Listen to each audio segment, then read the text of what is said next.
right, yo, what's up, everybody? What's up? Welcome to the Better Zone, getting you ready for a big Sunday of NFL action. Corey Parson, the fantasy executive, and Adam Ronis and Tom Casale. Here we go, Ronis. We are on to week six of the week six, right? That Week is six. correct. Week six of the NFL season. Welcome in, everybody. Got some big games on the docket today. Mainly got a big one. Mainly the real big games this week, all beginning in the 4:25 p.m. Eastern time slot. And a big one in Philadelphia tonight between the Eagles and Cowboys. Adam, what's going on with you, my man? Welcome to what should be a very interesting week of football. A lot of inactives and things going around today. What's up with you? Yeah, a lot of lines that are close as well. A lot of injuries, bye weeks for fantasy. So, should be an interesting slate today. Tom, I got some fantasy lineups. You know what I'm saying?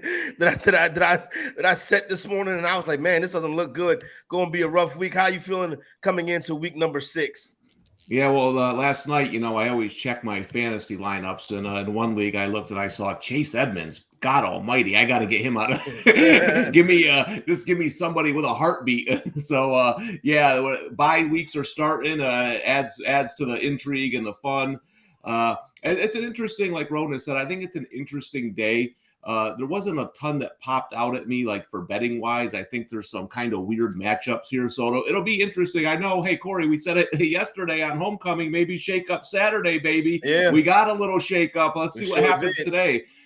Teams like the Jets, are they for real? We're going to find out. All right, so let's get ready to hop right in and get started. Ronan's Buccaneers and Steelers coming up in this 1 p.m. Eastern time window. Buccaneers laying 9.5 on the road. One of the more popular picks in the circuit contest this week. Not so much that people like the Buccaneers, but we've gotten to the point of the season where people are betting against the Pittsburgh Steelers, which is something different from years in the past.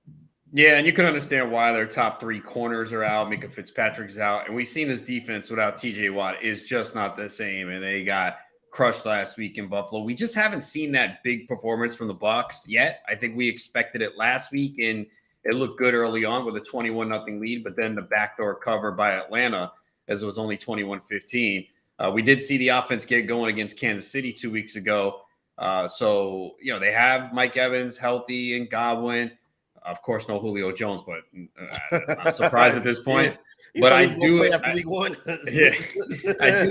the Bucs offense to light it up here this week. Tom, you mentioned a couple of weeks ago, I thought it was poignant, and I think it's taking place. We got to look at the narrative around Mike Tomlin and the Pittsburgh Steelers, much different than we have in years in the past. This team right here looks like it could be going for the top overall pick in the draft. Yeah, and they just don't have much talent. I'm sure Ronis is a fantasy guy, probably agrees with me that, listen, it's not about the player. Najee Harris is a good player, but taking him in round 1 a couple years ago, when you have all these holes, I mean, whatever you think of the running back position, it's just not a priority when your defense is getting older, when you're losing offensive linemen. So I don't think they've drafted very well. And I think guys like Tomlin and you see what Pete Carroll in Seattle, they'll get the most out of whatever talent they have. But this just isn't a very good Pittsburgh Steelers team. And I think they're going to take it on the chin again today. Let's head down to the Bayou. Cincinnati Bengals, another popular pick this weekend, coming in laying 3 points versus the New Orleans Saints. Total 42.5. No Chris Olave for the Saints. Andy Dalton starting. T. Higgins, Ron, has been a name that I've seen a lot of people struggling with putting in their lineups this morning. Obviously, you got to play him, but that donut was not appealing last time out. Yeah, I have him in 2 leagues. I did start him. I mean, I kind of ranked him right around 22. So if you had someone comparable and you don't want to take the risk, there were conflicting reports on warm-up. One of the reporters said he looked like his normal routine, was running with the ones. Another reporter said it looked like he was grimacing at times. So we know there's a risk there. I played him. If you had a comparable option, you want to be safe, fine. But I'm not playing a wide receiver, in the 40 range for T. Higgins. All right, and Tom, when you look at the Bengals offensively, they have not been as explosive as they have last year. Clearly, with an advantage today versus the Saints, a Saints team that's beat up. But when you think about it, man, I tell you what, this game right here sounds like it's going to be close. It's going to come down to the wire. And we already have our first touchdown of the day. And it's a defensive touchdown scored by Sauce Gardner of the New York Jets. That's right. The Jets, Oh, Jets continue are to you force turnovers, and are here you we watching go. are you watching the replay though? Did that No, ball hit the ground? Okay, maybe the ball did hit the ground, but It looked like it did, interesting. right? What do you think? I couldn't. I was talking. I couldn't. I was looking at Oh, the I screen, can't so I tell. missed Yeah. it. it hit the So ground. It hit the ground. They're Yeah, that's reviewing not it. going to be an It- interception right yeah. there. So we don't have a score on the board yet. Tom, back to the Bengals. Their offense has not been up to par so far this season. Hasn't really seen the explosive plays. I think the Saints team may be able to stay close with them despite their deficiencies with injuries. Yeah, I mean, I didn't play this game. I think it's a game that the Bengals defensively can control. I just think there's too many injuries for the Saints. Interesting game, Corey, because it's one of those pros versus Joes games, right? Yep. Where the public is pounding the Bengals, and I can understand why. But I'm with you. Like listen, I love Joe Burrow. I do. I loved him when he was at Ohio State. I followed his career, and I think he's a fantastic quarterback. But I don't not quite sure what's going on because there's a lot. He's not looking deep. Like, and maybe he's a little shell shocked behind that offensive line right now. But that's what I'm surprised about, because one of the things Burrow does as well as anyone is he notices one-on-one coverage, or we're kind of like Brady and Drew Brees, those guys. He can tell right away where to go with the ball, and I think he's struggling there this season so far. But this is a game the Bengals have to win to get right, and I agree. I think it's going to be close, but I think the Bengals win. Indianapolis, Ronan's got a big spot right here. Jags and Colts, AFC South matchup. Colts laying a point and a half at home. Total 41. No Naheem Hines, no Jonathan Taylor. Probably going to mean some bad things for one of my fantasy teams today. Nonetheless, it's not about me. It's about us. You know what I'm saying? And Jags and Colts, tough spot right here. But I do like the Colts in this one, to be honest. This is a good revenge spot, I think, for Indianapolis. Yeah, I'm with you. I don't feel good about it. No, you for can't. sure. It's the Colts. You've seen Matt Ryan? Exactly. The turnovers, the fumbles. I think this is what people do. The last time we saw the Colts, how bad did they look? And that image is stuck in people's heads, and they don't want to bet them. But, Jacksonville did not look good last time out either. So it's in Indy. They've had the extra rest. So I lean towards them. Deion Jackson became someone that was picked up. And he's off to a good start. He already has 2 receptions for 24 yards. I thought he looked pretty good in the game against Denver.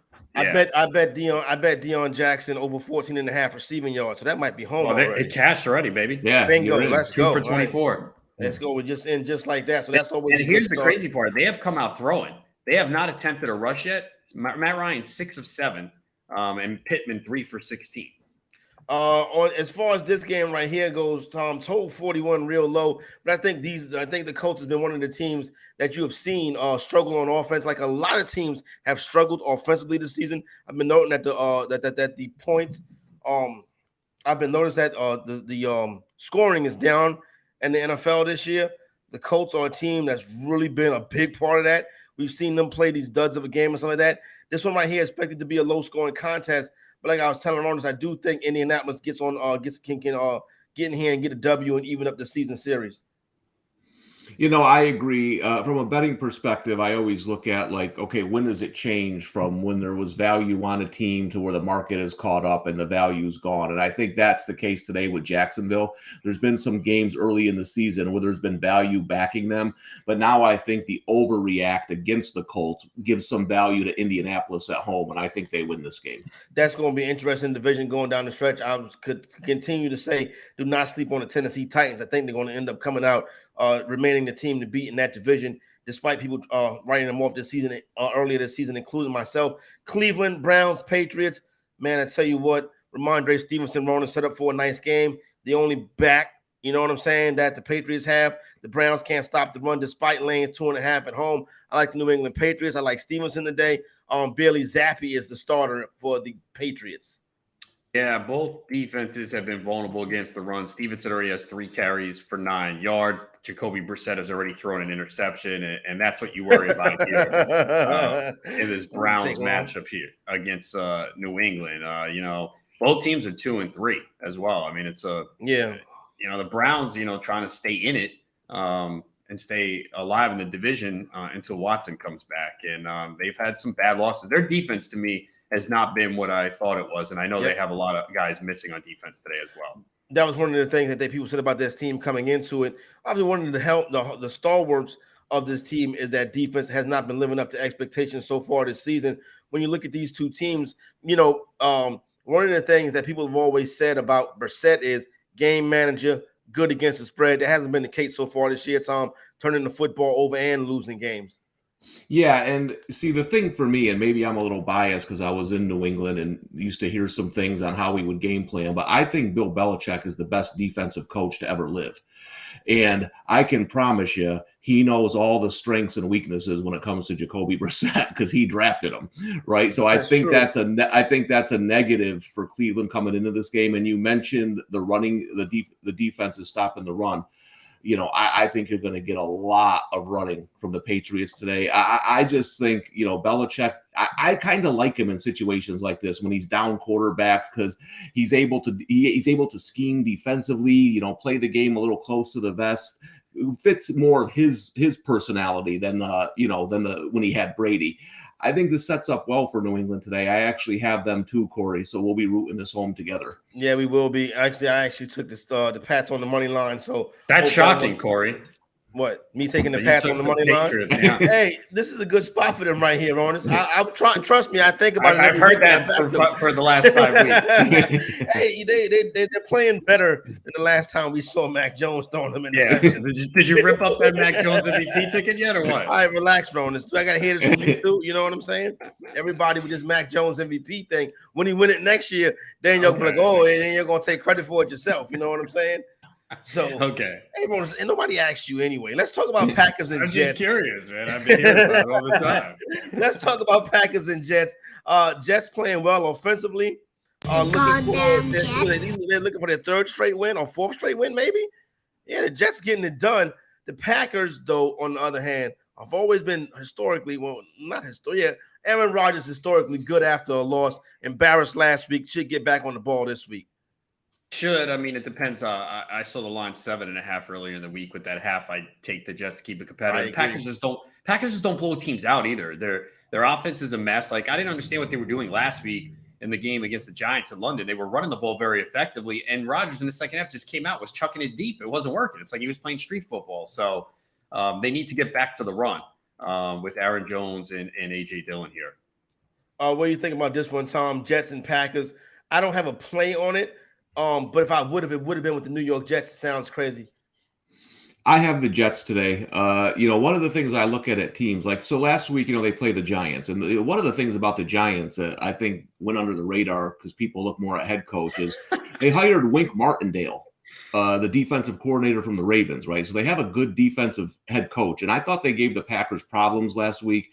And I look at the Packers and whatever's wrong, can you fix it in a week? And their receivers just aren't getting separation. They're not open. I don't think you fix that in a week. The Jets are playing pretty well. I think it's a close game. The Packers probably eke it out, but I took the 7.5. Ronald, were you laughing at that Atlanta Falcon touchdown? Yeah, I was going to say a Falcon touchdown. Scored a touchdown. It was not Kyle Pitts. It was Pruitt. A Falcons touchdown did score a tight end.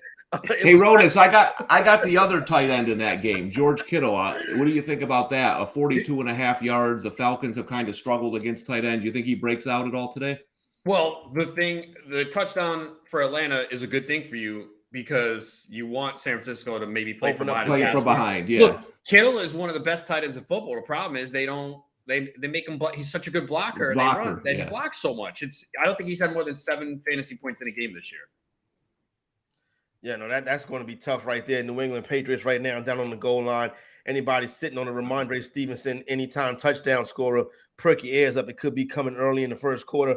Let's head to the Meadowlands. Baltimore Ravens, New York Giants. Really a matchup of two players, Lamar Jackson versus Saquon Barkley. Ravens laying 5.5 on the road. All over the Giants at home in this spot. Ronald's catching the 5.5. I look at this. Najee Harris gets in the end zone. I look at the Giants as a team that wants to stay close to you and try to beat you in the fourth quarter. Hopefully, Saquon can spring a play. But I think this is Jackson versus Barkley. I think it's going to be a good game. I think the Ravens do win, but I think the Giants keep it close and make it very competitive like they've been doing all season. I don't. I think the Ravens run all over handle them. Yeah. Okay. I mean, look, the Giants have been unbelievable. Dable's a great coach. and it was a good win last week against Green Bay. Look, Baltimore has pretty much been ahead almost all of their games. They had the 2 games where they blew it against Miami in the fourth quarter, and Buffalo came back from 17 points, which again is not. Buffalo's really good. I know they have some issues, but I just don't see the Giants putting up enough on offense. Interested to see what Wan'Dale Robinson can do today. He is active, so that's something to keep an eye on.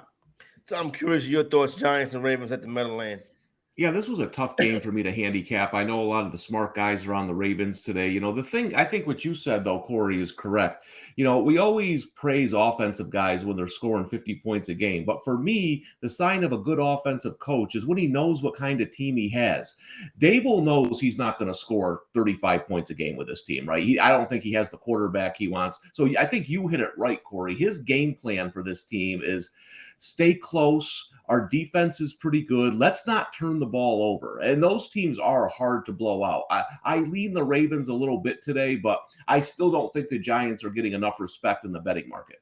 Yeah, it's going to be interesting. Like I said, it's one big ball. It's stay close and hope that Barkley hits a big play. Robinson, Nando. Robinson. I am here if you want. Here's the thing. That's why I'm saying. That's why I said Nando. Nando, oh my goodness, you would think it's the Corey, Nando, Wan'Dale, and Friends show. Yeah, you know what I'm saying? Today's Sunday. I'm not usually with you. I tell you what, though, Wan'Dale Robinson, a Nando DeFino specialty. You know what I'm saying? He could listen. This is the one that the Wan'Dale truthers have been waiting for. Hey, man, I started him in 2 leagues, not because I wanted to out of desperation. Nando wanted to. Yeah. I mean, look, 14-team league with bye week issues and injuries. I put him in there. It was him or Slayton. I said, you know what? They drafted Robinson. I went to one of their training camps. They were using him a lot. So I'm like, all right, I know it's risky first game back, but I threw him in there just hoping he can get me 8 to 10 points, maybe find the end zone. So I know it's risky. Yeah, he looked like he just had it looked like Jones just attempted to hit him deep down the field. Horribly thrown pass by Daniel Jones. Interesting one right here. Vikings and Dolphins, Tom. Vikings laying 3.5, total 45. No Tua again this week. Minnesota quietly looking for their 4th straight victory. Man, I do not like neither team in this spot right here. I'm not betting on the Dolphins with their quarterback situation, and I just see like a Kirk Cousins red zone end zone and red zone interception in this game. Yeah, this is Miami or nothing for me, and I think you hit it. The Miami defense to me could control this game. They pressure a lot. They could get to Cousins, maybe cause some turnovers. But when you're down that far at quarterback, some things have to go right for you. I wouldn't lay the points with the Vikings though. As we say that, Kirk Cousins just barely avoids a safety in the end zone. Yep. Spoke him right up. You know what I'm saying? So we know what we're talking about when we say these things, because on cue, Kirk Cousins tries to give something to the Miami Dolphins defense. Tough game right there. Stayed away from that one. Rona's fantasy purposes, I see once again Justin Jefferson is a guy that everybody's all over this week. Yeah, I mean, he had a down game early in the year. Like that. Mm-hmm. Yeah, he's been lighting it up lately. The volume's going to be there. So, there's a lot of good receivers in good spots this week, especially in the Kansas City Buffalo game. But Jefferson is, he's going to get the volume every single week, and pretty good matchup here. Final kickoff of this hour, Niners versus Falcons. Niners laying 3.5 on the road.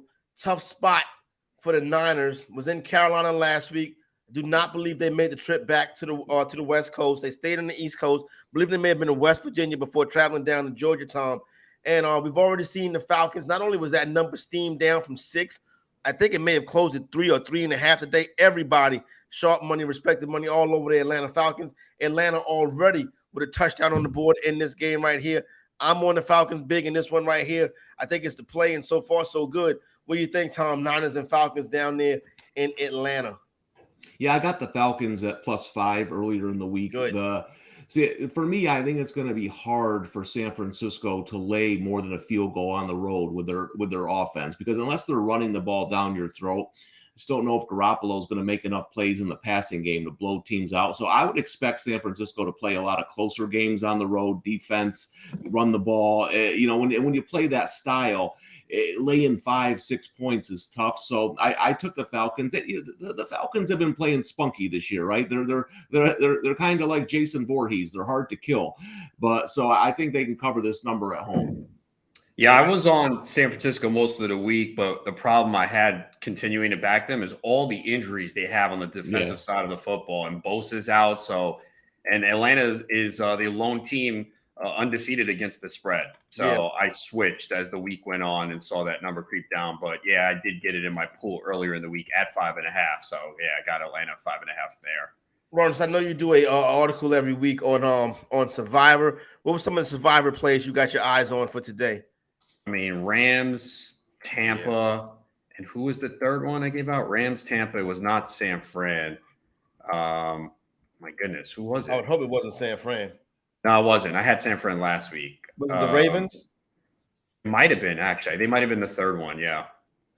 All right, cool. So we're off and started. We're off and rolling right now. A couple scores on the board. Patriots have a 3-0 lead over Cleveland. Atlanta with a 7-0 lead over San Francisco. The Saints also on the board, up 7-0 over the Cincinnati Bengals. Pittsburgh Steelers up 7-0 over the Buccaneers. So that's where we stand right now. Let's head out for our first break of the day. Come back, set up the rest of the day for you. Start to prepare and get ready for our first look at the leaderboard.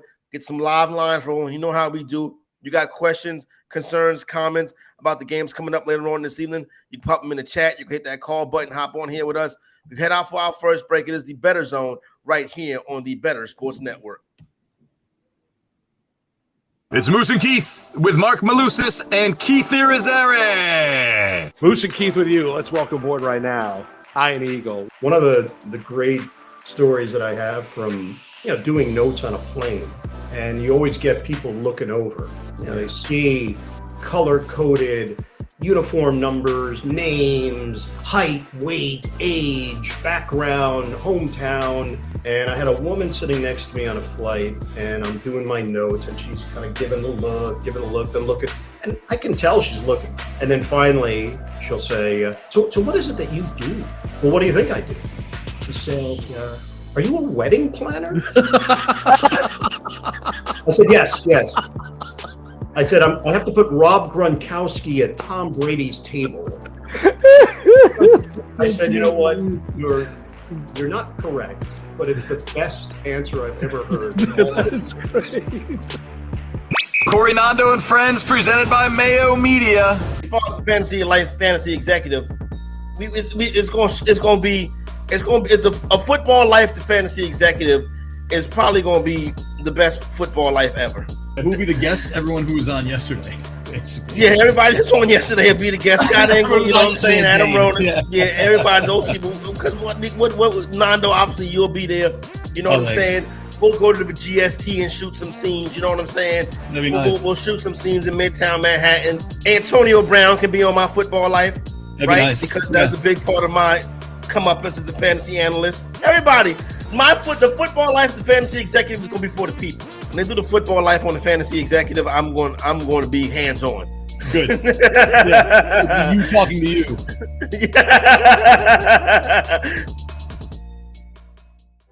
Lunch Money with Kyle and Ray, presented by FantasyGuru.com. Cheetos or Doritos?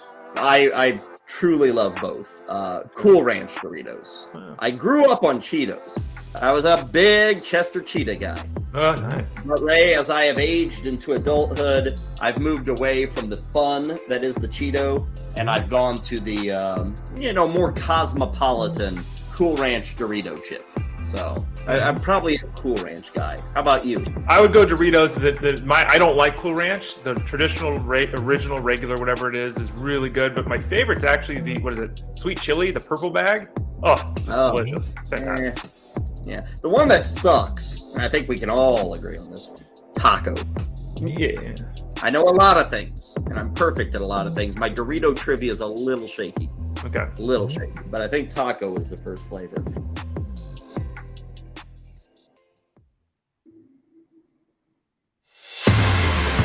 Back is Pickett.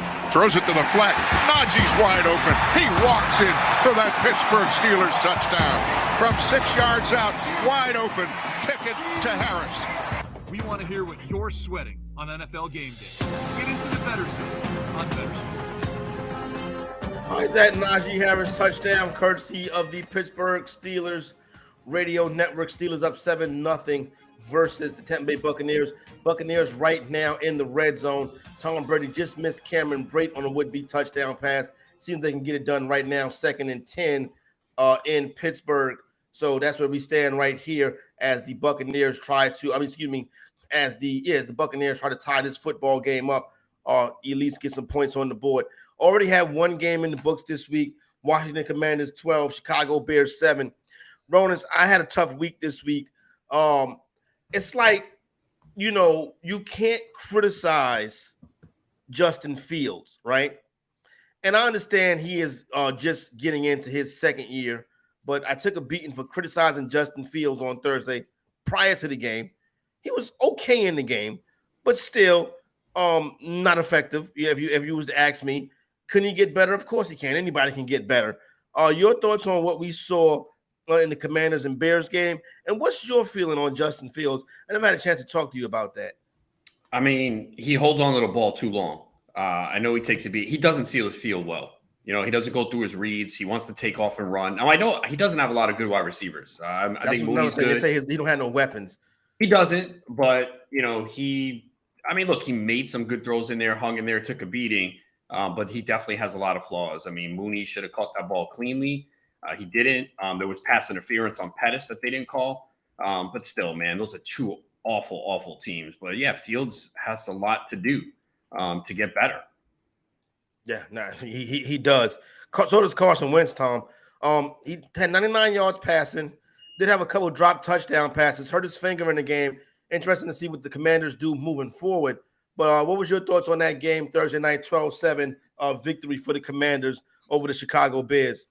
Yeah, well, see, the thing about Fields is, too, like, everything is all together. Like, he's on a bad team so now what he's doing is this. When he's holding the ball way too long, but he's looking at one read, right? He's looking at one read. It's not there. And then he's kind of he's not looking at any other reads. He's running around like a chicken with his head cut off. So then you're looking at, well, the Bears didn't help him out at all. So I think that really hurts his career, right? You see like a guy like Daniel Jones, who might not be the best quarterback ever, but he gets a good offensive coordinator, and he helps put him in situations to make him successful. Fields doesn't have that. Another dope head coach who hired a buddy of his who's never coached offensive football in the NFL, running an offense. I mean, it's just a joke right now what's going on with these coaches and Nathaniel Hackett hiring a guy I used to play with at Syracuse to run their offense. It's nonsense. It's just nonsense. But, here's the thing about Fields is that at what point is just his confidence gone? And I'll tell you this. I remember when RG3 was in Washington, and all I heard about was how bad the offensive line was. Kirk Cousins got there, all of a sudden offensive line wasn't as bad. Guys are open. They're always open. I don't want to hear that no one's open. The Giants are down to their 6-string receivers, and they're completing passes. There's got to be guys open, right? So I think Fields, I 100% agree that some of this has to be on him. There's guys open. He's not getting them the ball. But then you look at the other side of it, and the Bears have just probably destroyed his confidence by not putting anybody around him to help a young quarterback. Yeah, I think it's a little bit of give and take on both sides right there. Interesting to see how the young man career plays out. Obviously, wish him nothing but the best, but he got to start to get going right now because his quarterbacks in this draft too. You don't want to be in a Josh Rosen situation where you get a couple years and then next thing you know, you Baker Mayfield, or you know what I'm saying, or you Sam Darnold, or even worse, you're Josh Rosen. You know what I'm saying? And did anybody in his latest release did he get picked up, Josh Rosen? I don't know if he's on the NFL. Is he, Ronas? Do you know? I don't think so. I thought he got cut recently, right? He got released recently. I don't believe nobody picked him up. So yeah, he didn't get to a second contract, but it didn't even get close. You know what I'm saying? So that Tampa Bay Buccaneer drive ended with a field goal. Just see where Cody York kicks a field goal to even up the score between the Browns and the Patriots. Ronas, I want to get back to Washington. You saw this week where Commanders owner Daniel Snyder, more or less, story comes out he is basically going to say to the NFL, I got dirt on all you owners. You try to take my team away from me. I got private investigators following you. I will embarrass each and every single one of you. They don't want it. He wants a new stadium in Maryland or Virginia.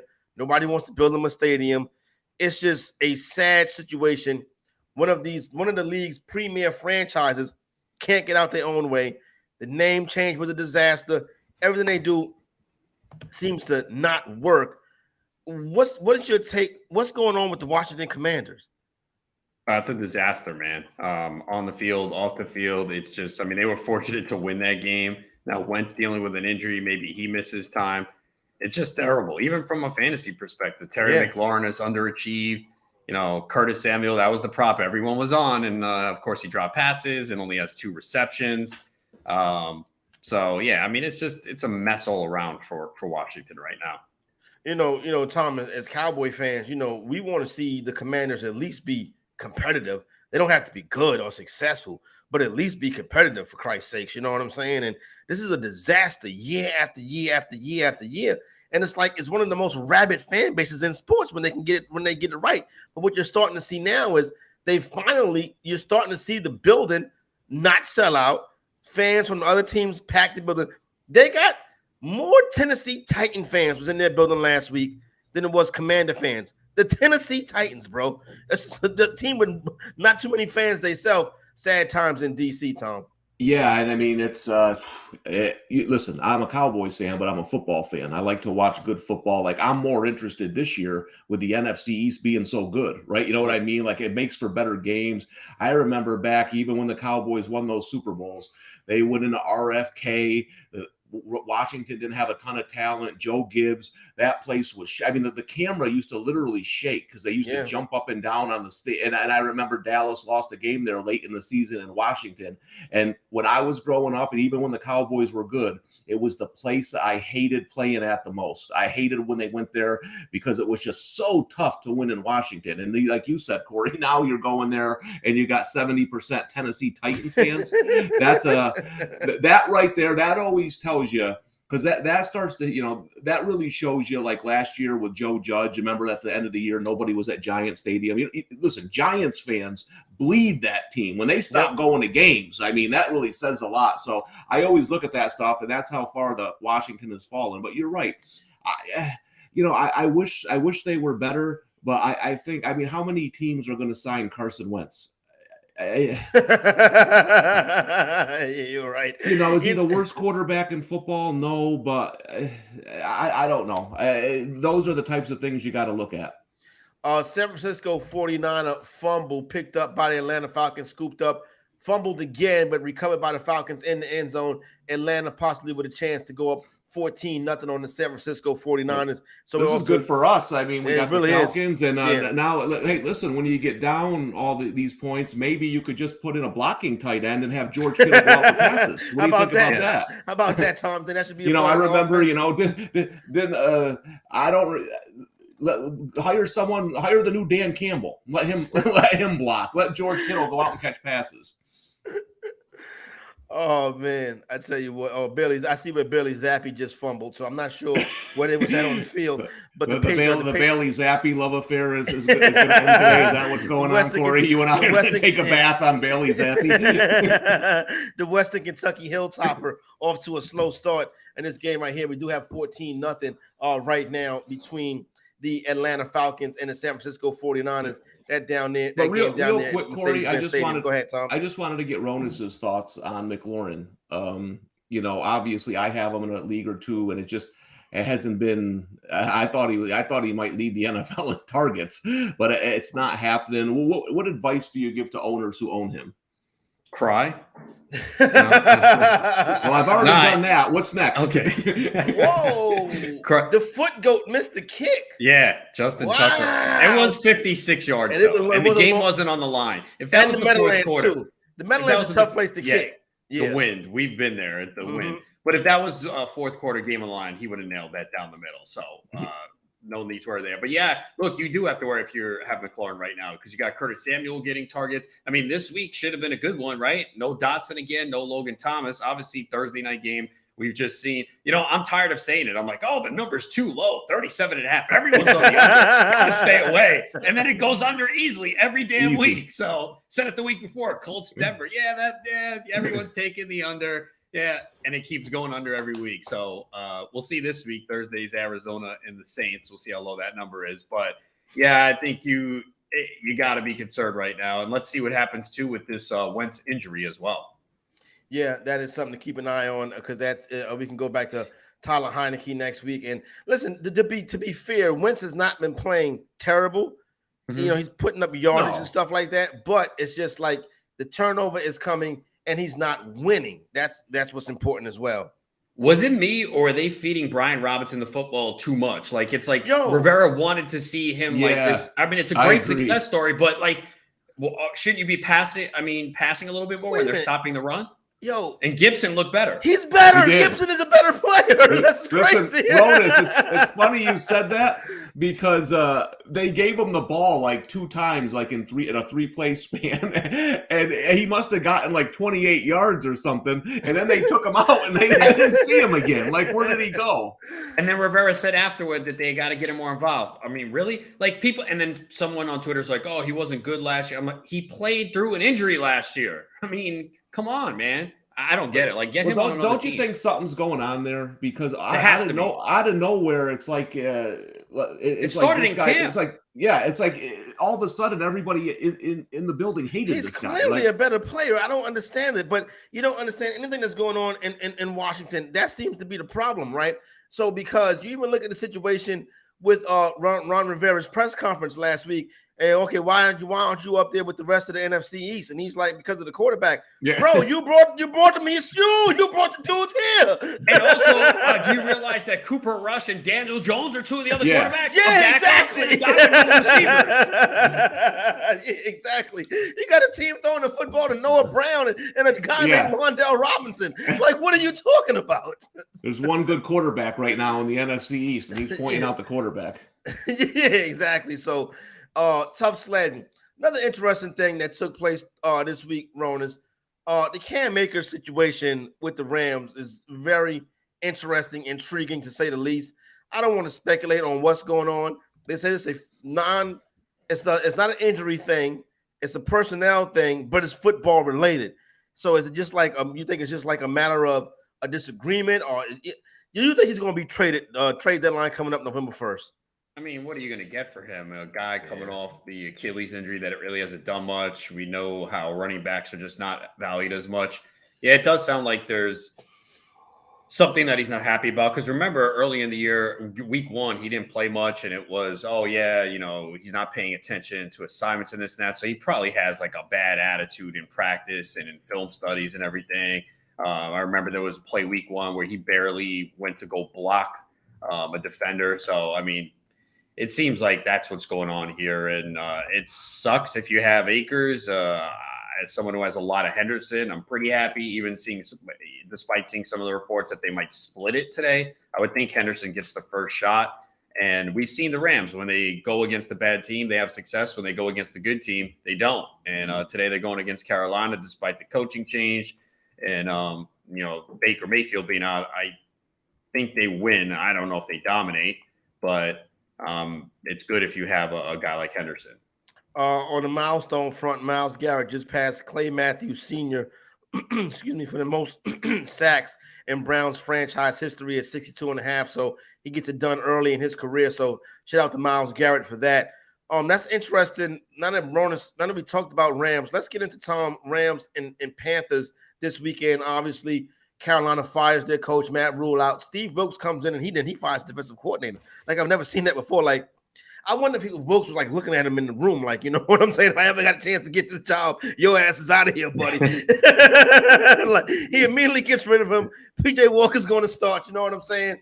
But at first, I was saying this is a Panthers win one for the Gipper, but I think cover one for the Gipper, Tom, might be more fitting. Yeah, well, first of all, that Myles Garrett thing's pretty impressive because Clay Matthews was a phenomenal football player. So when you said that, I kind of raised an eyebrow. That's a pretty impressive stat.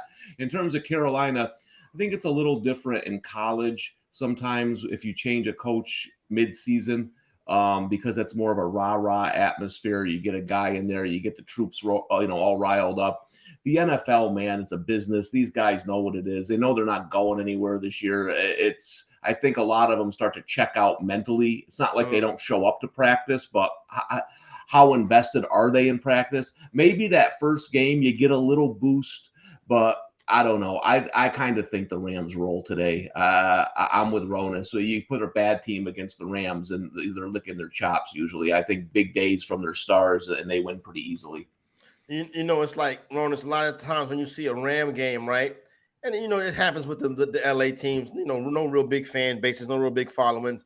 And then, you know, teams like the 49ers, the Cowboys, they go into Los Angeles and they take over the stadium, much like people do in FedEx Field. Now, the Panther fans are not going to fly out from Charlotte to Los Angeles to watch this Panther team. So the Rams have their building to themselves today. They definitely should. I wouldn't travel if I was a Panthers fan to see this squad. All right, so let's head out to our second break. When we come back, take our first look at the leaderboard, get an update on some scores going down right now. Do have the Indianapolis Colts in the red zone, AFC South matchup. They're trying to tie up the Jacksonville Jaguars. We'll let you know what happens when we get back right here on the Bettor Zone. Bettor Zone.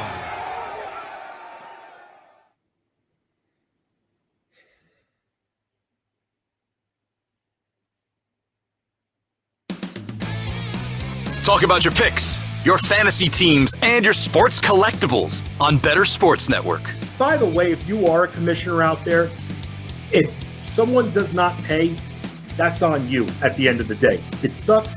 That's why you have to get the money early, because if they don't pay, it's on you. You don't change the prize. A winner shouldn't be impacted because unfortunately you messed up as commissioner. And I've been caught with this before. I've made this mistake. It sucks, and I had to go out of pocket for it. You learn that maybe some of your friends should not be in that league. But Roan, we see it all the time with commissioner issues, and I can't stress it enough that when it comes down to league payment, it's on the commissioner if they don't have everybody's entry fee and someone decides to ghost them. Yeah, I had to collect 36 entry fees this year. All of them were collected except one. And it was one of my friends who said he was going to pay the second. I forgot to remind him. He might even be listening, but I know he's going to pay. If not, I know where he lives. But nah, he'll pay. But yeah, I mean, big brother Adam Rodas over here. And even the guy that I've talked about before that usually always pays me at the end, he actually paid on time this time. He usually is like, I'll pay you on Friday, and then it doesn't come, and then it's 4 months later. And he always winds up paying. That's why I don't really get upset. But you've seen my emails. I don't play around. Like, no. This is the date. This is the date. You get it in by then. And I always, too, I'm like, the draft order will be determined when everyone pays. Right. So don't hit me up about the draft order. Once everyone pays, then the draft order will be done. And anyone who's been in this league, now Festy can't attest to this because he's never won money in my league, but the people who do win, they get it right away. Usually the next day or two. Just make sure the scoring, especially with football, no scoring changes, as long as it's not like a point victory, half a point, and then they'll get the money right away. What about 2 points? Yeah, I mean, wait it out just in case something crazy happens. I guess I don't wait till Thursday when the official scoring happens. Yeah, man. I mean, a championship that I was in years ago got reversed, and I ended up winning on a Thursday stat correction. Yeah, that kind of sucks. You hope it doesn't come down to that. If you're on the better end of that, it's great. But man, imagine thinking you won, you got the money, and then it changes. That's tough. Make bets and follow your fantasy team while you buy, sell, and trade collectibles in real time. Only on Bettor Sports Network. Second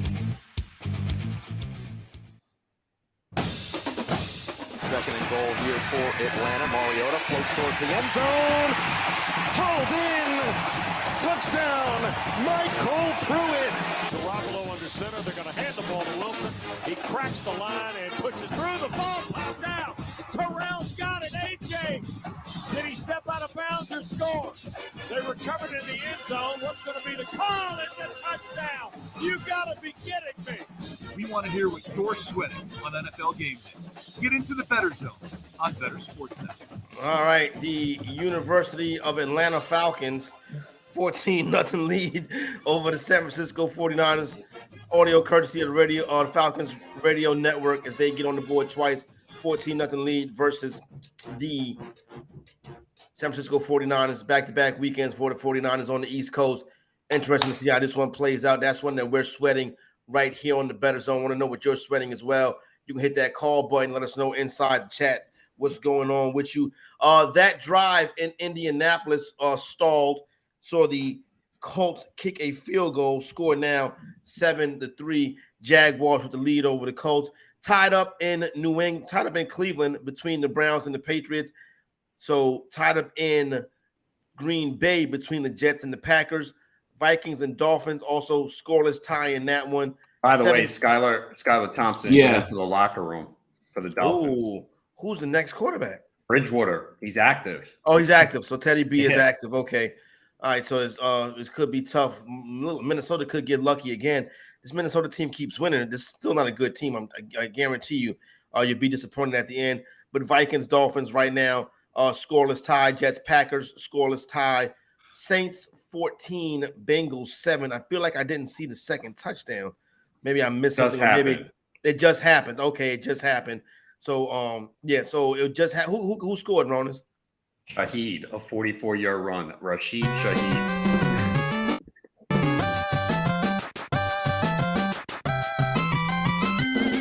A good job right there. Alvin Kamara owners. Sorry that happened to you. Sorry it happened to myself, but that's the case right there. Just had a touchdown in the game between the Falcons and the 49ers. Jimmy Garoppolo hits Brandon Ayuk for the touchdown pass in that game right there. So now we have 14-7 is the score between the Falcons and the 49ers. Taking an early look at the leaderboard, gentlemen. Right now, QB3, obviously QB1 and 2 are the guys that played on Thursday night. Right now, really, QB3, they are still. yeah, I know. But then again, this first half has been underwhelming.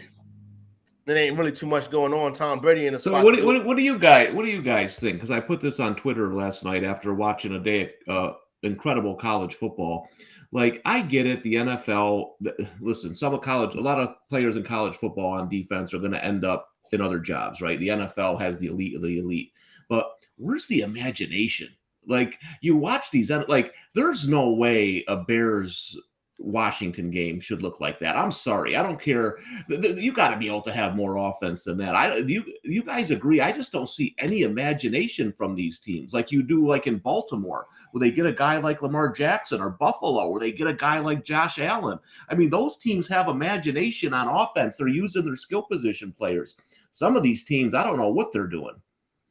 Yeah, and by the way, Teddy Bridgewater is in the game right now. So, yeah, I mean, look, the offense has been abysmal. In the first few weeks, I was like, okay, no preseason.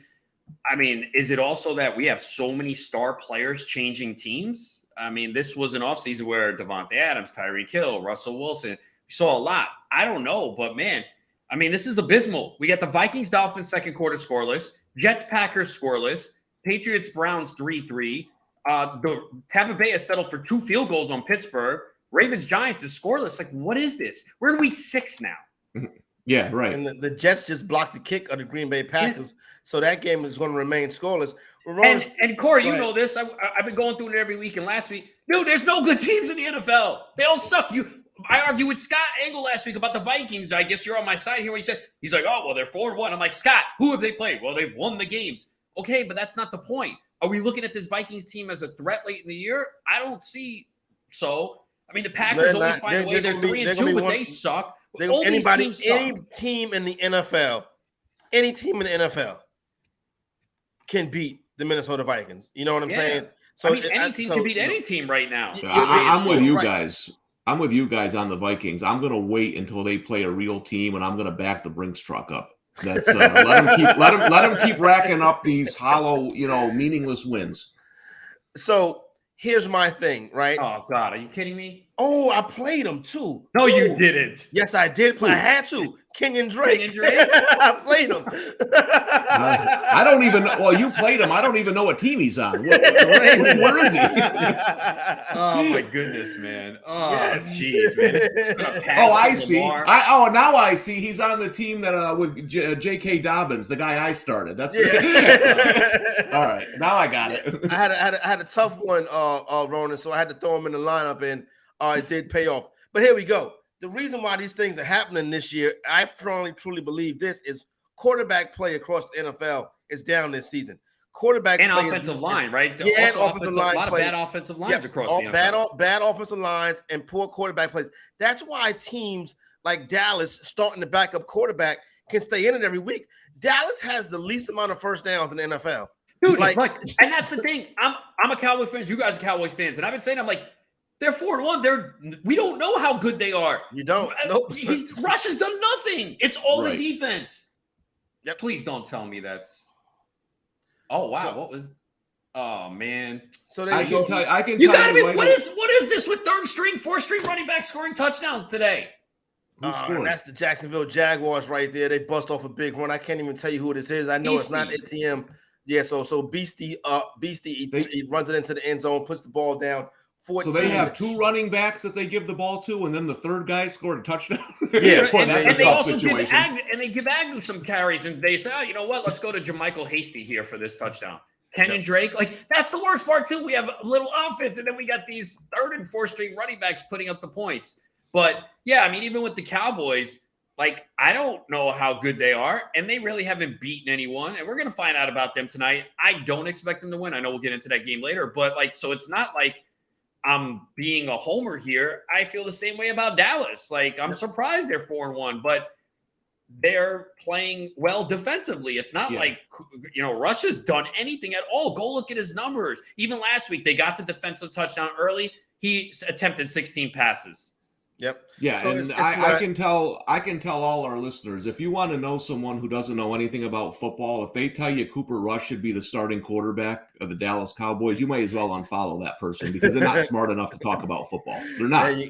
There you go. I remember, Corey, I remember when I was in high school, a kid came up to me and said, Cowboys went 1-15, that in '89, and Steve Walsh led them to the win. And he said to me, Walsh should be the starting quarterback because he led him to the win over Aikman. And this is what I told him. This is before Twitter, before you could put your dumb comments all over the place. I said, you're not smart enough to talk about football with me. You're not. If you think that. And, I don't know what anyone's seeing that thinks Cooper Rush is a better quarterback than Dak Prescott. As we said on this show, the thing that it's Kellen Moore just changed the way he called plays. They managed the game better.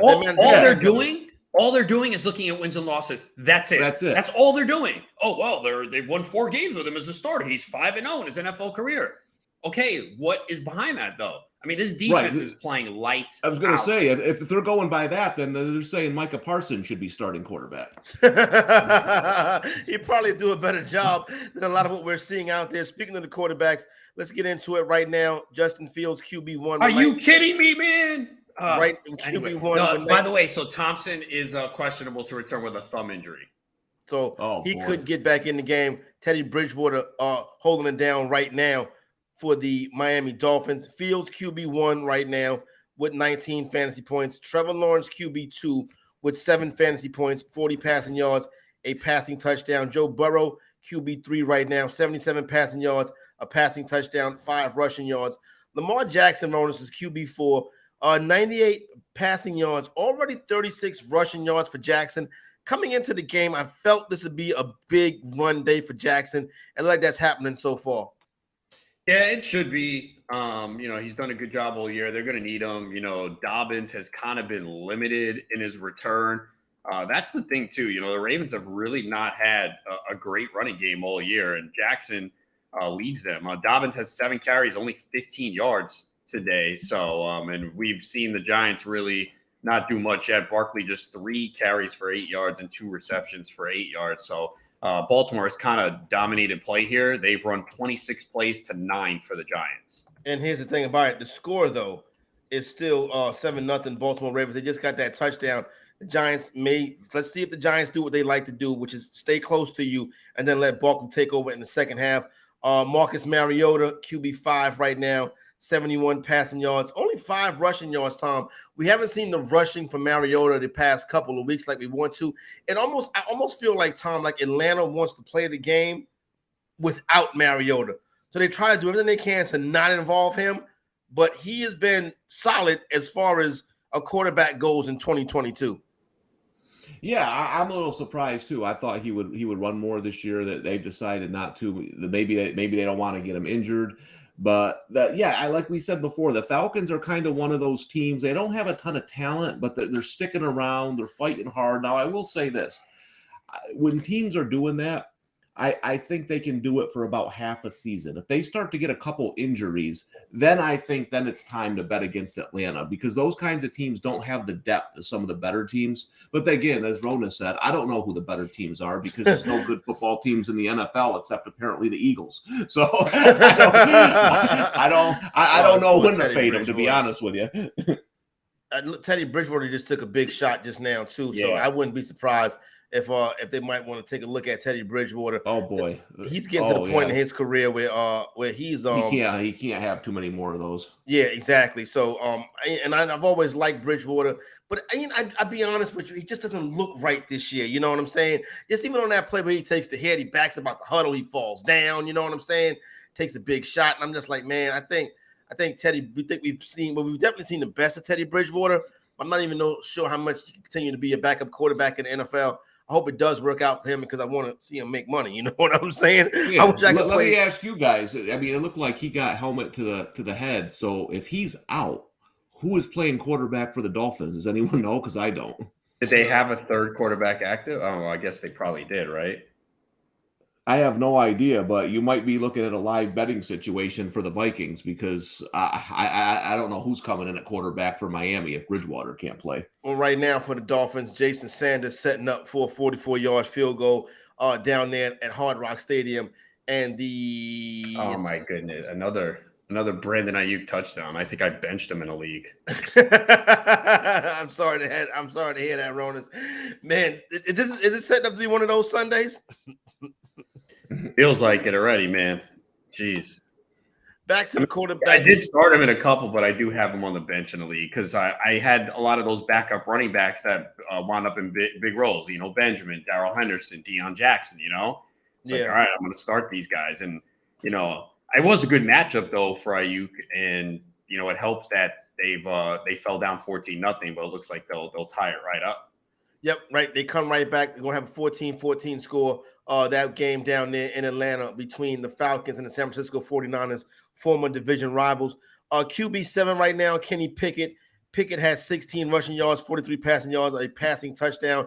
Matt Ryan has 148 passing yards. Dude, they are not running the ball. They just come out and they're letting him chuck it. They have 5 carries, and Ryan has 21 pass attempts. I mean, they're moving the ball 21 times already. Yeah, he's not been sacked, and he hasn't turned it over yet. But defensively, they gave up a couple big plays, so they're moving the football. I mean, Michael Pittman 6 for 68, Deion Jackson 4 for 36 in the passing game. So they're moving the football. They're just not finding the end zone. They're just not winning. Well, that too. Basically, so the Colts have run 27 plays to 16 for Jacksonville, and Jacksonville has 6 more yards than them. And Jacksonville don't worry, guys. Don't worry, because the Colts have a ton of talent. That's a talented roster. I'm going to keep saying that till they get the first pick in the draft pretty soon. All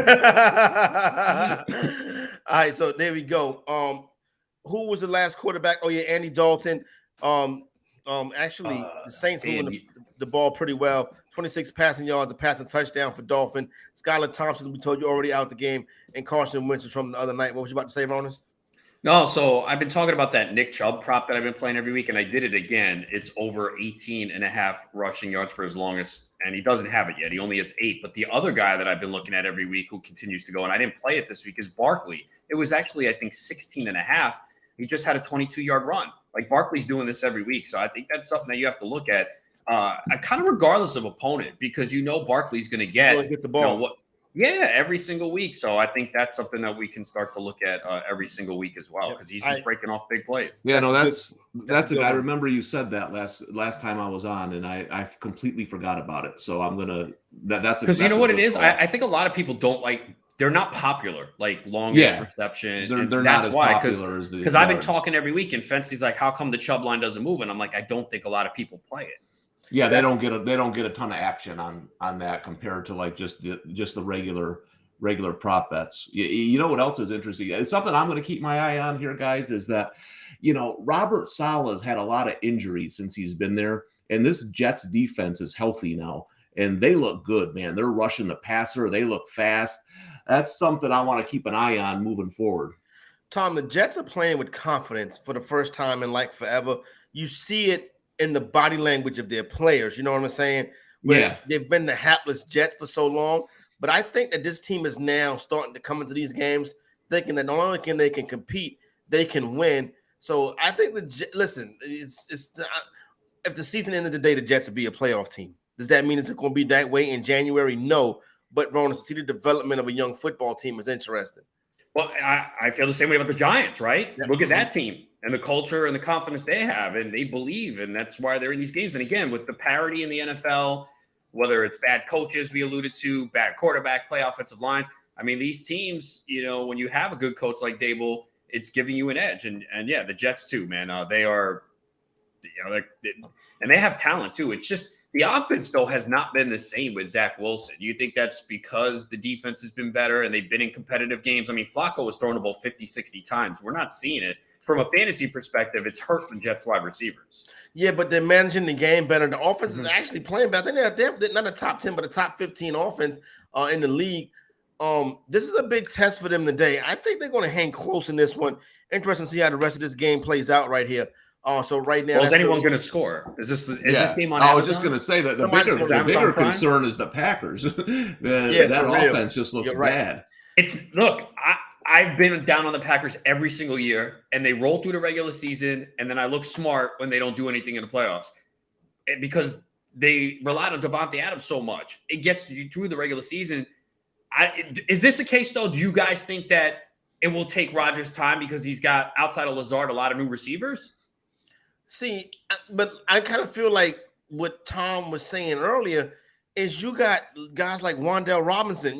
When you talk about, okay, this team doesn't have any weapons, like what really constitutes as a weapon? If you're a professional wide receiver and your quarterback is Aaron Rodgers, you should be able to get it done. Is it not being schemed right against the offensive line? They might just be overrated. I mean, I thought they have been for years. Well, the division every year. I always look smart in the playoffs, though, when they never get it done.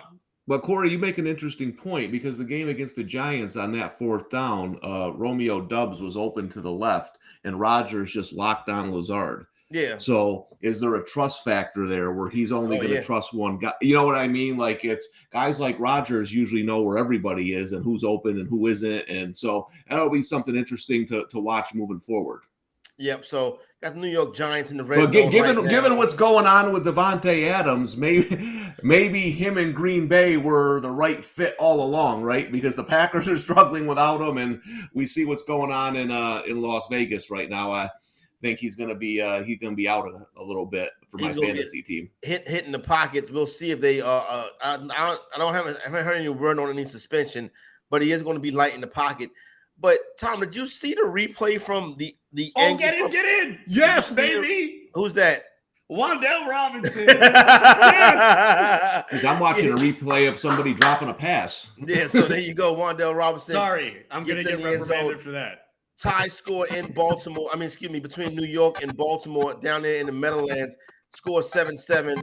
That game was coming up on a little bit, about a minute from the 2-minute warning before they go to halftime in that game right there. So New York Giants, Baltimore Ravens tied up. Wan'Dale Robinson gets the touchdown reception from Daniel Jones.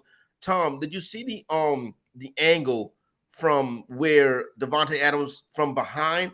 It looks like the dude walked right into Adams' path as he was approaching, and it looked like Adams really couldn't do nothing else. He was going to run into the guy anyway. Did you see that angle? Yeah, and listen, I'm not excusing what he did, right? You can't push somebody, you can't do it. But unfortunately today with the mob mentality, we don't look at every side. We don't think this person needs to take responsibility for their actions. I've been at games. I know other people have said this too, who are more important than I am. It's not a regular thing that somebody walks up to you like that, runs up to you in a tunnel. It just doesn't happen that much. And, he's pissed about the game. Now, again, he shouldn't, but, I just thought it was funny because, this guy's walking out of the hospital with a neck brace and a they said non-life-threatening injuries. And not that I would have done the same thing, but it's just funny. I help! Mental anguish, all that stuff going on. Ronas, that poor guy must be really going through a lot, Ronas. Yeah, definitely. No, I think it was overblown a little bit. I'm not saying what he did was right, but like people act like he maliciously, threw him and chucked him 50 yards. Like, let's relax. This Minnesota Vikings offense, as we get ready to wind down the first half in Miami, weapons on weapons. Dalvin Cook, Justin Jefferson, some of your favorite fantasy people, you know what I'm saying? Kevin O'Connell supposed to come in there and beat his boy, Wonder Genius head coach Tom. And this team right here, week after week, looks pitiful on offense. Yeah. And I don't know. There's a lot of these young geniuses who can't score any points in games. I just wonder. Everyone's looking for the next McVay, right? Everyone wants Sean in all this stuff, but maybe some of these guys are better coordinators. They're not ready to be head coaches. I don't know. Again, I think there's one of the questions I would ask in an interview was, who are your friends and who are you going to hire? Because I need to know that now. Like I said, both the Broncos and the Bears have guys who have never run NFL offenses before. And they got and listen, this has been going on for years. It's nothing new. It's nothing that Nathaniel Hackett or the guy for the Bears is doing. Everyone does it. I mean, the Cowboys did it with Mike Nolan, right? The McCarthy buddies with Mike Nolan. Here's the job, right? Yeah, so it goes on all the time. I'm just saying, I wonder if some of these running NFL offenses and defenses is hard. Being a head coach is even tougher. We know that. There's like 5 good ones. So I think that's part of the issue too, is that you have guys in positions maybe they shouldn't be. I've always said, listen, you make Jason Garrett a quarterback coach, you're not going to hear a word from me. He's a great quarterbacks coach. I don't want him calling the offense, but if he's just going to work with quarterbacks, I'll take that. He does a good job on Football Night in America as well. The redhead genius, Jason Garrett. All right, running back leaderboard right now, Joe Mixon, RB1 on the day. Joe Mixon has a receiving touchdown, 23 receiving yards, 19 rushing yards for Mixon. JaMycal Hasty for Jacksonville has a 61 rushing yards and a touchdown. Brian Robinson, who we mentioned earlier, looks like that work should have went to Antonio Gibson, but Robinson did get 60 yards and a touchdown. Kenyon Drake, touchdown scorer today, currently RB4, 34 rushing yards and rushing touchdown. Also, 8 receiving yards for Kenyon Drake. Najee Harris coming in at RB5. He's in the end zone already today. Harris, who's been a disappointment so far this season, does have 17 rushing yards, 17 receiving yards, 2 receptions as well. Deion Jackson, a lot of you picked up, put him on your waiver wire. Picked up the waiver wire, put him in your lineup today. He has 14 rushing yards, 36 receiving yards. That receiving prop was 14.5. Cashed that one already. 4 receptions. You mentioned Antonio Gibson. Travis Etienne continues to run the football well. 48 rushing yards, 22 receiving yards, 1 reception. Ronas, the touchdown's not there yet. Speaking of touchdowns, Irv Smith Jr. just scores to give the Minnesota Vikings a 6-3 lead, extra point pending. But Ronas, Etienne, if he can score, maybe we can start to see some momentum build as far as fantasy goes. Yeah, he's been better. They did give him a direct snap. I think it was from the 2. He was stopped. They brought in Robinson on the next play, and he was stopped. And then Lawrence had the sneak. But, yeah, I mean, look, Etienne's the more explosive player. 4 for 48 on the ground and a 22-yard catch. And they talked about it last week after the game. We got to get him the ball more. So he's got 5 touches so far. Jacksonville really has not had the ball much in this game. It's been all Indy, even though Jacksonville's up 14-3. We've seen Indy control play here. So as they are passing a ton and kind of abandoning the run. So I guess they see something. They go, all right, we're just going to put it in the hands of Matt Ryan, which has always worked out well this year. Yeah, first look. Yeah, right. First look at the wide receivers. Brandon Ayuk currently WR1, 47 receiving yards, 4 catches on 4 targets. He has 2 touchdowns. Dante Pettis the other night, 84 receiving yards, 4 receptions. Darnell Mooney, 68 for 7 for 68. Michael Pittman Jr. off to a good start, 6 catches for 68 yards on 7 targets. Rashid Shaheed, 44 rushing yards, 1 rushing touchdown. Wandell Robinson, Nando DeFino favorite right now, wide receiver 6, 20 receiving yards, 2 receptions on 2 targets. Also, he gets in the end zone. We saw Traquan Smith score an 18-yard touchdown. That's where his fantasy points come from. Devontae Parker has 3 catches for 57 yards. Tom, when new receivers, that should be a personal foul, is it? No, they're not gonna throw a flag on. Did they throw a flag on that? I don't think I saw a flag yet. Yeah, I got Breece Hall's rushing yards prop. What do I got it at? Over 59.5 rushing yards, and he has like 40. I mean, Packers can't stop the run. Yeah. I mean, and Breece Hall's been, 17 and 18 carries the last 2 weeks. I mean, he's taken over, and if you have, Ronas, I have his season over 855. What do you think about that? I mean, he's starting. Yeah, I think you're in good shape. Yeah, you're in good shape there. Yeah, and as long as he can stay healthy, knock on wood, that one should hit. Always the key for those over props is staying healthy. Yeah.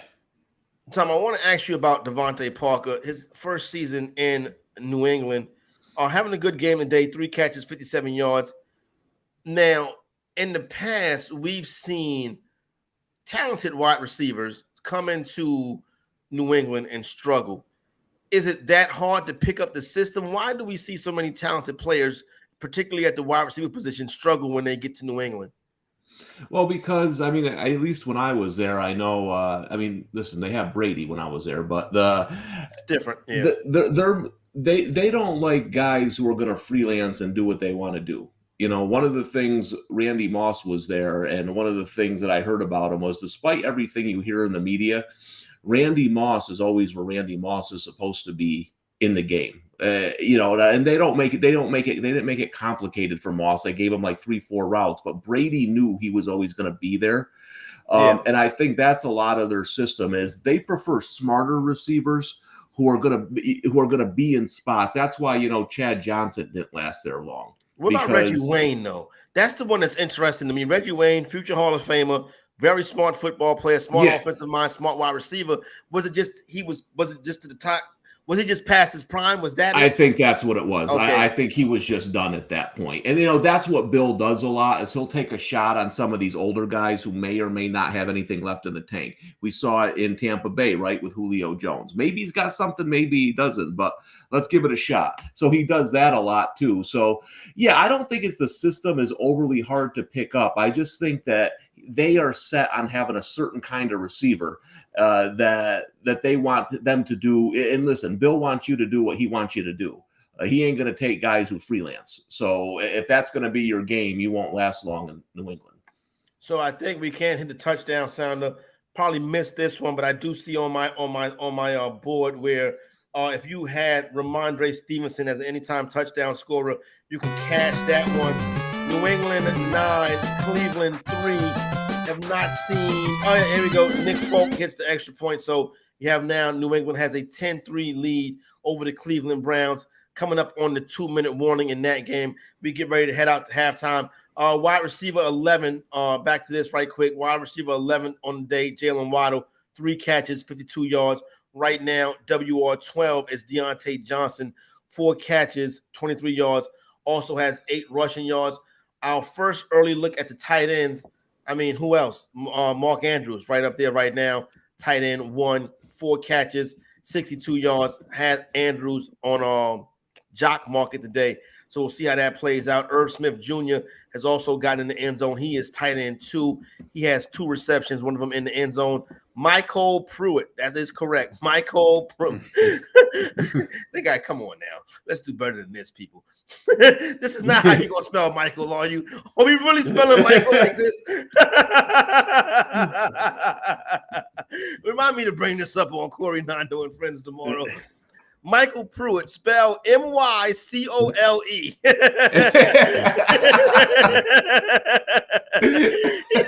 One catch for 2 yards in the end zone.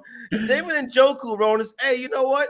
I put him in lineups this week. He got 2 catches for 37 yards. And Joe, Oh no, he's like a top 5, top 7 tight end every single week right now. I was playing I forgot who I was playing over him. Oh, it's Darren Waller. The reason why I got him in the lineup is because I don't have no Darren Waller this week, who's been a dog. My God. Oh, dude, I know. I'm so disappointed in him. We do have 2 touchdowns. Mariota with a rushing touchdown, and we're going with 4th, 5th string players today.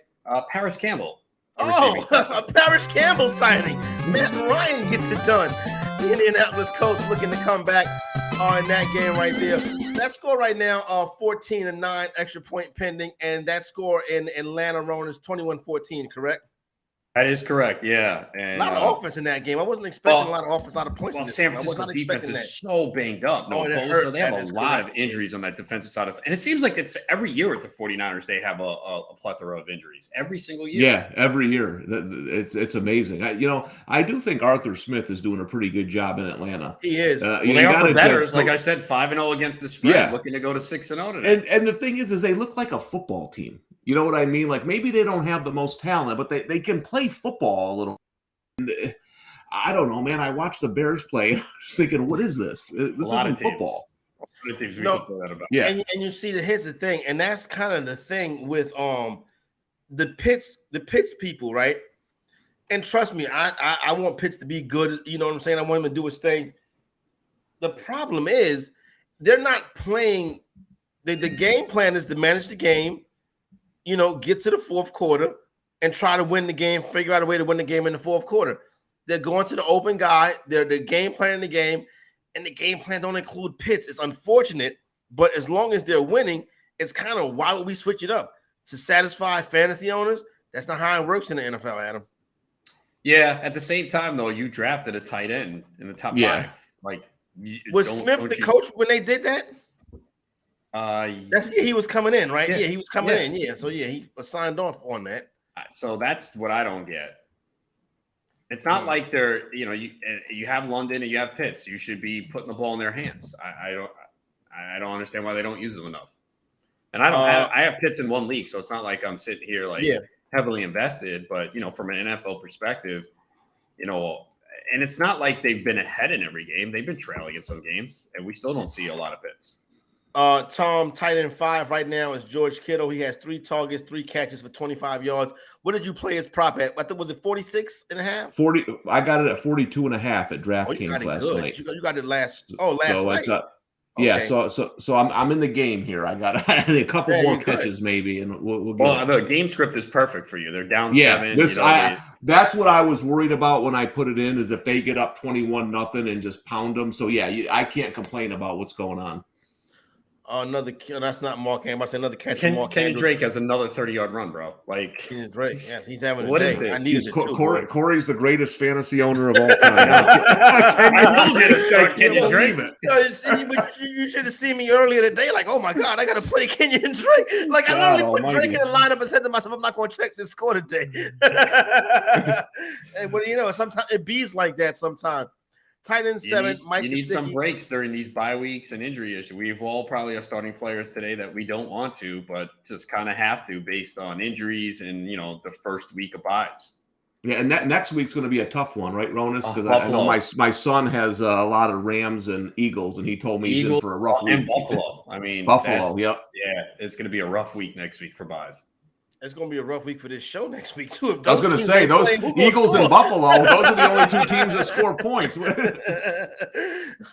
Touchdowns will be at a premium next week. Let's take a look at the leaderboard. We got 5 yards. Yeah. Michael Pruitt. Right, second straight week. Michael Pruitt getting it done once again this week. Today, 2 catches for 12 yards. Mike Gesicki, 2 for 35. Hayden Hurst, who plays well, 3 catches for 21 yards. Taysom Hill also getting it done. Taysom Hill already with 40 yards rushing. And then Pharaoh Brown and Josh Oliver round out our top 12 tight ends. We'll get back, hit another leaderboard a little bit after halftime. Coming up in the next hour, Lisa Ann, who'll join the program, She does the Better Sports Live a couple nights a week with my guy, Rick Kamler. So she'll join the program. We'll chop it up with her a little bit, get her thoughts on some of the games, preview some of these evening games as well. When we come back on the other side, we are going to start to take a look at some of these live lines as we get ready to head into halftime of most of these games. Like I said, get your little leaderboard a little later on and go over some of those 4 p.m. Eastern time starts. Here we go. It is the Bettor Zone right here on the Bettor Sports Network. We want to hear what you're sweating on NFL game day. Get into the Bettor Zone. Get into the Bettor Zone on Bettor Sports Network. With Mark Malusis and Keith Irizarry. Moose and Keith with you. Let's welcome aboard right now, Iron Eagle. One of the great stories that I have from doing notes on a plane, and you always get people looking over. They see color-coded uniform numbers, names, height, weight, age, background, hometown. And I had a woman sitting next to me on a flight, and I'm doing my notes, and she's kind of giving the look, then looking, and I can tell she's looking. And then finally, she'll say, so what is it that you do? Well, what do you think I do? She said, are you a wedding planner? I said, yes. I said, I have to put Rob Gronkowski at Tom Brady's table. I said, you know what? You're not correct, but it's the best answer I've ever heard. That's great. Corey Nando and Friends, presented by Mayo Media. As far as fantasy executive, it's going to be a football life. The fantasy executive is probably going to be the best football life ever. And who'll be the guest? Everyone who was on yesterday, basically. Yeah, everybody that's on yesterday will be the guest. Scott Engel, you know what I'm saying? Adam Ronis. Yeah, everybody, those people. Because what Nando, obviously you'll be there. You know what I'm saying? We'll go to the GST and shoot some scenes. You know what I'm saying? That'd be nice. We'll shoot some scenes in Midtown Manhattan. Antonio Brown can be on my football life, That'd right? be nice. Because that's a big part of my come up as a fantasy analyst. Everybody, the football life, the fantasy executive is going to be for the people. When they do the football life on the fantasy executive, I'm going to be hands on. Good. Yeah. You talking to you.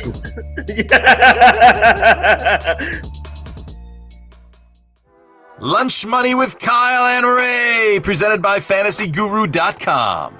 Cheetos or Doritos? I truly love both. Cool Ranch Doritos. Wow. I grew up on Cheetos. I was a big Chester Cheetah guy. Oh, nice. But Ray, as I have aged into adulthood, I've moved away from the fun that is the Cheeto, and I've gone to the more cosmopolitan Cool Ranch Dorito chip. So I'm probably a Cool Ranch guy. How about you? I would go Doritos. I don't like Cool Ranch. The traditional, original, regular, whatever it is really good. But my favorite's actually the sweet chili, the purple bag. Oh, it's delicious. It's fantastic. Yeah, the one that sucks, and I think we can all agree on this one, taco. Yeah.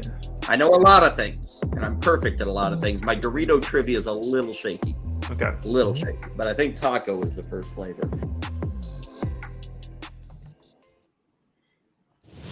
Garoppolo in the shotgun. Debo to his left. They play action throw out left. It is caught by Brandon Ayuk. 10-5. Touchdown! San Francisco. Jimmy back. Jimmy throws. Caught. Brandon Ayuk. 10-5. Touchdown! San Francisco. Ayuk is on fire! How's your fantasy team performing today? Where's your edge? What's on the game day menu? The Bettor Zone is the place to celebrate your passion for football on Bettor Sports Network.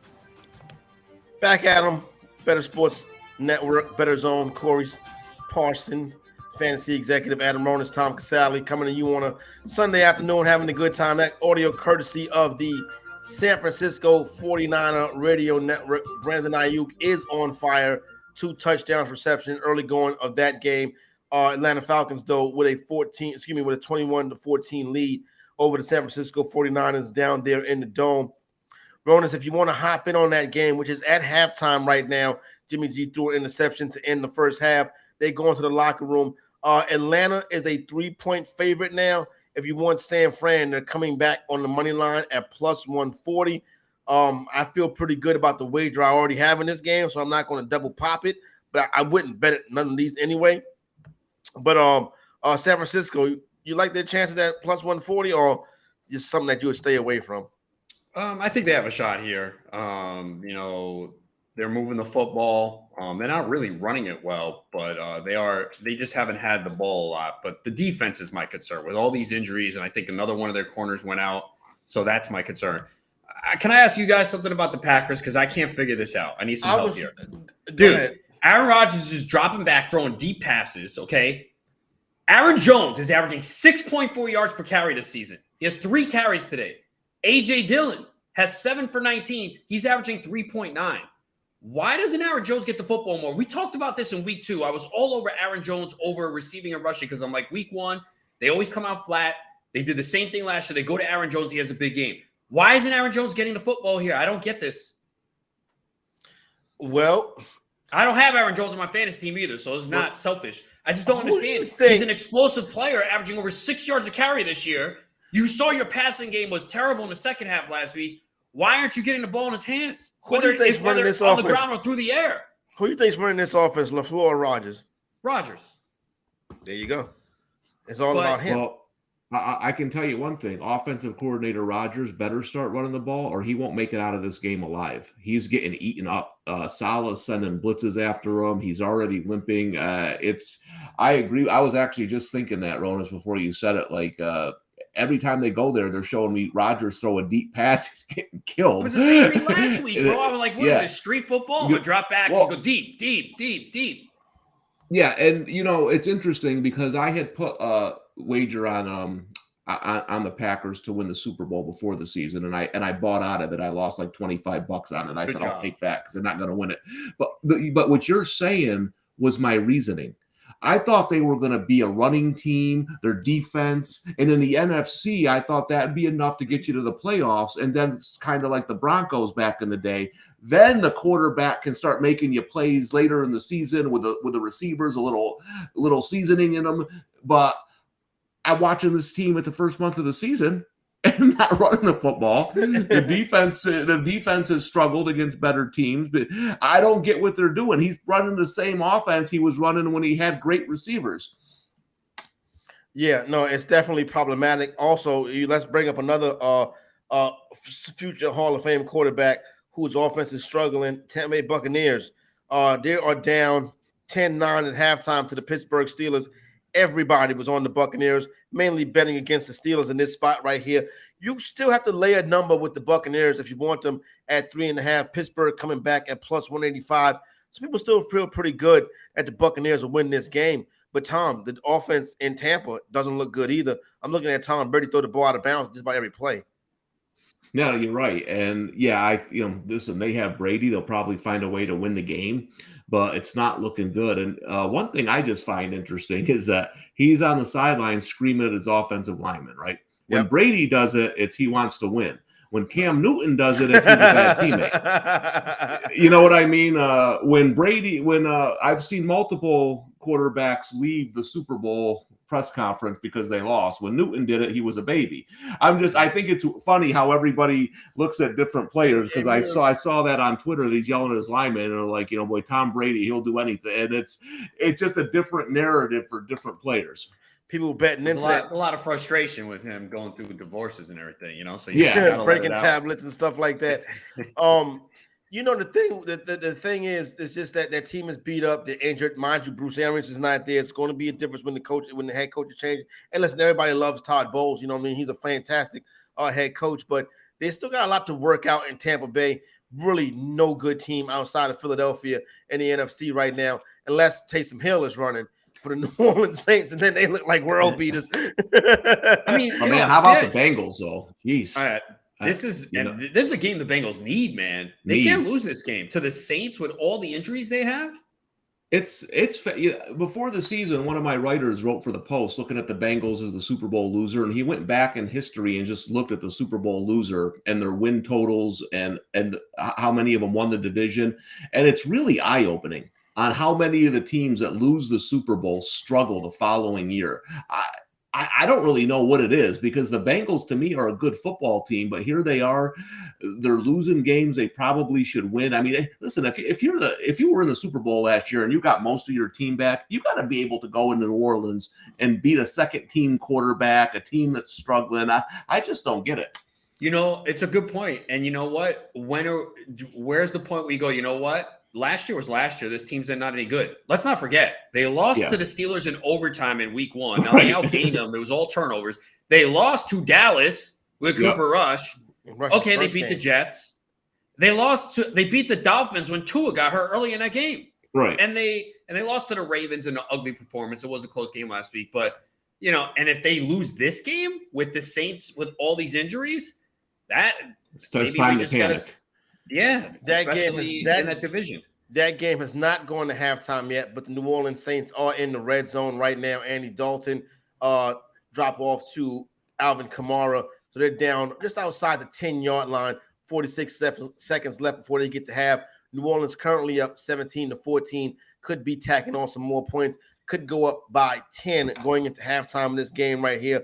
Baltimore Ravens, New York Giants, they are winding down to the second half. Ravens up 10-7 over the Giants. If you want Baltimore, you're still laying at one. You're still laying 4.5. If you like the New York Giants, you're coming back at plus 215. I want a little bit more juice on us to get behind the Giants, but this is the typical New York Giant game. Stay close in the first half, and then hope that Barkley can bust off a few big plays to help you win the game. The Giants are playing their style of ball, and we've seen Baltimore's offense go silent in the second half. This could be a possible live bet opportunity for me on the New York Giants. I don't see it. I just think Baltimore has been moving the ball. They're outgaining them 256-90. So, but isn't it like every Giant game though? Yeah, but this is pretty bad though. It's 7.1 yards per play for Baltimore, 4.1 for the Giants. Big difference.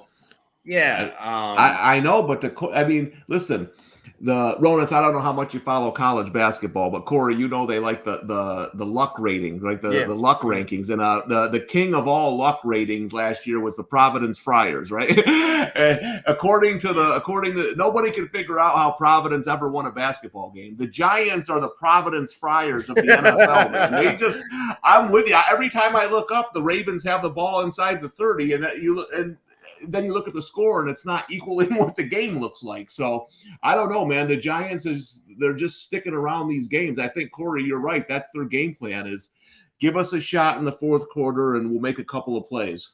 That's basically what they're trying to do. And they're trying to outcoach you too. Now, with John Harbaugh, that could be difficult, but we have seen Baltimore struggle when they play some of the better defensive coordinators, and Wink Martindale is one of those better defensive coordinators in the league. So that's a game to keep an eye on. That game is obviously knows Lamar. He practiced against him for 4 or 5, whatever years. And Did so you hear his comments about Lamar Jackson this week? He more or less act like Lamar Jackson was Tom Brady. Like he was fawning over Lamar Jackson. I wish that Baltimore would get rid of Greg Roman, and I think we could really unlock Lamar Jackson and see what he is. Their offense that they ran, they're still running the offense they ran the MVP year, and it's not, people have caught on to it. I don't get it. What are they going to do with it? Anyway. It's a good point. It's a good point, but I mean, listen, I love Lamar Jackson. He's maybe my favorite player to watch in the NFL. But again, I don't know if he's he's having trouble throwing the ball today. He's missing guys who are wide open. I don't know if that's ever going to be Lamar's strength. I kind of like how they have the running element with the passing element. And again, I mean, they could do a better job of getting them some receivers for sure. But right now, I kind of like the way the offense is. I mean, especially, Corey, with your boy Kenyon Drake in there running for 150 yards a game for some reason, and I don't know why. So that game right now, like I said, so let's go to New Orleans. The Saints do tack on a field goal. New Orleans 20, Cincinnati 14. Now, the Bengals came into this game as about a 3-point favorite right now at halftime. New Orleans laying 3.5. You want to come back with the Bengals, Tom. You're paying $1.65. Well, not you're paying $1.65. You're getting $1.65. Bengals at plus 165. And the Bengals do need this game more. I just don't know if I trust them in this spot on the road. I think the Saints are going to make this one tough. I wouldn't bet this. I think the Saints can hold on here. Yeah, I take a little shot on the Bengals only because I think they've gotten badly outplayed in the first half and they find themselves down 6 points. And now you're giving Joe Burrow a chance to be in the game.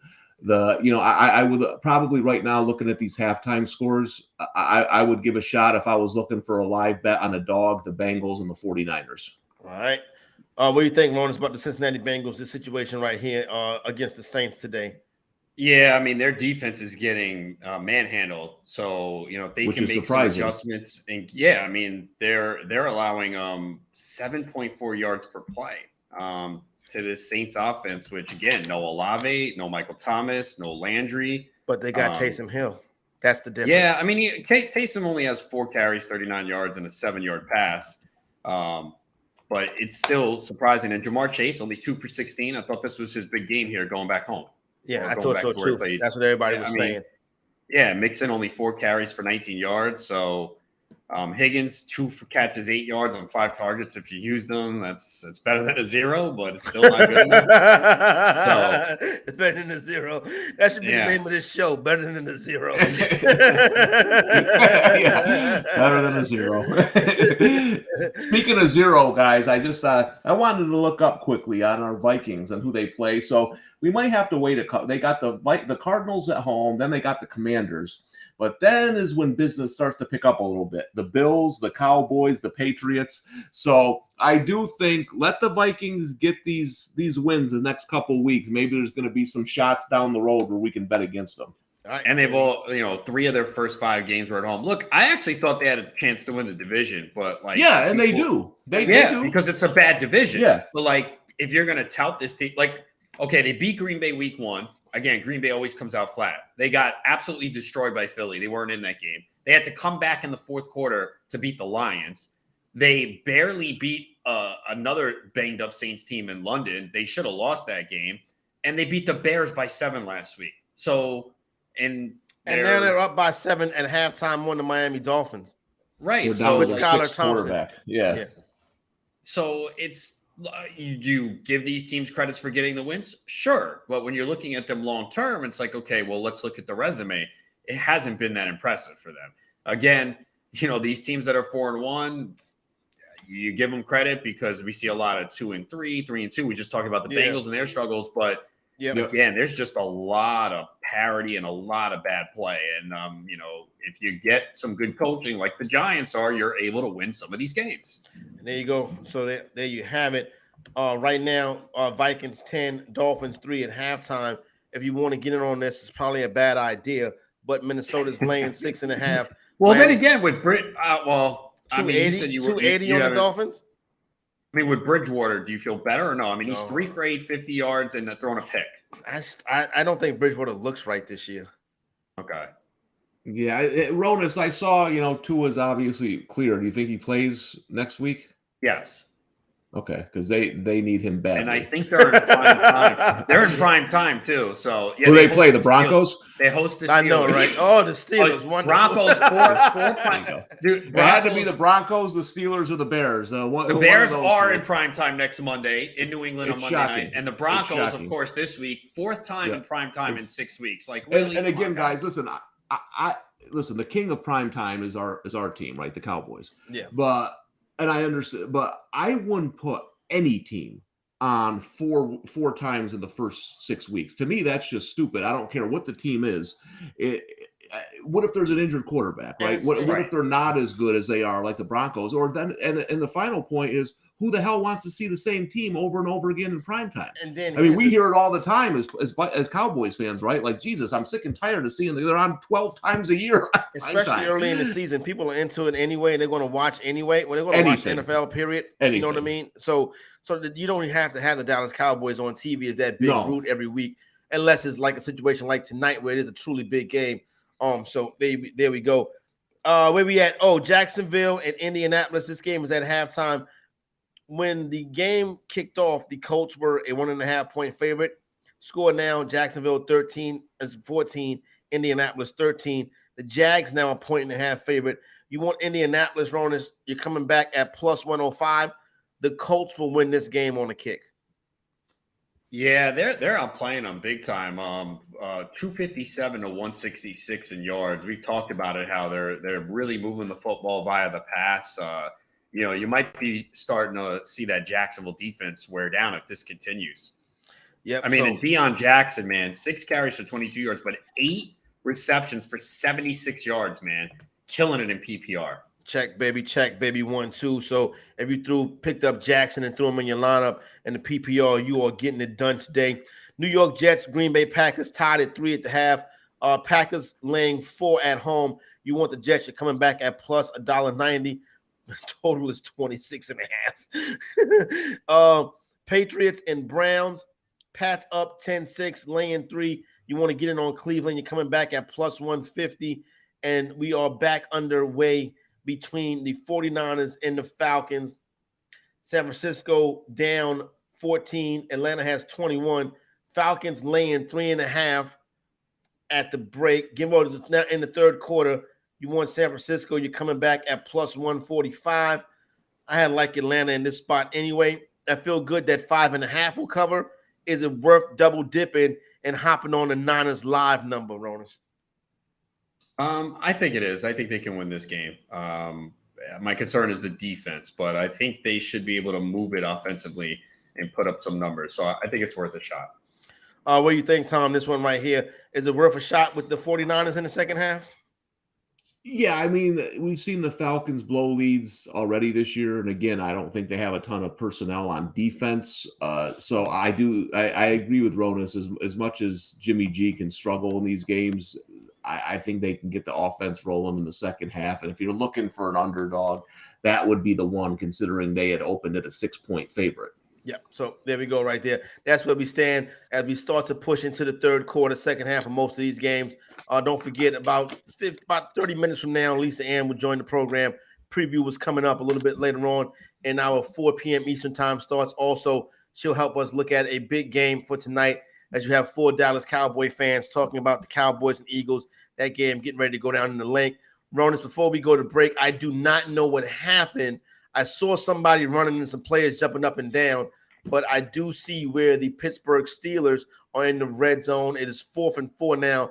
Looks like they're going to settle for a field goal, but Pittsburgh opens up the second half and they get right into field goal range, possibly getting ready to take a 13-9 lead over big kick return. Kick return, yeah, that's what it was. It was a big kick return, and then that guy needs to do a few more sprints because he should have scored. I don't know how he got caught from behind. And Pittsburgh did get the field goal, so it is 13-9. So we'll probably see some more Brady screaming at the special teams now.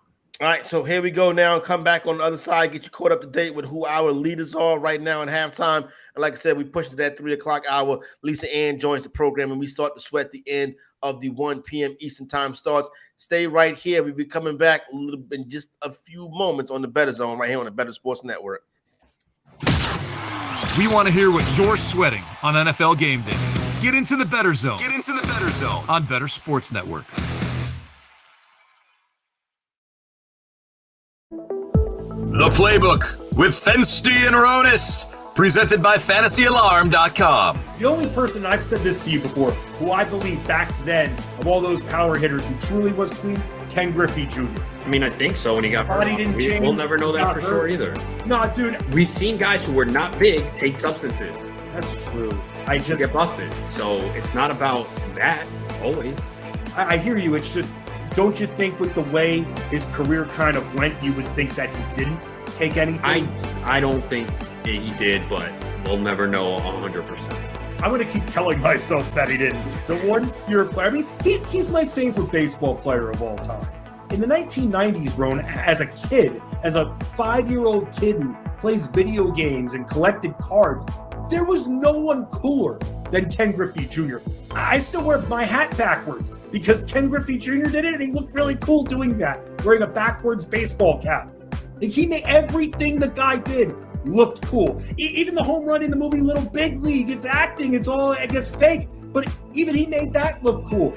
I mean, Ken Griffey Jr., you're a little bit older than me, but in the 90s, was there besides Michael Jordan, was there a more loved athlete than Ken Griffey Jr.? Yeah, no, I love Griffey. He's one of my favorite players ever, from defensively to hitting his swing. And yeah, I would have loved to see what he could have done if he had stayed healthy, the final numbers he'd finished with. So, no, I was a huge fan of Ken Griffey, and it's a shame, though, that all those injuries towards the end of his career just really limited the production he could put up, but he still put up elite numbers. He was so fun to watch. So I'm a huge Ken Griffey guy. And here's the other thing, too. So 1994, the season got shortened because of the strike. And he finished with 40 homers in 111 games that year, man. And then he had 56 2 years in a row, 97 and 98, and then 48. He had a stretch 4 years in a row, 49, 56, 56, 48, 40. I mean, unbelievable. And then, yeah, once he hit like 31, he started to miss games, 111, 70, 53, 83. So think about that, all those years that he lost, and he still hit 630 home runs, man. Yeah. So if he was clean, he would have been the all-time home run champion. Again, we're all guessing here, but you would think, all right, well, once he got into age 31, 32, that's when the body started breaking out, which is typical, right, for someone who's not using anything, whereas we saw Barry Bonds just get better with age. And we did not see that with Griffey. So look at 2001, where he's 31, he played on, look at the home runs decline, 8, 13, 20, 35, 27, 30, 18, 15 to his age 38 season. Even age 39 in 170 games, he had 19 home runs. So he probably would have definitely been the all-time home run leader had he been able to stay healthy. Better Sports Network. It's sports talk done better. Back to the end zone. Caught. Touchdown!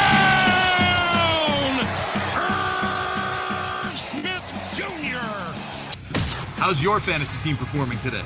Where's your action? What's on the game day menu? The Bettor Zone is the place to celebrate your passion for football on Bettor Sports Network.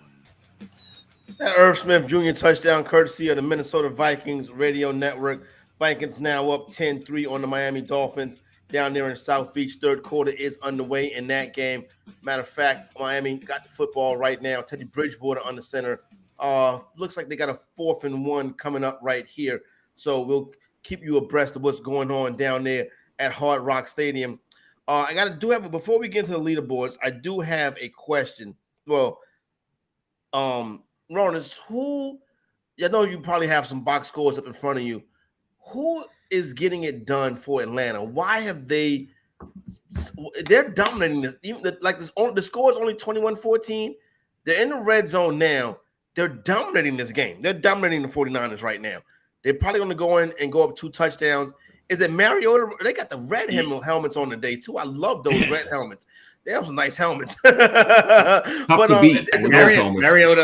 Mariota just had a big run. He's up to 51 rushing yards and a rushing touchdown, 107 through the air with a passing touchdown, only 9-9 through the air. Huntley is actually leading the backfield, 10 for 40. Algiers 8 for 27. And London is 2 for 35. Zacchaeus 356. Kyle Pitts 2 for 12. Kyle Pitts an afterthought. But you see what they did there, Corey. It's a fake dive play. Mariota pulls it in, runs it for 22 yards. I've never seen the Bears run that play. Yeah, and Justin Fields is a better runner than Mariota. So that's what I mean. Like I know, I don't know what the reason is why they don't use Pitts. That is a definitely a legit complaint and argument. But I just feel when I watch Arthur Smith and the Falcons, they look like a real team.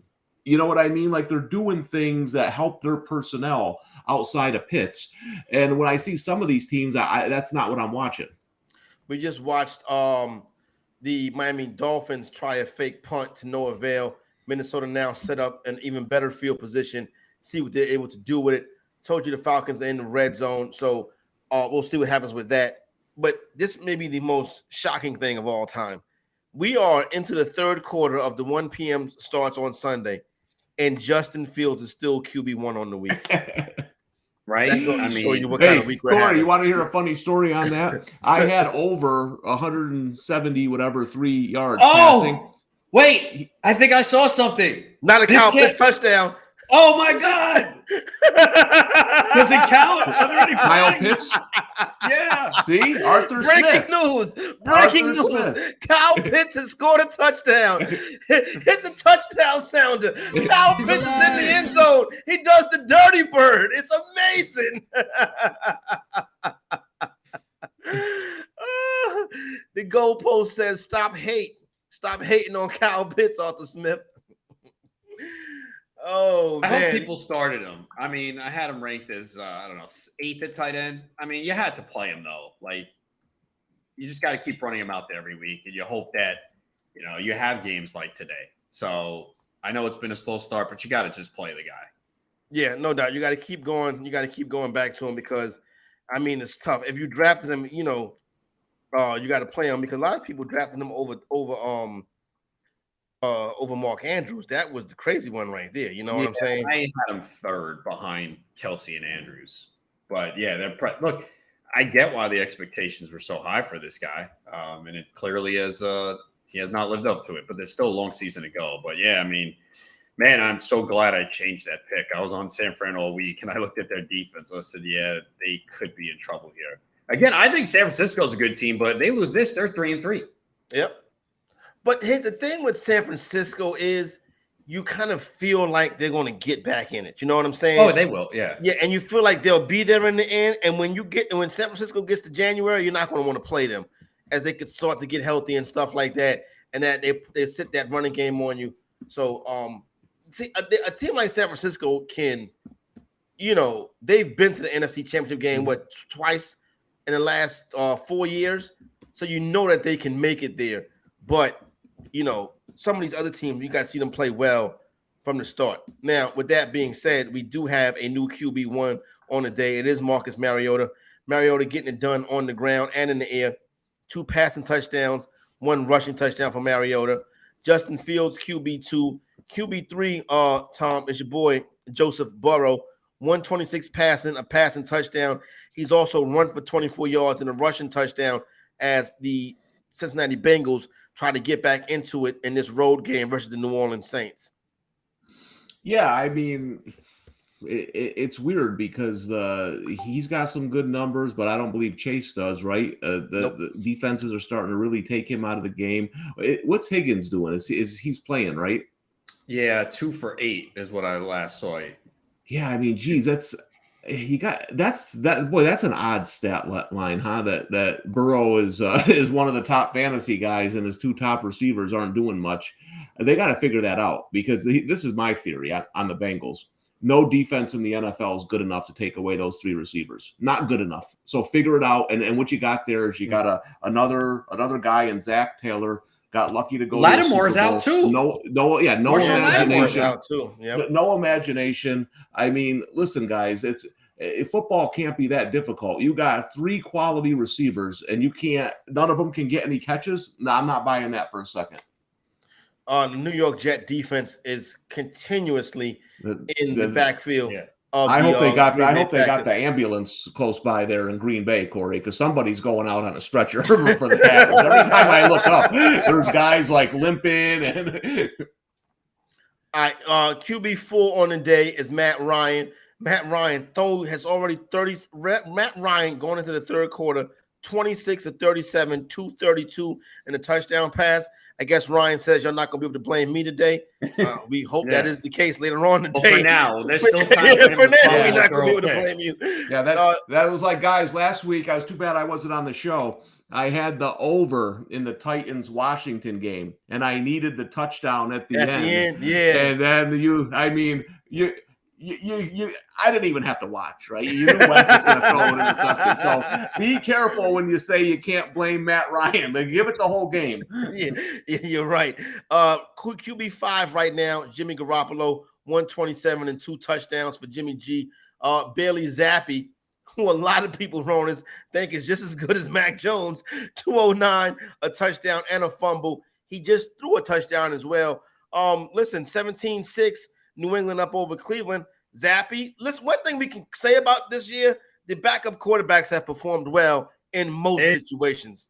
They've been better than some of the starters. Yeah. You can't play worse than Mac was playing. Right. That touchdown was to Tyquan Thornton, who made his debut last week. So he scores the touchdown. And New England up here. And, the Cleveland's not designed to play from behind. They want to run the football. And, I think they'll continue to run it because it's 17-6 early in the third. But, that's you put Jacoby Brissett in situations that you really don't want to happen, especially against a Bill Belichick scheme defense. Yeah, no doubt. I do have a money line play on the New England Patriots. So hopefully we get that one home. Lamar Jackson, QB7 on the day, 142 passing, 36 rushing. No touchdown for Lamar yet.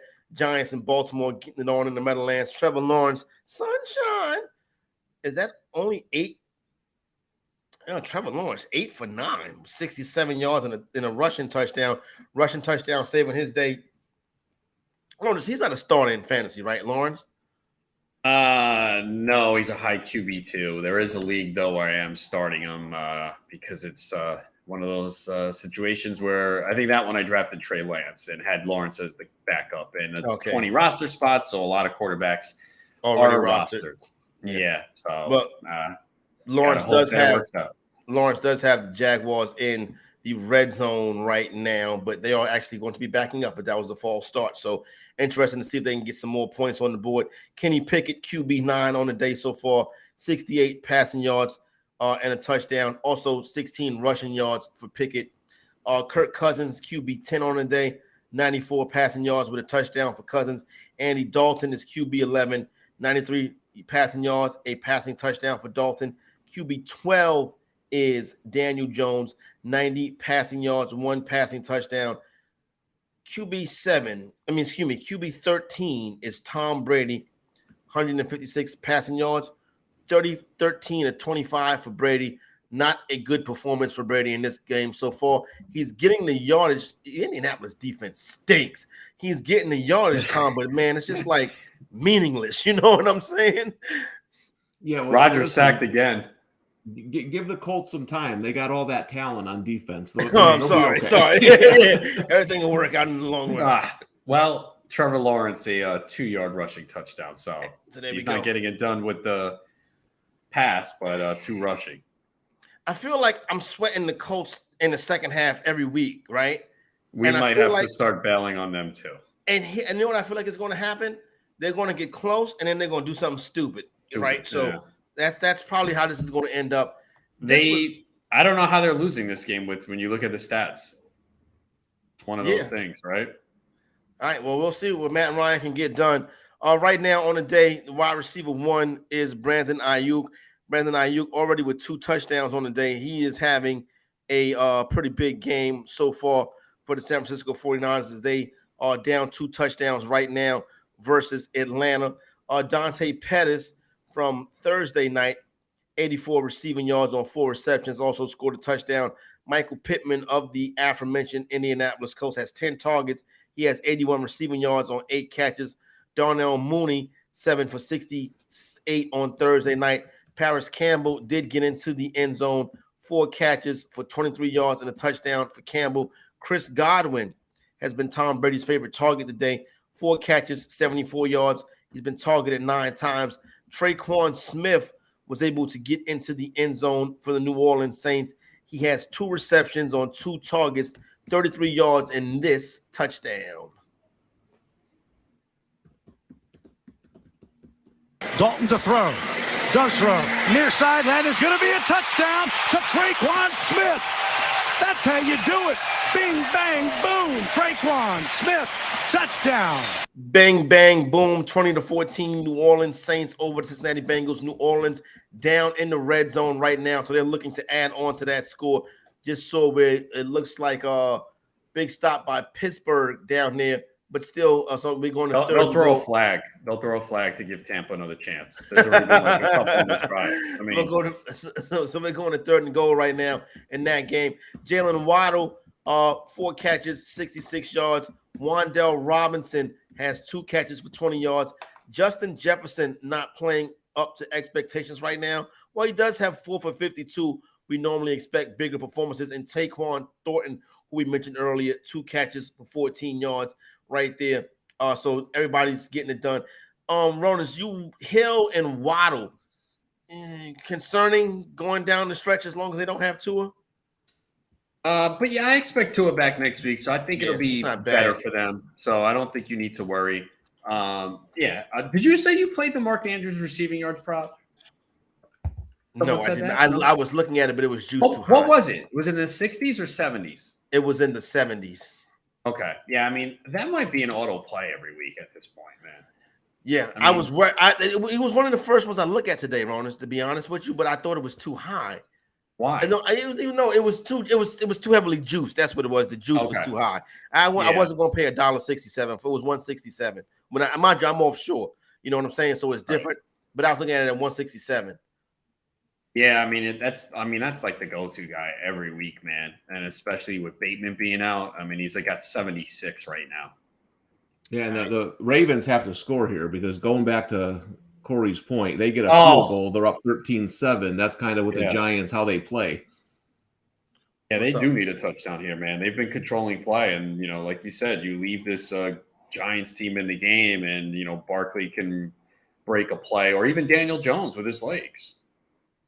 Yep. So, I think, that was almost a disaster right there for the New York. Yeah, as I praise Mark Andrews.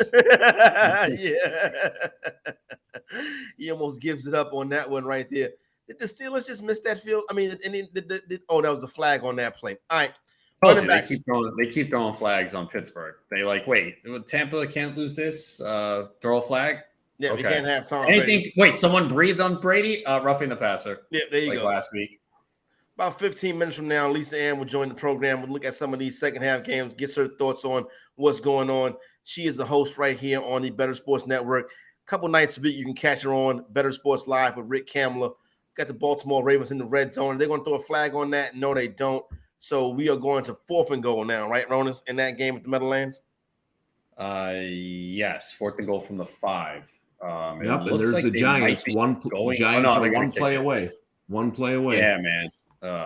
Come on, Ravens, cover this. A Providence luck factor, peeking its head through again, getting dominated, down by 6. And I don't think this. Okay, Randall Cobb questionable to return with an ankle injury, and Zach Moss is inactive.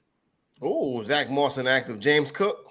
Yeah, if you're desperate, right? Yeah, if you're desperate. Look at those Jets. Look at the Jets, baby. This is why I didn't put Green Bay in the Survivor article, bro. No doubt. Braxton Berrios. All right. There you go. So New York Jets get on the board. New York Jets take a 10-3 lead over the Green Bay. The Packers back-to-back weeks lose to the Giants and the Jets. Well, and the thing is, what I wrote, I took the Jets in a post for my pick, and my analysis was, who gave the Packers the right to be a touchdown favorite right now? I mean, you know what I mean? Like, if you look at their body of work over the entire season, they've beaten one team convincingly, and it was the Bears. Right. The others were either a loss. Didn't they pull away late in that game too? It was a Sunday night game. But every game's either been a close win or a loss. Now you're laying 7 points with a team that doesn't look good. I just didn't understand it. And I know the Jets are the Jets, but listen, look, the Packers are in trouble. They still might cover, but they have looked horrendous most of the year, and they look horrendous today in the first half. And like we talked about before, again, I don't know why they aren't running the ball, especially with Aaron Jones. The guy's averaging 6.4 yards per carry, and he's got 6 today. I mean, they're not running the ball either. Maybe today's a bad example. They're 14 carries for 28 yards, but it's not like the passing game is working that well either. So find a way to get the ball in Jones's hand in the pass game. He has 1 reception for 6 yards. All right, that's where we stand right now. New York Jets getting it done. Also see where the Indianapolis Colts are once again driving the football. They're about 8 points down right now, halfway through the third quarter in that game, as they try to march down and get into scoring, scoring territory. Right now, the number 1 running back on the day is Deion Jackson of those Indianapolis Colts. He has 8 catches for 76 yards, 26 rushing yards. Kenyon Drake, a surprise RB2 on the day, 91 rushing yards and a rushing touchdown, also has 8 catches. Joe Mixon, right now in the PPR, starting off with 15 fantasy points. You got 4 receptions for 23 yards. He's also run the ball for 29 yards. Is ready. Ramondre Stevenson, Talked about him coming into the day. It's possibly a guy who could have a big game. Stevenson has 59 rushing yards and a rushing touchdown. He also has 2 receptions and 10 receiving yards. Travis Etienne has played well today. Couple of big runs, no touchdowns. He does have 20 yards receiving, 81 rushing yards for Travis Etienne. Now, Jermichael Hasty is the one with a touchdown. Hasty has 61 rushing yards, and he also has this touchdown right here.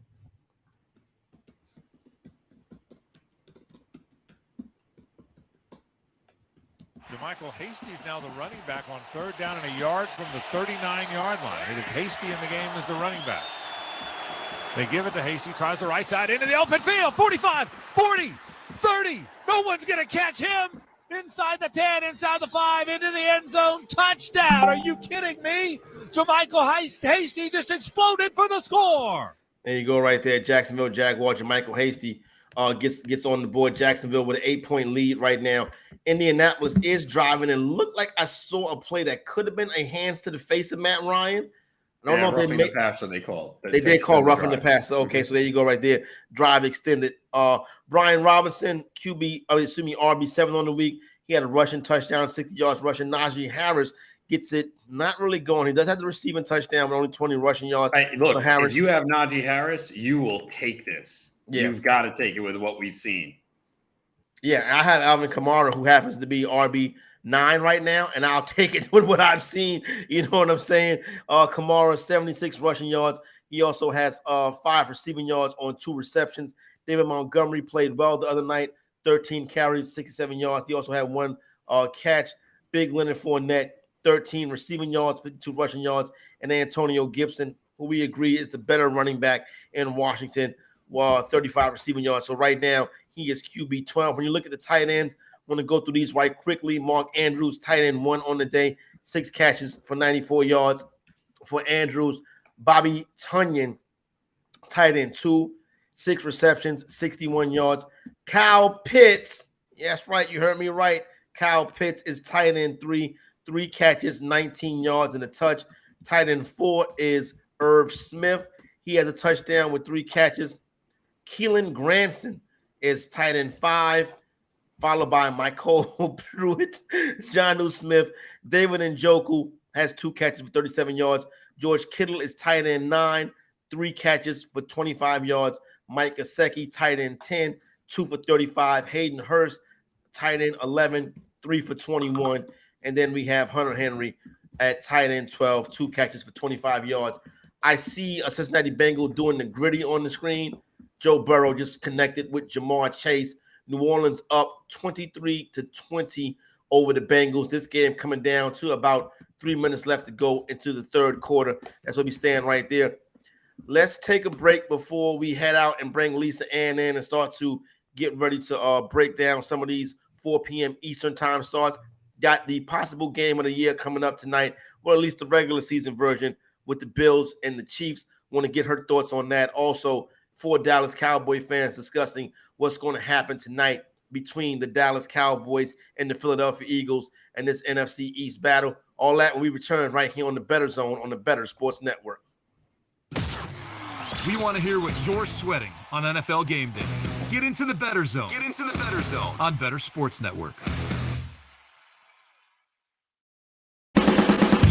Bettor Sports Live with Lisa Ann and Rick Kamla. That's 7 p.m. Eastern, 4 Pacific. We've talked about this. You're not into that, to the dynasty thing. I don't, dynasty is like a long-term relationship, and that just is really tough for me, Rick, I understand. It is such, and then when you say the 2 things that you say that probably scare me the most is a 14-team dynasty. Then I'm like, oh, this is a now complex relationship that requires a lot of my attention. And a dog that you don't like and all of that stuff, right? Lunch Money with Kyle and Ray. Weekdays at noon Eastern, presented by FantasyGuru.com. I wish they'd get rid of instant replay. I think it's damaging to the sport. I just don't like it. They will never get rid of instant replay on the broadcast. We demand it, and that's why. Remember, replay kind of rose out of the fact that people would sit at home and say, "Why can't they look at this? Why can't they see? I get to see the replay, and I know it's wrong. Why don't they get it?" So that said, okay, we'll have replay. Ray, we're never going to get rid of replay. No. Like, you couldn't say, hey, the NFL will get rid of it, but we're not going to show it on broadcast. What if the NFL said, we'll get rid of replay, but we will not show any instant replays at the stadium? Would you be okay with, like, you'd still get them at home, and you could still yell at the TV, but the ref can't hear you there. Right. Like, I feel part of it is they have to have replay because the millions upon millions of people watching the game have replay. So, like, you can't not have replay when everybody else has it, but the guys making the decisions don't have it. Like, you gotta have replay. It's impossible. It is impossible. It's just my dream. It doesn't help. You get better dreams, Ray. That's not really like it doesn't help. That's the thing. If we use replay and it creates as many questions as answers that it solves, what's the point of it? Well, it's not going to change, Ray Flowers. You're going to be an old man still yelling at the replay cloud. Bettor Sports Network is betting, fantasy, collectibles. It's sports talk done better. From left to right, Mariota looks, now going to loop, and Kyle Pitts caught it, touchdown! On U.S. soil, number 8 has a touchdown. How's your fantasy team performing today? Where's your edge? What's on the game day menu?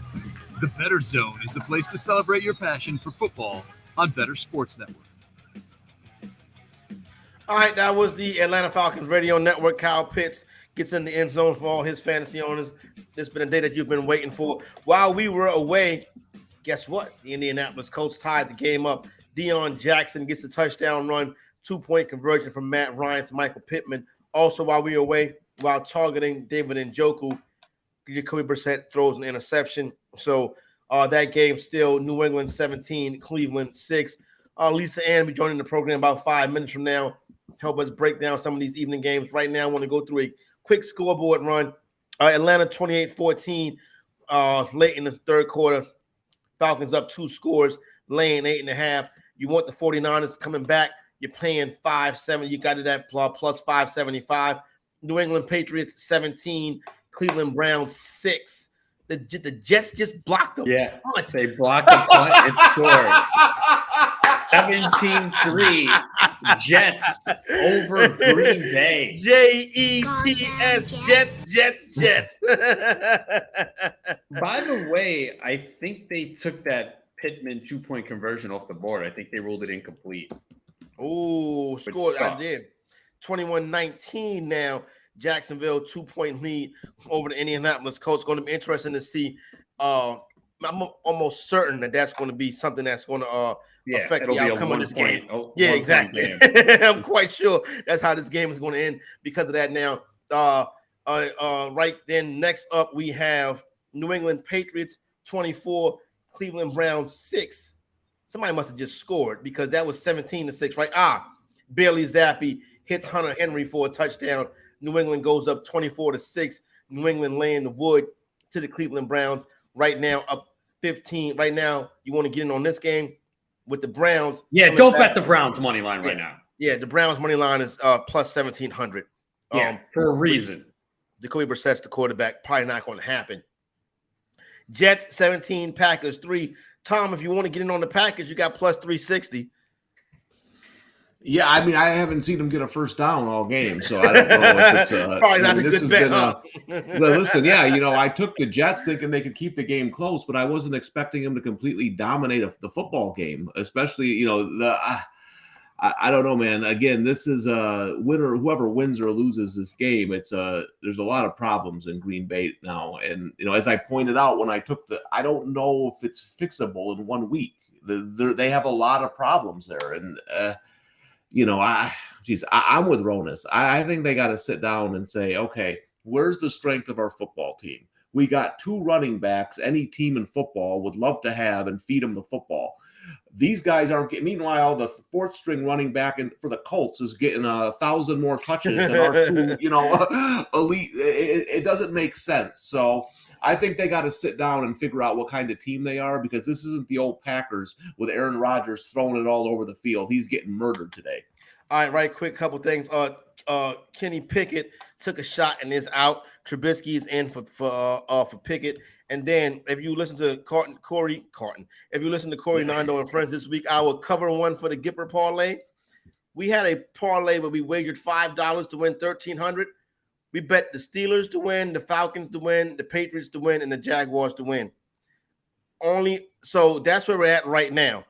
Now we do have the Panthers on here, but they're going to give us a cash out option. So this thing right here could possibly happen right now, which would probably be one of the bigger stories of the year. But right now, happy to welcome in a good buddy, friend, co-worker, analyst right here on this channel, Lisa Ann. Lisa Ann joins the program. You can catch Lisa Ann on Wednesday nights from 7 to 10 p.m. Eastern time with Rick Kamler on Bettor Sports Live. Lisa, what's going on with you? How you doing? Not the most exciting day in the NFL for sure. How are you all doing today? We're doing well. We echo the same sentiments as you, but let's start off talking about this game in Green Bay. The New York Jets, they blocking kicks and scoring touchdowns. Braxton Berrios, they knocking Green Bay Packers out the game. How about the Jets, Lisa? Yeah, I've been thinking all week that this was going to be a really exciting game to watch. What we saw happen to Green Bay last week up against the Giants in London was like, wow, how is this season going to play out for Aaron Rodgers? If this was another time, we'd have looked at this matchup and said, you know what? This is a get-right game for the Green Bay Packers. They're facing the Jets, but the Jets started to come on. We've got Breece Hall.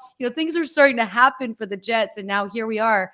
It's different without Devontae, and it's also different without the defense really working and the line to protect Aaron Rodgers. And you can see the frustration. Him and Tom Brady, both a lot of frustration this season. And you can see why. A fumble earlier in the game by Dillon. Like, these little mistakes add up to be a big problem because now you're down 17-3 in this game. About the other New York team, which has to be one of the bigger surprises in the NFL, the Giants at 4-1. Now, they just Daniel Jones took a sack, so it looks like they will be settling for a field goal attempt. But if they do hit it, they're only down 3 to Baltimore, who has been one of the better teams this year. I mean, the Giants have got to be one of the biggest stories in the NFL this year. They are and they aren't, right? Everyone's giving Daniel Jones so much credit when I really think it's the defense that is making the difference by not having to force Daniel Jones to work so hard, right? This is kind of a low-scoring game. We're looking at the third quarter. Going into the half for most of these games, the scoring was like all you could think is under bettors on the total are happy right now, right? Everybody that bet the under on any of these games. But yes and no is how I kind of feel about the Giants. They do look good and they have made some plays happen, but I don't think it's as much of the offense as it is the defense.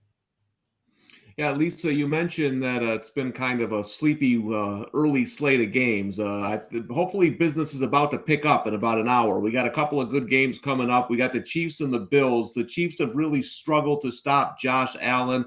Patrick Mahomes, an underdog at home. You never see that. Who do you like in this game and why? It's hard to see Patrick Mahomes an underdog in KC. I'm kind of looking at the Chiefs as being able to get this done, even though I love Josh Allen and what the Bills have put together. The Mahomes experience and how much experience he actually has. The missing piece with Tyreek Hill does make a difference, but I still think this is a battle that emotionally means something. Travis Kelce really heated up last week. I think he's going to continue that, but you got a much better defense on the side of Buffalo than you do the defense in Kansas City. I'm glad you mentioned that. And let's hop into it a little bit with this game right here, Lisa, because I'm on the Buffalo Bills. I think this one plays out the way the Rams and the Bills game played out earlier this year. I think that Buffalo is going to win the game. I think the Bills can win the game by double digits, to be honest with you. I think it's a Buffalo win in the under. But I can see, why people are on Pat Mahomes, because him and Andy Reid kind of have a way to figure out a way to get it done, much like they did much like they did against Vegas last week. Agreed. But week 1 was really a display for Buffalo, right? And we knew what Diggs could do this year, but now he's starting to spread the ball around. I've been really waiting for Dawson Knox to kind of come to life. And I'm hoping that this is the week up against Kansas City where all of us, fantasy managers who have our shares of Dawson Knox and have not given up. It's hard not to give up at this point, but when you're facing bye weeks, you really just can't be letting a viable player going. So I'm looking for Dawson Knox to get in the end zone today.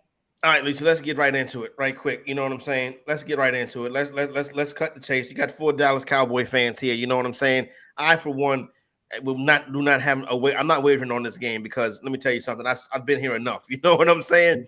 But with that being said, the past couple years, the Cowboys have dominated the NFC East, including the Philadelphia Eagles, particularly recently.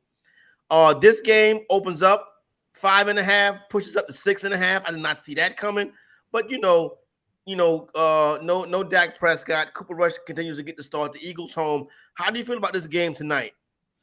Corey Parson, I am exactly like you. I am not wagering on this game. We've all been Cowboys fans for a really long time. What concerns me really more than anything is what the Eagles can put out there. They can put everything on the field this week. The Eagles have a bye week next week. So I just feel like they're just going to there's no reason to let anything loose. We know that the home team's going to get a little bit of points just for the home advantage, but the Link is a tough place to play. I love what Cooper Rush has been doing. Look, we had such little expectations.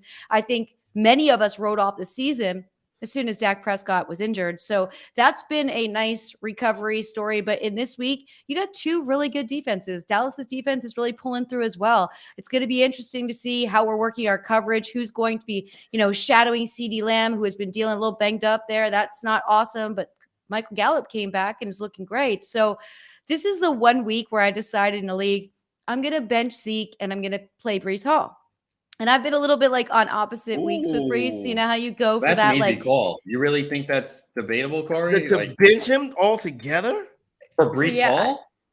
I had to bench him. My other choices were too good. I couldn't get him in a lineup.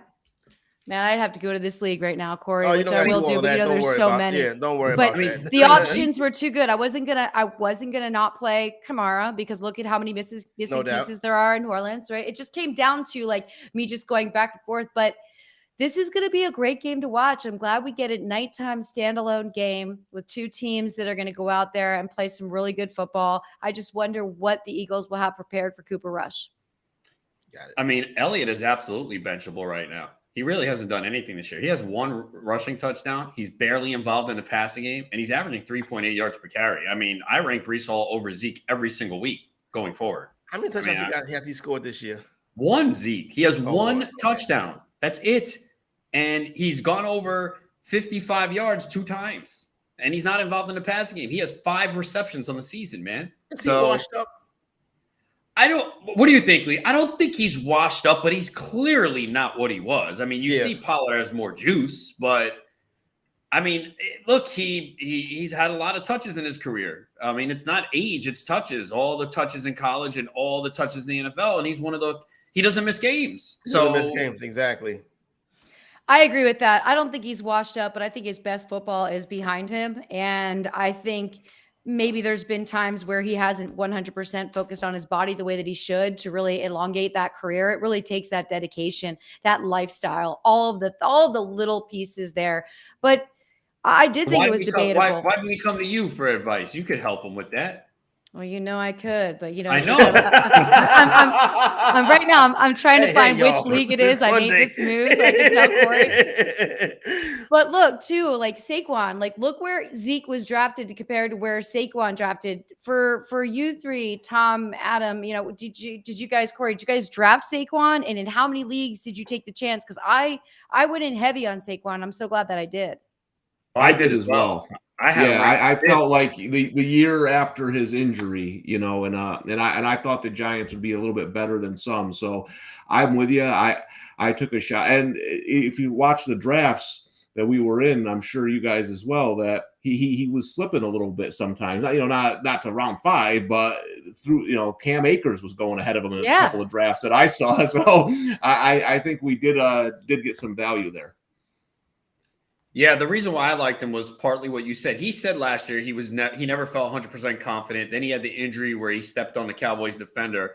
He came in healthy this year, sounded more confident, and you knew that he was going to get a huge workload. They were not taking him off the field, and there's very few running backs that you can say that about. Unfortunately, he has stayed healthy so far. He did have the scare in London with the shoulder, but yeah, I'm heavily invested in Barkley. And I had a Giants fan text me week 1 in the first half, oh, what is wrong with you? Why'd you take Barkley? And then 10 seconds later, Barkley broke off a big run. Oh, I was just kidding. Good pick by you. Yeah, okay. Thanks. Alan Lazard gets in the end zone for Aaron Rodgers, scoring that game now 17-10. New York Jets up on the Green Bay Packers. That game into the fourth quarter now. Interesting to see how that one will play out right there. Lisa, when you look at some of the other games on the slate tonight, the situation in Carolina has been bad so far this year. has been terrible, to be honest with you. Not even bad. They've already fired the head coach. Steve Wilkes comes in there, and then he fires the defensive coordinator like he was waiting to get the job so he can get rid of that guy. Baker Mayfield, not benched, but hurt, but benching would have been appropriate for Mayfield as well. But then they go to Los Angeles today to face the Rams, and I'm like, hey, you never know, because the Rams ain't been that good either. I mean, Matthew Stafford not playing well, the Rams not running the football well. They're getting run on. The Rams, matter of fact, the Rams to miss the playoffs was like minus 115. First and foremost, I would love to be able to fire somebody my first day at my new job. Can you imagine how that dude just you know came in there and fired somebody? Here I am. I'm in my new Corey, spot. You know what? Corey, you're out of here. Adam gets your pay. Tom, we're not sure about you yet. Okay, like that's first and foremost. Well, and what else is crazy is you've got both of these teams in a situation where we're hearing rumors of trade for Christian McCaffrey. What's going on there? And then the other day, Cam Akers is like, "Oh, this is a personal thing. Now it's a football thing, but it's not an injury thing." Like, I just feel like it is legit imploding. I wish they would reconsider taking Odell back into the fold. I understand the Robinson contract has really kind of put them short when it comes to the salary cap, but you know, he's passed all his physicals. He's ready to be back out there. He's starting to meet teams, and he was the difference maker. Now you got Cooper Kupp with a little bit of a foot injury, which is going to be nagging. Cooper Kupp has been misused and abused, overused, and not any other factors. Higbee's getting some targets, yes, but Stafford is leaning on him too much. That makes you feel like, wow, if there's no Cooper Kupp, would the Rams have enough offense to beat anybody? This game almost turns into looking like trash, but we also know the narrative that most teams, the week of a firing of their coach, when things get shaken up, what happens? They go out there and they play lights out ball because they want to prove, right? Yeah, they're like, you know what? He sucked. Our locker room is so much better without him, and now we can win. Best thing that ever happened to them was Baker lands on the bench with an injury because Baker's just not Baker anymore, no matter where he is. We also have at 4:00, Seattle hosting the Cardinals. How about the story of Geno Smith? Everyone buried this guy. He's done. He's played better than Russell Wilson this year. Yeah, he's played better than Tom Brady. That's true.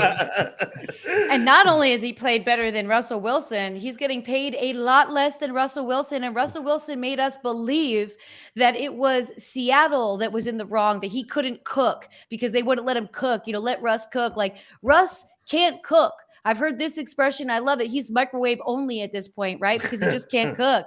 But like Geno Smith is just blowing our minds. And it's great to see because in drafts, we were seeing the value of Lockett and DK Metcalf really slip. Like you're truly discounting how good these two are. I mean, Tyler Lockett's such a gadget player, really able to do that toe drag swag. Nobody has it like he does, right? He catches balls. You got to watch the replay like 3 times like he's in.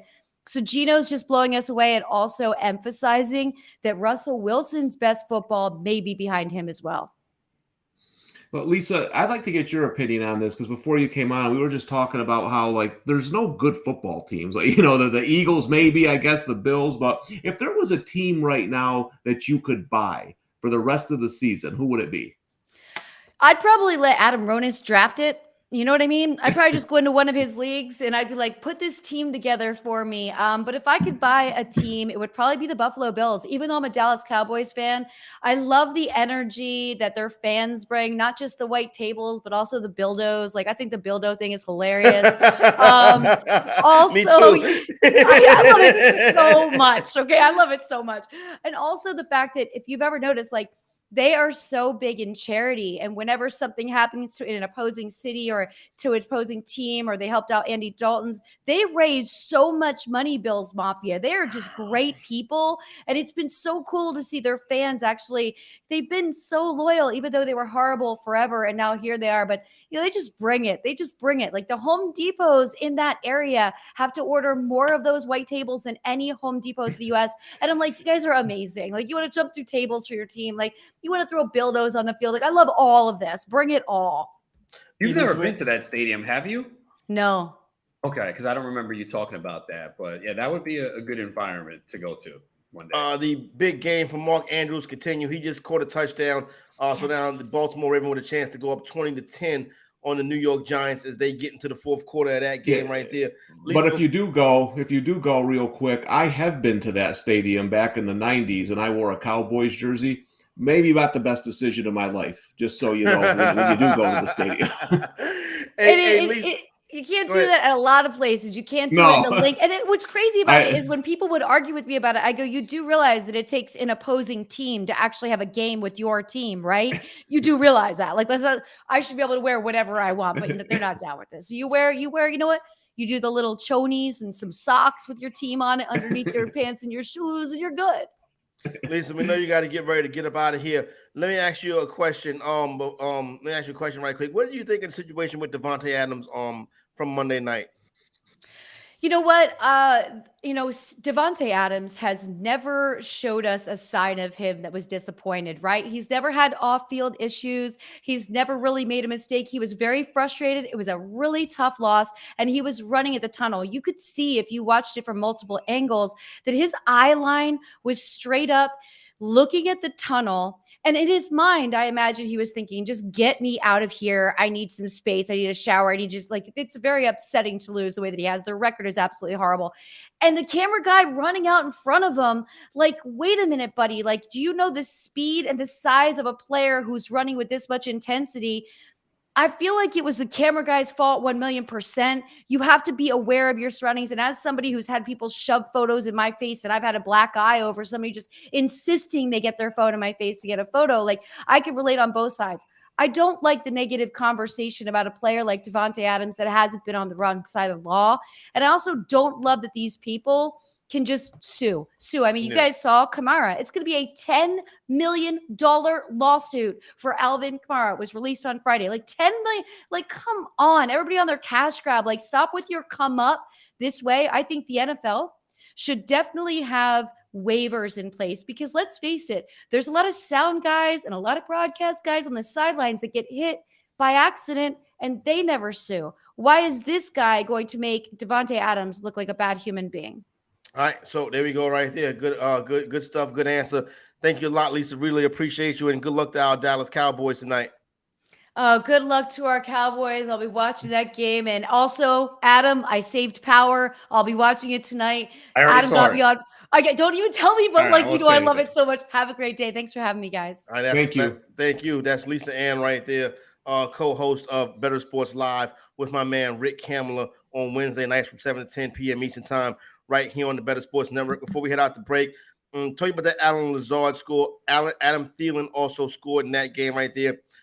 We also saw where the Jets extended that lead. Mike Gesicki scored it. Yeah, I saw where the Jets. Breece Hall scored for the Jets. So at least I cashed a prop. I had over 59.5 rushing yards. He bust a long run too. He's good, man. I might catch a bad beat. Nick Chubb, I have over 18.5 rushing yards, the longest yard.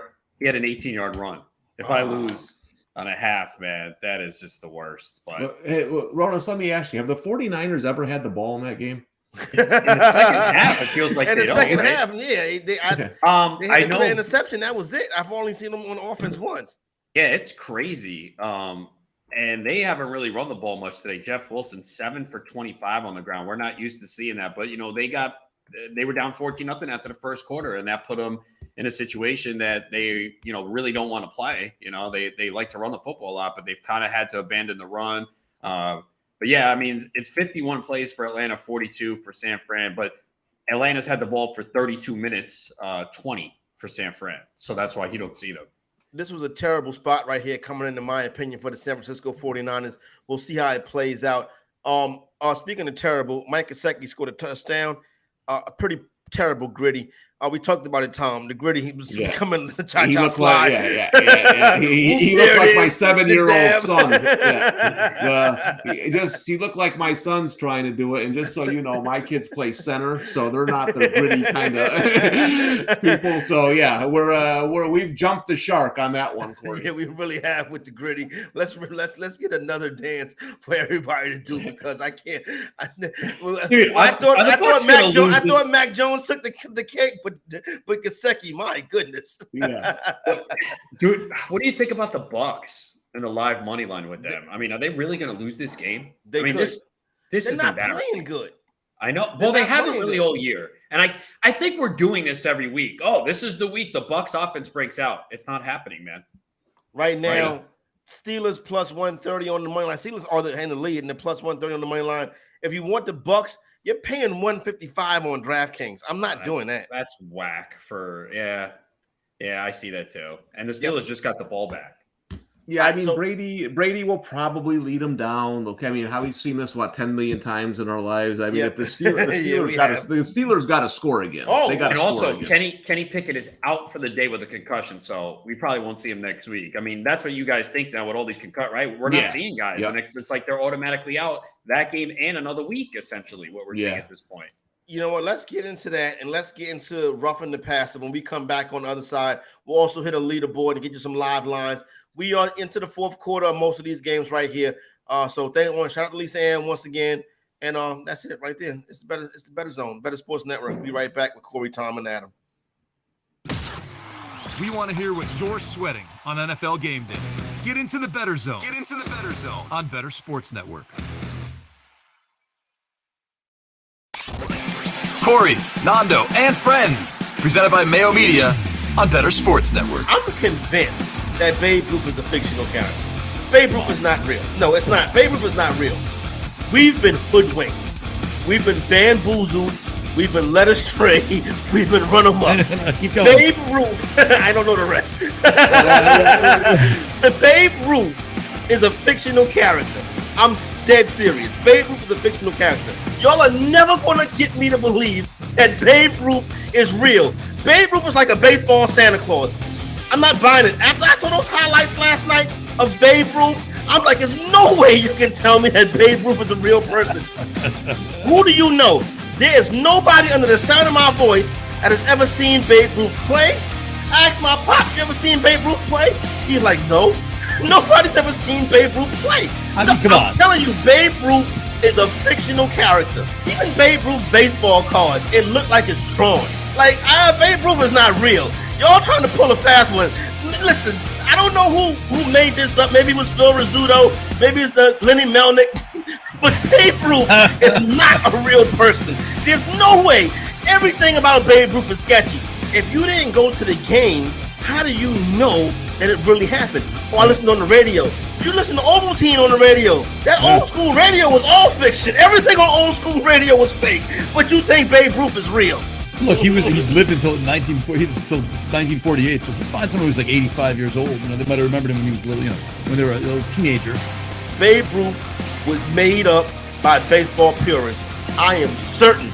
You do that thing where you pause the Babe Ruth video and you zoom in and you zoom in and you zoom in. And you see like some artist autograph like right here. Some digital art right here. Yeah, somebody needs to investigate this and see if Babe Ruth is a real person. I'm pretty sure Babe Ruth is a fictional character created to make people think that like there was this great jolly old baseball player that drank beers and ate hot dogs and hit 60 home runs. Like the home run record before Babe Ruth was like 14. You know what I'm saying? Yeah. But now he figured it out. Like who figured out the dunk, right? Like he's just like, that's like Dr. J or something, right? Then Dr. J, probably was before Dr. J, but Dr. J made the dunk famous. Babe Ruth made the home run famous, or maybe that was a way to get people to like. We're gonna make baseball America's pastime, but in order to do so, we need somebody who we can make the face of the sport. And they didn't have no face of the sport. So they're like, okay, let's make him a fictional guy that played for the Red Sox and was traded to the Yankees for like tickets to tickets to cats. You know what I'm saying? Like the Red Sox get a Yankees. You tried to say is there any footage of Babe Ruth in the Red Sox uniform? None. I'm telling you, Babe Ruth is a fictional character. Empty backfield with 5 wides as Burrow waits for the shotgun snap back at the 20. It's 1st and 10 at the 15. Burrow catches, looks, fires, boom, chase, touchdown! Yeah. How's your fantasy team performing today? Where's your edge? What's on the game day menu? The Bettor Zone is the place to celebrate your passion for football on Better Sports Network. All right, back up and Adam, Better Sports Network, Bettor Zone. Corey, Tom, and Adam. That audio. Hey, Corey, can I say something? Bengals Radio Network. Of course you can, Tom. That's why you're here. When we were away, we heard during the commercial your Babe Ruth rant, which to be fair is maybe the dumbest rant I've ever heard. But I gotta be honest with you. You think Babe No, Ruth is real, Tom? I gotta be honest with you. You're making me think a little bit. You're right. I've never seen Babe Ruth in a Red Sox uniform. Never. This story might be made up. At first I was thinking, man, where is Corey going with this? But then as you kept going, I started thinking, and I say he might be right. I don't know if Babe Ruth's real. Telling y'all, just be careful with the Babe Ruth stuff. There's a lot of things we're told are real that are not, but that's a story for another day. All right, that audio courtesy of the Bengals Radio Network. No. Bengals driving the football right now, as are the New York Giants. New York Giants in the red zone last I checked. Bengals down 26-21. Burrow takes a sack. Something must have happened, and I think I'm about to find out what happened in the Meadowlands. Yeah. Bingo, touchdown, Bellinger, New York touchdown. Giants. Daniel Bellinger from Daniel Jones. 20-16 now, extra point pending. 6 minutes to go in the fourth quarter of that game. Wait, Tom, Giants- Tom, you might have hit a prop here. What was your Kittle line? 42.5. He's now got 53 after his latest catch. Congrats. There you go, right there. Well, we had to work for that one. You did, yeah. It's a little bit of a sweat here, man. It seems like the props are a real sweat today, man. I mean, unless to be honest, Jonas, the way this day started, I was like, geez, I got a prop on somebody who's kind of a big name player. I don't know if I'm going to hit it with all these weird players going off today. Yeah, man, it's been a rough day so far. I know I hit the Breece Hall prop, but I had an Aaron Jones prop that's probably not going to hit. And I got Mike Evans, man, over 64.5 yards. He had 38 early, and I haven't really seen him at all since. Oh, wow. And Pittsburgh has the ball 1st and 10 at the Tampa 11. Wow. This is interesting right here. 38 yards. For the first time today. Go ahead, Tom. No, I was just going to say, I really, really like Ronus's betting cap of the Breece Hall over longest rush moving forward, and you can just see, man. That's why I took the season. He's a player, and you see that in college.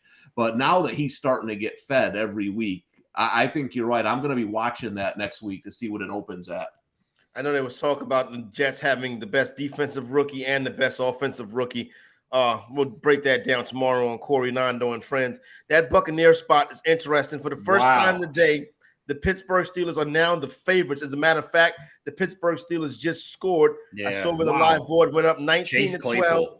Chase Claypool gets a touchdown, Ronis. Now, Corey, do you have the list of like the most popular Survivor picks? Wow. Tampa's got to be up there. Tampa was up there in Survivor. Tampa was up there, and so was the Packers. The Packers were up there in Survivor again this week. And look, Ronis and I are shocked every week. Look, every week. Look, I wrote up the Bucs, so I'm not acting like I get everything right. I wrote up the Bucs. I still stand by it. I'm stunned by this, but the Packers were not in mine. Again, Tom and I, we had this discussion. They have not played well. They should have won. They should win this game, but I didn't have them in the top 3. And I will say Survivor is very difficult, man. It's not easy. I'm not saying it's harder than picking against. I don't say it's harder than picking against the spread, but to do that do that for 17, 18 weeks, that's extremely difficult. You know what I'm saying? It's luck. It's almost impossible at this point. It's close to it. I mean, look at the first few weeks, how many landmines people hit. You had to be in multiple or one that gives you the double knockout. I mean, so many people have been eliminated the first few weeks with, it seemed like obvious ones. And then as the weeks go on, and so what we talk about, who can you trust? I don't trust anyone right now. No, you can't. You can't. It's very difficult. Pittsburgh Steelers up 20-12. Now, still plenty of time left to go in this game. 9 minutes to go. That is Tom Brady on the other side. But fascinating. If you want to get in on the Buccaneers right now, you're getting them at plus 225. Tom, is there been anything on the money line? 25 for the Buccaneers on the money line right now? Ooh, that's tempting, man. That is very tempting. But Tom, I ask you, is there anything that you've seen so far in this game to make you want to put your dollars behind that?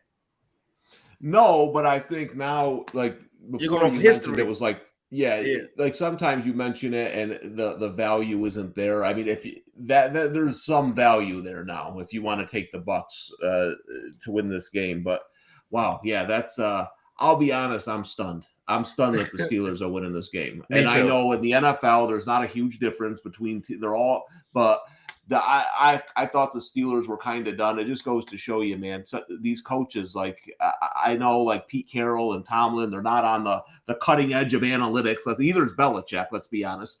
But these guys who can coach, they just get the best out of their teams, even when they don't have talent. Do you think this was because Brady was at Kraft's wedding on Friday? Here's the thing. I heard about that, right? I think Tom Brady is like mature and a veteran enough to go out and have a good time and still be able to play the game. You know what I'm saying? Now, if it was Zach Wilson, I'd be like, what the hell are you doing? You know what I'm saying? But how many moms did he leave with? That's what your first question was. Wild story, man. But that's a great point though, Corey. Like, you know, when back in this was a long time ago now, it was 2007. But when I was Brady was always there at 5, 6, 8. I mean, there's no work ethic issue with Tom Brady. You know what I'm saying? And he's earned that right. And that's what I always say about Dak. You can say Dak is overrated, blah, blah, but Dak works his tail off. He's getting every inch out of his talent that he can possibly get. And when you have guys like that, you know, I'll go to war with them. Teddy Bridgewater trying to lean a comeback in Miami. Vikings 16, Dolphins 10. Just over 5 minutes to go in the fourth quarter. Keep an eye on that one. That's a one-score game right there. Baltimore Ravens getting their drive started right now. Ravens still laying 3.5 late in the fourth quarter. You're coming back with the Giants at plus 440 if you want to get in on that and believe on that. But I think Lamar should have enough to get this done. Zach Wilson, Trevor Lawrence just now with a big run down deep into Indianapolis Colts territory. Colts on top of that game right now, 26-21. Colts laying 1.5 live, minus 130 on the money line. Jaguars coming back at plus 100. Trevor Lawrence with that run deep into Colt territory. Still have 4 minutes to go in that game. So the Colts could get the ball back with a chance to hit a kick to win like I predicted, but we'll see what happens. Yeah, a lot of one-possession games here for sure coming, which is what we expect in the NFL. And someone test Kenyon Drake for PEDs? Yo. Dude, you said you had to start him. I mean, he's got 10 carries for 119 rushing yards. He's going off. Yeah, like Kenyon Drake going off. You think J.K. Dobbins is in trouble the rest of the season now? It's not that he's in trouble. It's just, he's coming off big serious injury, man. You know? That's why I avoided him in drafts. I was worried. And we've seen him kind of being scaled back here. He hasn't looked great. He's got 7 carries for 15 yards, and we said that in the first half. I don't think he's had a carry in the second half. Fumble! Yeah. The Dolphins fumble in plus territory. Vikings recover. 4 minutes to go. Minnesota has the football and a chance to win the game and successfully lay the 3 points. A fumble from Jalen. That's Jalen Waddle? From Jalen Waddle deep in plus territory for the Miami Dolphins. A tough break for them as they were looking to possibly take the lead. I got to see, did Smith knock it out or did he just lose it trying to fight I think he was trying to get extra yards and lost it, but like I said, I sort of play. He punched it. Did he punch it? Yeah, he punched it. Okay. He punched it out. So there you go right there. Jalen Waddle with the big turnover. I believe the Bengals must have bogged down and kick a field goal, scored 26-21. 2 minutes left to go in that game. We're going to see, very nice play, touchdown, Jacksonville Jaguars. Christian Kirk from Trevor Lawrence. And I was going to play Kirk's prop. I lost on it last week, and I was going to go back to it. I shied away. Good thing I didn't. He's got 12 receiving yards. I know he scored just a touchdown, but I understand that. But, man, I mean, I know they haven't had the ball a lot today, but – 12 yards for Christian Kirk. It's like 3 weeks in a row after they were peppering with targets. He has 3 targets today. Not a good. 3 catches, 12 yards. Like I say with Lawrence, sometimes you see Lawrence and you be like, I can see it. And then sometimes you see Lawrence and be like, this guy is terrible. You know what I mean? But I still think it's a work in progress. Jacksonville going for 2 right now. If they get it, it'll be up 28-26. Incomplete. No 2-point conversion is no good. 27-26, 2:44 to go in that game. Wow. Did you know Matt this? Ryan get to come on the field. The Giants Yeah. with the ball back. Wow. Here we go. Yeah, Just like they do every week. They stay close and make a play. I just saw the graphic. I didn't know the Giants are the last team in the NFL to get an interception this year. Oh, wow. That one I right didn't know there, that. was that the Were fumble? the Ravens driving there? Yeah, Jackson no. So I fumbled. think he fumbled the snap and then then tried to threw roll it. out to his right and throw Oh. it and got picked. Oh, wow. Yeah. Here. We're about to see a big play here. I think the Giants are going to win this game. Don't tell me that, man. Oh, It's just the way their season's going. I mean, look, they're getting fumbled snaps for interceptions. It's one of those years. The two big plays just now. So I got a feeling Jamar Chase scores. Ooh, Yeah, he does. Here we go. Yeah, here we go. 60 Jamar yards. Chase running down the sideline. Now we'll see a grade A gritty. You know what I'm saying? If I was Jamar Chase, I would just stop it. You know what I'm saying? Like, I'm not doing this no more. Do you know him and Jefferson are going to be on the phone soon saying, man, we got to come up with something cooler than that. Grandmas are doing it. Yeah. So right now, Cincinnati gets back in it, pulls ahead. So right now we have Cincinnati Bengals. Well, 30. you're right, Corey. He didn't do it. Yeah, He yeah. didn't do it. They must have already had the call. Yeah. Bengals 30, Saints 26. Saints will get the ball back with a chance to go down the field.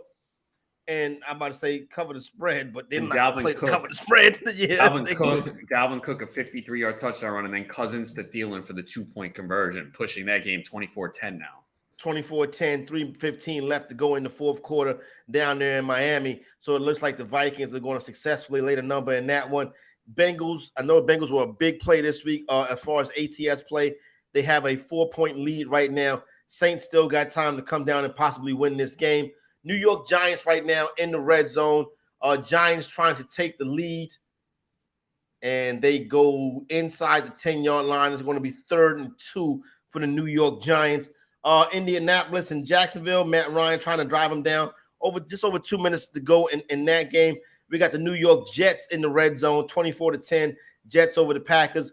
That game is just about wrapped up. That's crazy as that may sound. Well, you still got 9 minutes left to go in that game, but another Jet touchdown will probably seal the deal. Atlanta Falcons are going to beat the 49ers 28-14. 49ers came in 4.5 points favorite. That number steamed down all the way to 3.5. Atlanta looks like it's going to have a rocking chair win. Also, the New England Patriots, 3-point road dogs.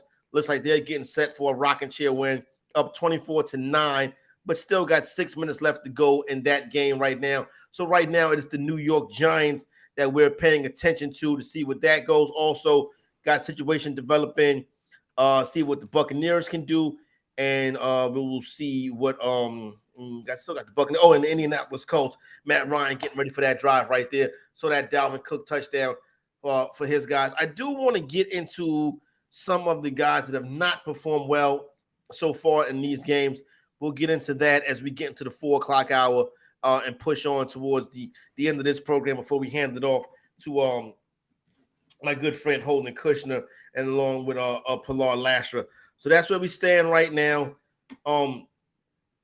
Let's hit the leaderboard right quick as soon as I can pull that up while we are waiting for some more of these games to have some more action on right now. There we go. Leonard Fournette. Why is Leonard Fournette getting up acting like that? Come on, bro. You're not getting it done. You know, they're struggling. Now you acting tough. Interesting. Matt drive. Brady. Okay. All right. Tom Brady. Yeah, Tom Brady driving is a matter of Come on, Tampa man. I need to Bay. hit the sevens prop, bro. It's killing me. I need overtime in that game. Tampa Bay 2nd and 11, just outside the red zone for the Buccaneers. So they try to get back and possibly even the score with the Pittsburgh Steelers. Maybe this game goes to overtime. Maybe Tom Brady could pull one out deep at the end. Just so where Teddy Bridgewater threw another interception. That just happened? Yep. Yes, it did. There you go. So looks like that one right there is going to be out of reach. So this is the Bridgewater interception. Right now, quarterback. How much for that Miami Dolphins parade? Yeah, that turned boy. Right, and that was about as bad as you can throw. Yeah, I think Bridgewater's washed up, bro. I think we'll see Tua next week. Yeah, definitely. We have to. You know what I'm saying? He was on the sideline today. Joe Burrow right now is QB1 on the day. He has 300 yards passing, 3 touchdowns. QB2 is Marcus Mariota. Mariota got it done on the air and in the ground, 2 passing touchdowns, 1 rushing touchdown, 50 rushing yards for Mariota. If he was back in on the over on his rushing prop, that one is going to cash. Is that Donovan Peoples-Jones touchdown? No, it's our boy Amari Cooper. Oh, I had him in the lineup today too. Well, he stays in the lineup, so I'm glad Coop got that one done. Brissett to Amari Cooper. That game not quite over yet. Not over. Yeah, no, not by any stretch of the imagination, particularly with Bailey Zappi playing. So the Browns could get back into this one. Well, it's a big 2-point conversion here. That's going to be key. Incomplete.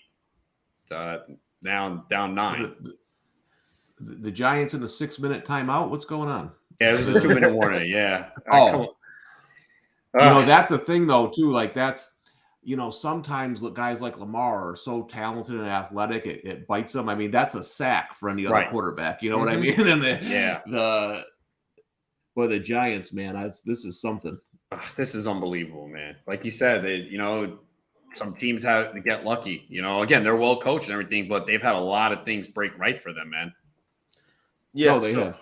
Yeah, and then this was even the game where Baltimore was putting up a fight and scoring in the second half. We did see Mark Andrews get a touchdown. Baltimore was driving the ball, unlike other second half collapses, but that turnover is going to be big, and the Giants making the plays when they do count.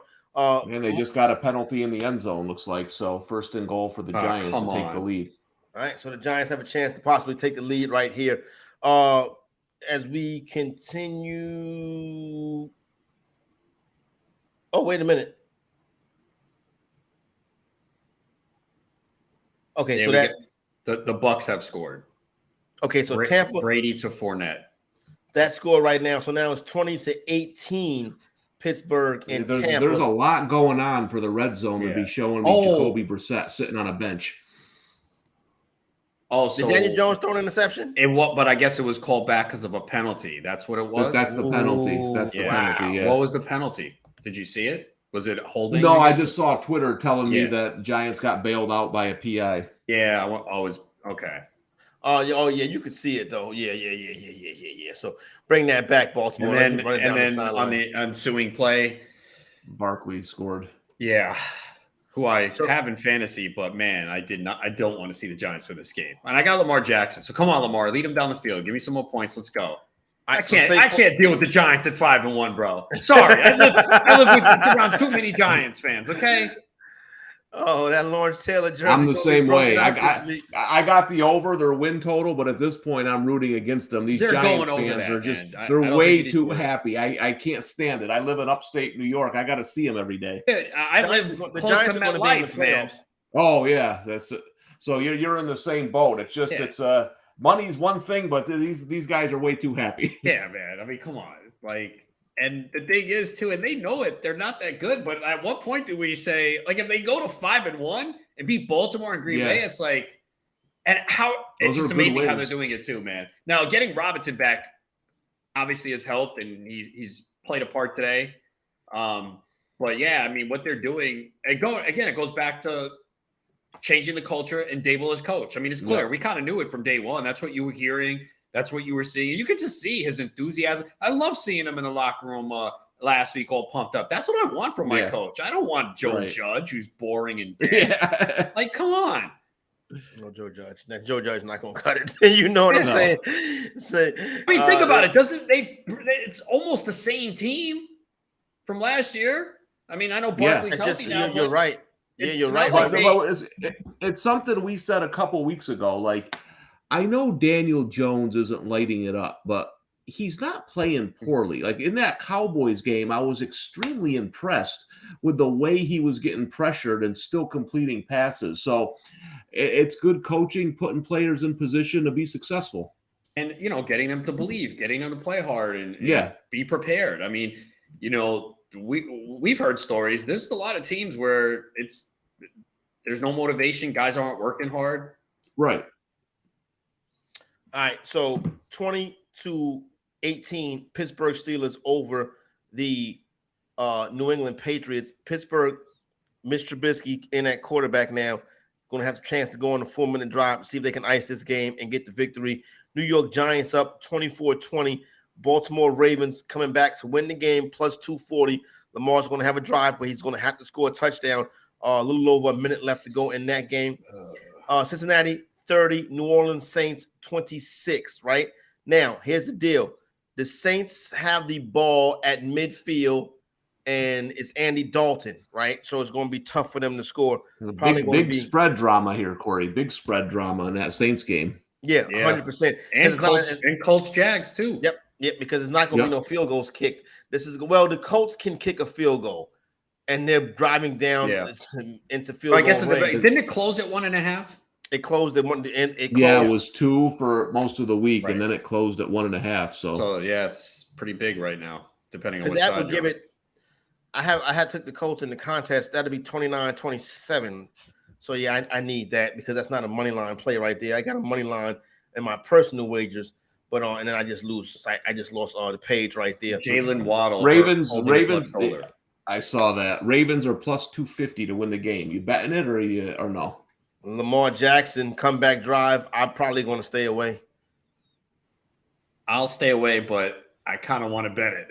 But then again, this Giants luck though scares the crap out of me right now, man. All right, so we got 4th and 17 right now. Probably a last-ditch effort. Like I said, Andy Dalton's the quarterback, so there's no Chris Olave, Michael Thomas. So maybe Traquan Smith can get behind somebody. But other than that, this will probably be. So if I would have told you before the year, after week 6, the Jets will be 4-2 and the Giants will be 5-1, I'd have said no chance. Right? It's no chance. Unbelievable. I don't know, man. Someone here wrote an article back in May for the Post about the Jets and the Giants. You think? Oh, you like both of them? Yeah. To be in the Super Bowl. So you had a Super Bowl with them too? No, I didn't expect them to. I didn't expect them to be. I didn't expect the Giants to be this good. It was more of over wins and a flyer on them to win the division at plus 700. 3rd and 16, Trubisky first down. Big play right there for the Pittsburgh Steelers. They could very well be on the way. Well, it's still got the 2-minute warning though, but they do get a big 3rd and 16. If the 4-minute offense can work, Pittsburgh can put away Tampa Bay Buccaneers. That would be huge. Lamar Jackson takes a sack. Is that a fumble? Giants won. Fumble recovered by the New York Giants. Minute 30 left in the go in the game. Baltimore has 3 timeouts. Yeah, Baltimore does. Kick a field goal, get it back. Yeah. Oh, you think the Giants not going to try to run some clock, Cronus? Well, you're right. They do have the timeout. Run. So if they get a first down, obviously it's over. But they're going to run 3 straight plays. They're not going to. I mean, I would think. This is nuts, man. One of the things I always look at coming in the year, we saw it the year the Niners went to the Super Bowl, is that sometimes defenses are ranked poorly, but it's because of the offenses. You know what I mean? Like the year the 100%. Niners went to the Super Bowl, the year before they were ranked 22nd in defense. That's because they had 4th-string quarterbacks playing. They couldn't get a first down. Giants were very similar. Matt Ryan just got tackled by the turf monster, dropped him back on the pass. Oh my goodness, man. Hey, Matt Ryan, bro, get it together. Did you see it? That's your own. What are we doing, the Matt center, Ryan? yeah. His feet got tangled up in the center. Unbelievable. Bloop. 1st and 10. 2nd and 13. You know what I'm saying? Unbelievable. So we're getting ready to wrap up. Just let Barkley score at this point. They're already going to win the game. Just let Barkley score. Come on. I'm trying to make it work for you, huh, Ronis? Still got 6 minutes to go in Cleveland. Patriots up 24-15. Don't know who's handling the football right now, but that's the case. We got another big 3rd down in Pittsburgh. Steelers got the ball. Trubisky back to pass. Missed Trubisky. 3rd and 11. Did they? Chase Claypool made a hell of a catch. Look at that. Pittsburgh Steelers moving the ball down the field. Going back, what do I know about Survivor? I had the Bucks and the Ravens as 2 of my 3 teams. I don't know. Yeah, so there you go. Tom Brady on the hat right now, wearing the baseball cap. When he gets back in the game, it could be a little bit too late. Or Matt trying to pull off some kind of miracle comeback. So that's where we're at. Jets up 27-10 over the Packers. Still got Jacksonville, Indianapolis Colts. Your money line dog play is live. It's right? live. It's real live. Are you going to cash it out? And here's the thing. Nando's going to have a good cash out on that too, because there's only one game left. The Carolina Panthers. You know what I'm saying? I'd cash And out. let me tell you something. DraftKings does not want you spending $5 Oh to win no! $1,300. Saquon Barkley goes down. He was going to score. He went down. Oh, did Come he? on, bro. Barkley goes down. If somebody loses their fantasy matchup by Me! 6 or less points, Come on. wow! but And Saquon what do gets you the think first about down. that, He though? goes Hold on. down. New if York you- Giants getting set to run out the clock and upset the Baltimore Ravens in their building. Ravens will fall to 500 on the season. Interesting in the AFC. Bengals now back in the mix in that division as well. Oh! Matt Ryan threw an interception. No, touchdown, Alec Pierce. Yes, baby. Let's go, Matty Ice. Way to get it done, Matty Ice. Well, I never doubted you, Matt Ryan. Yeah. Can we go back 15 seconds? He said, oh, you didn't doubt him when you said Matt Ryan throws an interception? Big touchdown right there. Indianapolis Patriots, Alec Pierce for Matt Ryan. Matt Ryan gets it done. 32-27, 17 seconds left. This was a big one right here as AFC South trying to figure it out who it's going to be. Tennessee Titans, Jacksonville Jaguars, a lot of people like, and then the Indianapolis Colts trying to not turn their season around, but trying to get back rolling after a poor start. So that is where we are at right now. All right, I still want to get into the loser book before we get out of here, but let's take another break, come back, reset, get back to the leaderboard and watch the conclusion of these 4 o'clock starts, and we'll have some kickoffs coming up, particularly that big one in Kansas City between the Bills and the Chiefs. It's the Bettor Zone right here on the Bettor Sports Network. We want to hear what you're sweating on NFL game day. Get into the Bettor Zone. Get into the Bettor Zone on Bettor Sports Network. The Playbook with Fensty and Ronis, presented by FantasyAlarm.com. I got to tell this story, okay? So we're out in Canton, Ohio, and we decide to go eat late at night, like after midnight. We decide to go to the Waffle House. Somehow, Fensty's never been there, even though he lives near it. I'm in New York, New Jersey. There's no Waffle House close by. So if you go to the Waffle House, what are you going to eat more than likely? Pancakes, waffles, eggs, and all that, right? So, of course, our guy Rich, he gets breakfast. I get breakfast. Fensty doesn't. He's never been to a Waffle House. How do you not have waffles? Like, it makes no sense. Dude, there's a time for I eat waffles. breakfast at midnight. Come on, man. That's the thing. I didn't want breakfast, man. I got what was it, like a cheesesteak sandwich or something like that? That's like someone who has never been to IHOP going there and ordering a burger. Who does that? That I wouldn't do. That I would not. That's First the of all, I wouldn't equivalent of what you did. Well, I don't even know what you had. I got this steak sandwich, which was Steak excellent, by sandwich the way. at the Waffle House. Never been there, and that's what you get. You're an odd guy, man. You're an I'm odd not guy. an odd guy. I Yes, didn't you are. eat breakfast. Can we get a vote? Can we get a vote in the chat, please? I mean, if you've never been to Waffle House and you get a steak wrap, something's wrong with you, right? Don't you have to get waffles and eggs and bacon and all that? It's the Waffle House. Yeah, I hear you, man. It was my first time, okay? Ordering the hash browns was already complicated enough. Smothered and covered, and it's almost like it's crazy how much combinations you can have. And I know that everybody's killing me for it right now. And no, to our producers, I don't get pasta at a steakhouse or anything like that. Chicken No, Alfredo, that's what he gets at the steakhouse. Do you follow me on Instagram? I'm always on that grill. You know how much I love steak. Why would I go to a steakhouse to get pasta? Because you go to Waffle House to get steak wraps. That's why. I didn't know it was all waffles, bro. I thought it had like a little bit of everything. That's why. You know, I didn't realize they were famous for the waffles. Hey, look.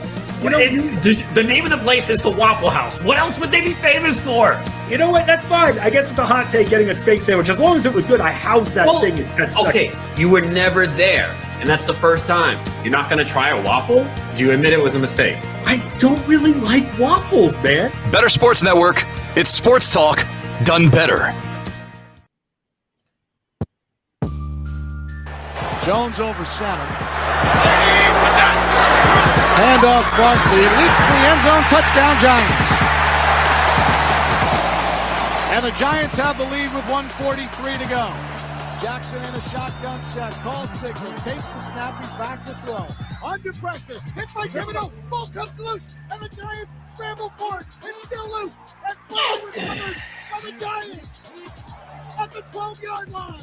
Kayvon Thibodeau gets his first career sack in big fashion.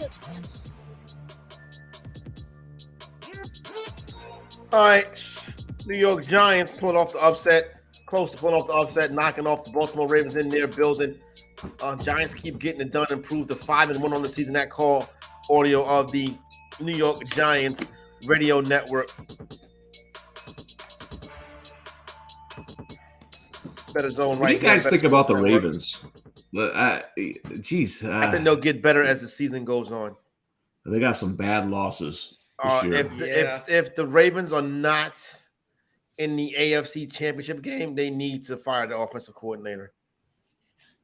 I think it's that time. Listen, the offense is but this sounds to me like your Fields rant.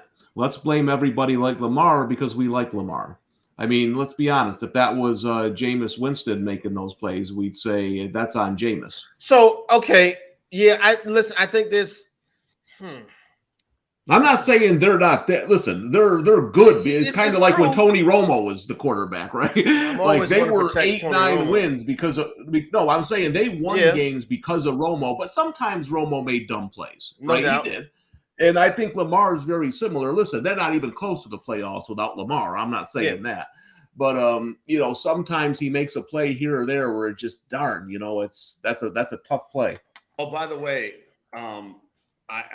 we talk about the money odd boost a lot. So you guys are well aware that the Cardinals haven't scored in the first quarter this year, right? No, I did not know that. Yeah, they haven't scored. So the DraftKings money line boost the other day was Seattle to lead after the first quarter plus 150 in the money line. So they're not. Arizona's gonna. Well, we just seen where Kyler Murray had a big he's finally running again. Like he started doing it late last week. Like what took so long? Oh wow, nice. Listen, I'm not worried about Seattle. They got Geno Smith. So we got third and so this game is underway 0-0 in Seattle. Division rivals in NFC West, Arizona Cardinals and the Seattle Seahawks. Looks like this is going to be a touchdown. No, it's not going to be a touchdown, but inside the 5-yard line is where the next play will be run for Kyler Murray and the Arizona Cardinals in this matchup versus their division rivals, Seattle Seahawks.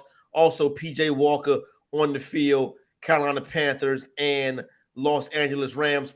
Panthers head coach Matt Rule fired earlier this week. Interim coach Steve Wilkes gets in, see what he can do for the Panthers. They're out there in Los Angeles taking on the Rams. So those two games underway. About 15 minutes from kickoff of the big 4:25 p.m. Eastern talk between the Chiefs and the Buffalo Bills. That game is in Kansas City. Buffalo laying 2.5 in that one. We are down to the 1-yard line right now for the Arizona Cardinals. I want to quickly get into some of the leaderboard stuff since we're getting towards the end of these games. Joe Burrow is QB1 on the day. Matt Ryan is QB2. Trevor Lawrence, QB3. Lawrence, 168 passing yards and a passing touchdown. Marcus Mariota got back to running the football today. He had 50 rushing yards, 129. He accounts for 3 touchdowns altogether. Teddy Bridgewater is QB5. He threw for 329 and 2 touchdowns, but also 2 interceptions, some bad turnovers. Justin Fields, QB6 on the week, 190 and a touch for Fields. Jimmy G in a losing effort, 2 passing touchdowns, but also 2 interceptions for Garoppolo, who throws for 296 yards. Bailey Zappi is QB8. Zappi, 309, 2 touchdowns. Hey, Ronas, I don't want hearing about Bailey Zappi can do the job just as good as Mac Jones. Cut that foolishness out. Did you get his MVP ticket yet or what? Hey, Ronas, don't fool it. Don't start it. Hey, look, now, the Patriots 3-3. Belichick, man, right? Yeah, well, manage the game, play defense. You know what I'm saying? Do the things that the Chargers don't do. The Chargers don't manage the game well. They rely on teams. A lot of teams. Yeah, that's true too. A lot of teams. You know, Tom, you talk all the time about the Denver Broncos and that disaster that's up there. Matt Amendola gets the field goal, 3-0 Arizona. They do not get in the end zone to start. Lamar Jackson, QB 9 on the day, 210 passing yards, a passing touchdown, an interception, 77 rushing yards, and a fumble. Tom, to your credit, you did mention Lamar Jackson turned the ball over twice in this game. And this was a week where a lot of people thought Lamar was going to go off. Yeah, and I'm just throwing it out there, like you're looking at the Ravens, right? They 21-point fourth quarter lead against the Dolphins, blew it. 10-point halftime lead against the Bills, blew it. 10-point fourth quarter lead against the Giants today, blew it. Something's wrong. Especially when you have an elite quarterback like Lamar Jackson, you get leads like that. Boy, those, how many leads of Tom Brady and Patrick Mahomes blow? When you have that quarterback like that, you got to win those games. Ramondre Stevenson gets another touchdown, 37-15. New England Patriots rolling the Cleveland Browns in that one. Patriots. What do you think about that, Ronus? You think it's goodbye Harris, or what's going on there in New England with the running back situation? Probably not. I mean, I liked Stevenson before the year, thinking he had a good shot, and it still kind of was a split, and we saw a lot. But we do hear Belichick praise him. I think they use him in the passing game as well. Montgomery went down with that injury, so that opened it up for Stevenson. So look, I feel pretty good about him going forward. He had 4 receptions today for 15 yards, 76 rushing, 2 touchdowns. So, what was surprising is they were like, yeah, Damian Harris, we'll see how he feels in the pregame and work him out. We know New England, that he was not playing. There was a report that it's multiple weeks. It is a hamstring injury, but we're going to deal with the same situation. He's day to day. Yeah, we'll take it up to game time and test him. But I would think Harris maybe could miss another week or two. Eddie Pinheiro kicks a 42-yard field goal for the Carolina Panthers. Carolina goes up 3-0 versus the Los Angeles Rams. Lamar did turn the football over twice today. Not a good look for Lamar Jackson on that one. Kirk Cousins, 175, 2 passing touchdowns for Cousins. Minnesota Vikings get it done, 24-16 over Miami. Minnesota came into this game laying 3 points, successfully get it done. The Vikings are now winners of 4 straight games. Listen, Ronus, it is what it is. You play us on the schedule, you get the W's. You know what I'm saying? But they're not impressive. They're not impressive. They haven't been. I mean, they're getting the wins. And look, Green Bay losing, that is a big deal. They now have a 2-game lead, and they've already beaten Green Bay once. So they are in a prime position in that division. And I did think I thought they would win the division before the year. I did, but I'm not going to sit here and say, oh, this team is so good. And, maybe they get better because they haven't looked good, and it's a new offense and a new coach. So, but I think Tom mentioned some of the upcoming schedules a little bit more difficult in the weeks ahead. Now, what's the Bucs record? I mean, the Falcons aren't going to win the division, but they're 3-3. What are the Bucs sitting at right now? 3-3. Also, that's their third loss of the season. That's the thing. Shocking. Is everyone gave this division to Tampa by process of the rest of the division being garbage. And right. The only team that's garbage is Carolina. That's what it looks like right now. I mean, and the Saints, do we want to count them out yet? They've had a lot of injuries. I wouldn't either. They're a game out. Okay. Yeah, and for real. So they win this game today. This is a totally different thing. But like you said, they don't have their quarterback, no Olave, no Michael Thomas. So you want to see what they look like, and then the injuries on defense. You want to see what they look like when they get the whole crew back. Right now, Aaron Rodgers, QB 11 on the day. Rodgers 26 for 41, 246 and a single touchdown pass. That's a big story going to be coming out. The Pittsburgh Steelers with the upset knockoff Tampa Bay Buccaneers. Tom Brady 243 and a passing touchdown. Right now, Brady is QB 12 on the day. Tom, it's like, I don't want to say win-win for the Gipper, but the Steelers still go out there, well-coached team, playing at home, well-coached team. No expectations, free, loose, and easy, and bang, they knock off the Buccaneers. Yeah, and listen, this is how I look at coaching, right? Like, listen, Nick Saban's a great coach, but it's easy to coach Alabama. They have all that talent, right? When you have the most talent, it's a little bit easier to coach. I like to see what coaches do when the talent level drops a little bit. And you see Tomlin, the guys are out there playing hard. He's putting the defense in position. But I will say this. I always say by week 8, that's it. You are who you are, right? There's no more, the preseason, injuries, all this nonsense that people come up with. No. Let's look at 3 teams here. 49ers, Bucks, and Packers are 3-3. Those were 3 favorites to win the Super Bowl. So I think these next couple games with those teams, they better get it together. And I will say this about Kyle Shanahan, and I've said this before. Kyle Shanahan's a really, really good postseason coach. Like whatchamacallit with the Giants that won 2 Super Bowls. Coughlin. But remember, Coughlin's team were always sneaking into the playoffs. They were always underachieving. Giants fans wanted a new coach. Shanahan reminds me a little bit of him. Like, I know he has injuries, but he's not – their teams don't overly exceed expectations in the regular season. But whatever he does when they get to the postseason is good. So I think those are 3 teams we really have to watch, because I don't think anyone thought all 3 of them would be 3-3 after 6 games. I'll say with 2 of the teams you mentioned, they are still in a prime spot in the division. You know, Tampa, again, we mentioned tied with Atlanta at 3-3.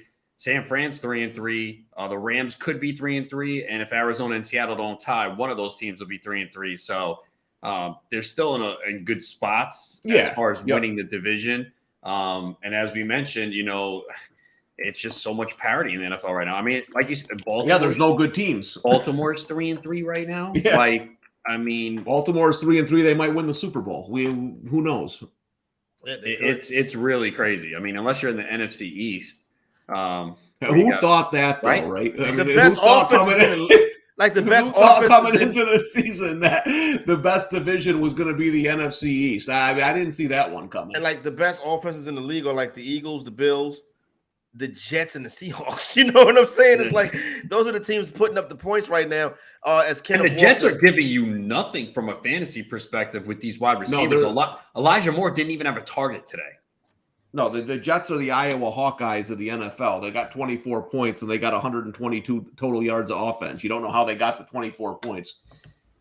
Seattle Seahawks driving the football now inside the red zone. Ken Walker running well. Geno did fumble the snap just now, but turns a broken play into a 2-yard gain. All right, let's get into the running back leaderboard. Deion Jackson comes up big for this one. Touchdown for Jackson. 79 receiving yards, 42 rushing yards, 28 fantasy points. Ramondre Stevenson, big game for Ramondre Stevenson with 76 rushing yards and 2 touchdowns. Also caught 4 passes for 15 yards. Big Leonard Fournette, 63 rushing, 38 receiving, 6 catches for Leonard. Breece Hall, Adam Ronis, 116 in the touch. Also 2 catches for 5 yards. Is Breece Hall the leader in the clubhouse to be the offensive MVP yet? Because at this pace, it looks like he could get that award, because I don't think Pickett's doing anything. Oh, for rookie. Okay. The rookies, I'm sorry. Yeah, the rookie. Yeah. The going to say, have you heard of Cooper Kupp? The offensive rookie of the year. By the way, real quick, J.K. Dobbins' knee tightened up. That's why he didn't see him in the second half. All right, so that's something to keep an eye on throughout the course of the week. Kenyon Drake had a big game today. Kenyon Drake running back 5 on the day, 119 in the touch for Drake. Saquon Barkley a touch, 83 yards. Also had 3 catches for 12 yards. He could have had 2 touchdowns, but he preserved the New York Giant 24-20 victory over the Baltimore Ravens. Alvin Kamara, RB7, 99 rushing yards, also 25 receiving yards, 6 catches on the day for Kamara. One thing about Andy Dalton, he is going to get the ball to Alvin Kamara. Joe Mixon, RB8, 45 rushing, 23 receiving, 4 catches. Dalvin Cook, 77 rushing yards and a rushing touchdown for Dalvin Cook. He also had 1 catch for 6 yards. Najee Harris, not great, but you'll take it. 7 yards receiving on 2 catches. Also 42 rushing yards and a touchdown. JaMychal Hasty gets in the end zone, 62 rushing yards and a rush touchdown. Travis Etienne, 82 rushing yards, 20 receiving yards, no touchdowns. Touchdowns continue to be the problem for Mr. Etienne, but he is getting it done. When you go over to the wide receiver leaderboard, got off to a slow start today, but was a big part of helping Cincinnati Bengals get that 30-26 victory over the New Orleans Saints. It was Jamar Chase with 7 catches for 132, and here is one of his 2 touchdowns. Empty backfield with 5 wides as Burrow waits for the shotgun snap back at the 20. It's 1st and 10 at the 15. Burrow catches, looks, fires, boom, chase, touchdown! Yeah. Ran a skinny post. Burrow threw a bullet right on the money. Chase does the gritty. Didn't do it the second time. The second time he said, "No, I saw it, Mike Gesicki did. I'm done." Yeah, they probably showed that on the jumbotron. He was like, "Man, I got to come up with something new." Sauce Gardner walking off the field with a cheese head on. Got it knocked off by Alan Lazard. Oh, he did. That's what it says. Yeah, watch this.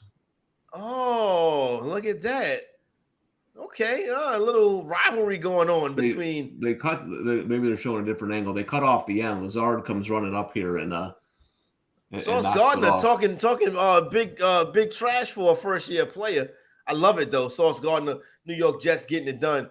The stage is set in Buffalo. That's getting ready to kick off soon. Back to the wide receiver leaderboard. Tyreek Hill, 29 fantasy points, continues to get it done. 12 catches, 177 for Hill. You know how they get down. Brandon Ayuk, 2 touchdowns today. The 49ers only 2 touchdowns. He also had 83 receiving yards in this game right here. Michael Pittman Jr., 13 catches, 134. Your man Pittman Jr. Ronans had a big game and a big win for the Indianapolis Colts. Yeah, can't complain. I mean, wish he would have had a touchdown or the 2-point conversion counts, but this is, what they need to do. They need to get the ball in his hands. And we saw a couple recent games where that didn't happen, but they elected to throw the ball a ton today and got the W as Matt Ryan attempted 58 passes and completed 42. All right, Matt Ryan is going to have to ice that old arm tonight. Hey, Ronan's in the chat. Ruck and Grind says, why was Hasty so involved today? I don't think he was. I think didn't he have 1 carry? That's what I think he had that one big play. All right. 3. Okay, 3 for 57. And then 10 for ETN, 12 for Robinson, Lawrence Russell. He wasn't. I mean, it just sucked that it happened to be a 61-yard touchdown run, because if you have ETN or Robinson, you want them to have it, and it didn't happen, unfortunately. Work and Grind, Tom, is Detroit live in the NFC North? I would say no. I know that people like them. They're a nice story. Dan Campbell seems like a cool guy to hang out with, but as a football coach, I'm not sure if he's getting it done. I think you can play Detroit against the spread every now and then when they're an underdog. But other than that, I don't think they're in the spot to win this division. No, and I'll say it again. You have to worry about how they showed up against the Patriots. Now, luckily they got a bye week. Maybe they fix it. But we saw in Dallas with Wade Phillips, who wasn't an awful head coach. He's got a pretty good record, right? But when those player coaches get to the end and players start to check out, remember, I don't think Jerry Jones even wanted to fire Wade. But remember, they played Green Bay that Sunday Night Football game. They lost by 60. They didn't get off the bus. And that's what I worry about with the Lions. Listen, I actually like Dan Campbell. I think he's great for football. I think he's a good coordinator, position coach. But with these guys who do up downs with you, if you keep losing, pretty soon players check out. That's my concern with the Lions. Yep, I would agree with you on that one. I think that's a good way to call it right there. Back to the wide receiver leaderboard. Chase Claypool, big day for the Pittsburgh Steelers. Claypool with 7 catches, a touchdown, 96 receiving yards. Taquan Thornton, a rushing touchdown and receiving touchdown for Thornton. Paris Campbell, 7 catches, 57 yards, a part of that offensive air attack from Matt Ryan today. Alan Lazard, 4 receptions, 76 yards, a touchdown, and 1 knocking of the cheese head off the head of Sauce Gardner. Jalen Waddle, 6 for 129. Regardless of who the quarterback is, Ronas, these Dolphins wide receivers, they get their catches and they get their numbers. Yeah, I mean, the thing you like about it is where the football's going. I know we did see Gesicki score 2 touchdowns today, but, 15 targets for Hill, 10 for Waddle, both over 100 yards, both big days, and that's what you like. And, again, Tua probably returns next week, Sunday night against Pittsburgh, so those two will continue to flourish. But you said Waddle might have hurt his shoulder, right? He came back. Oh, okay, good. Justin Fields, 6 for 107. Fields continues to have another great season. Deebo Samuel right now on the day. Wide receiver 12, 7 catches for Deebo, 79 receiving yards. Deebo also obviously gave you something in the running game, but only 11 yards. And the 49ers lost today. Look for the 49ers to bounce back next week. They go back home. They get back to the West Coast. They get readjusted. San Francisco will be back. Let's get to the tight end leaderboard now. Mike Gesicki, tight end 1 on the day. He deserves it. Let's be honest. He deserves it. He really does. 6 catches, 69 receiving yards, 2 receiving touchdowns, and 1 terrible gritty Mike Gesicki. The tight end 2 on the day is Mark Andrews. Mark Andrews doing what Mark Andrews does. 7 catches, 106 and a touch for Mark Andrews. I had Mark Andrews in the jock market today. We'll see how that turned out. Bobby Tunyon, 10 catches, 90 yards for Tunyon, 19 fantasy points. George Kittle, you cashed that prop, Tom, 8 catches, 83 yards, kind of where Jimmy G was going today. Hunter Henry also with a nice day, 4 catches, a touchdown, 61 receiving yards for Henry. Daniel Bellinger, 5 receptions, 38 yards and a touchdown. And how about this? We've been waiting all season long. I feel like we've been waiting his whole career, to be honest with you. But no more Michael Pruitt. It is Kyle Pitts. 3 catches, 19 yards, and 1 receiving touchdown for Mr. Pitts. From left to right, Mariota looks. Now going to loop, and Kyle Pitts caught it. Touchdown.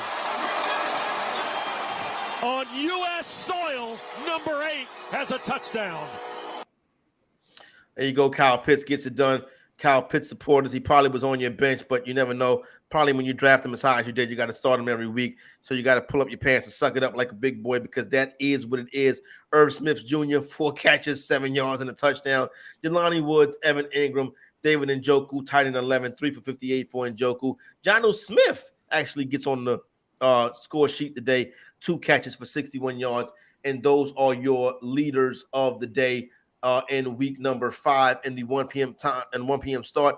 When we come back, we'll go over some final scores and we'll turn our sights to our 4 p.m. Eastern time starts. Also, get you ready for the continuation of the Bettor Zone coming up at 5 p.m. Eastern time with Holden Kushner and Pilar Lasher. We take our last break of the day right here on the Bettor Zone on the Bettor Sports Network. We want to hear what you're sweating on NFL game day. Get into the Bettor Zone. Get into the Bettor Zone on Bettor Sports Network. It's Moose and Keith with Mark Malusis and Keith Irizarry. Moose and Keith with you. Let's welcome aboard right now, Iron Eagle. One of the great stories that I have from doing notes on a plane, and you always get people looking over. They see color-coded uniform numbers, names, height, weight, age, background, hometown. And I had a woman sitting next to me on a flight, and I'm doing my notes, and she's kind of giving the look, then looking. And I can tell she's looking. And then finally, she'll say, so what is it that you do? Well, what do you think I do? She said, are you a wedding planner? I said, yes. I said, I have to put Rob Gronkowski at Tom Brady's table. I said, you know what? You're not correct, but it's the best answer I've ever heard. That's great. Corey Nando and Friends, presented by Mayo Media. As far as fantasy life, fantasy executive, a football life to fantasy executive is probably going to be the best football life ever. Who will be the guest? Everyone who was on yesterday, basically. Yeah, everybody that's on yesterday will be the guest. Scott Ingram, you know what I'm saying? Adam Rodas. Yeah, everybody knows people. Because what Nando, obviously you'll be there. You know what I'm saying?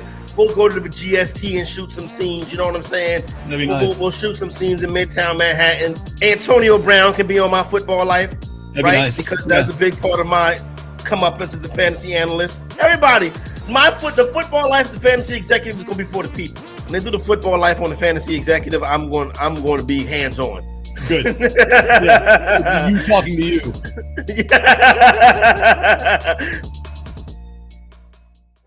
Lunch Money with Kyle and Ray, presented by FantasyGuru.com. Cheetos or Doritos? I truly love both. Cool Ranch Doritos. Wow. I grew up on Cheetos. I was a big Chester Cheetah guy. Oh, nice. But Ray, as I have aged into adulthood, I've moved away from the fun that is the Cheeto, and I've gone to the, more cosmopolitan Cool Ranch Dorito chip. So I'm probably a Cool Ranch guy. How about you? I would go Doritos. I don't like Cool Ranch. The traditional, original, regular, whatever it is really good. But my favorite's actually the sweet chili, the purple bag. Oh, it's delicious. It's fantastic. Yeah. The one that sucks, and I think we can all agree on this one, taco. Yeah. I know a lot of things, and I'm perfect at a lot of things. My Dorito trivia is a little shaky. Okay. A little shaky, but I think taco is the first flavor.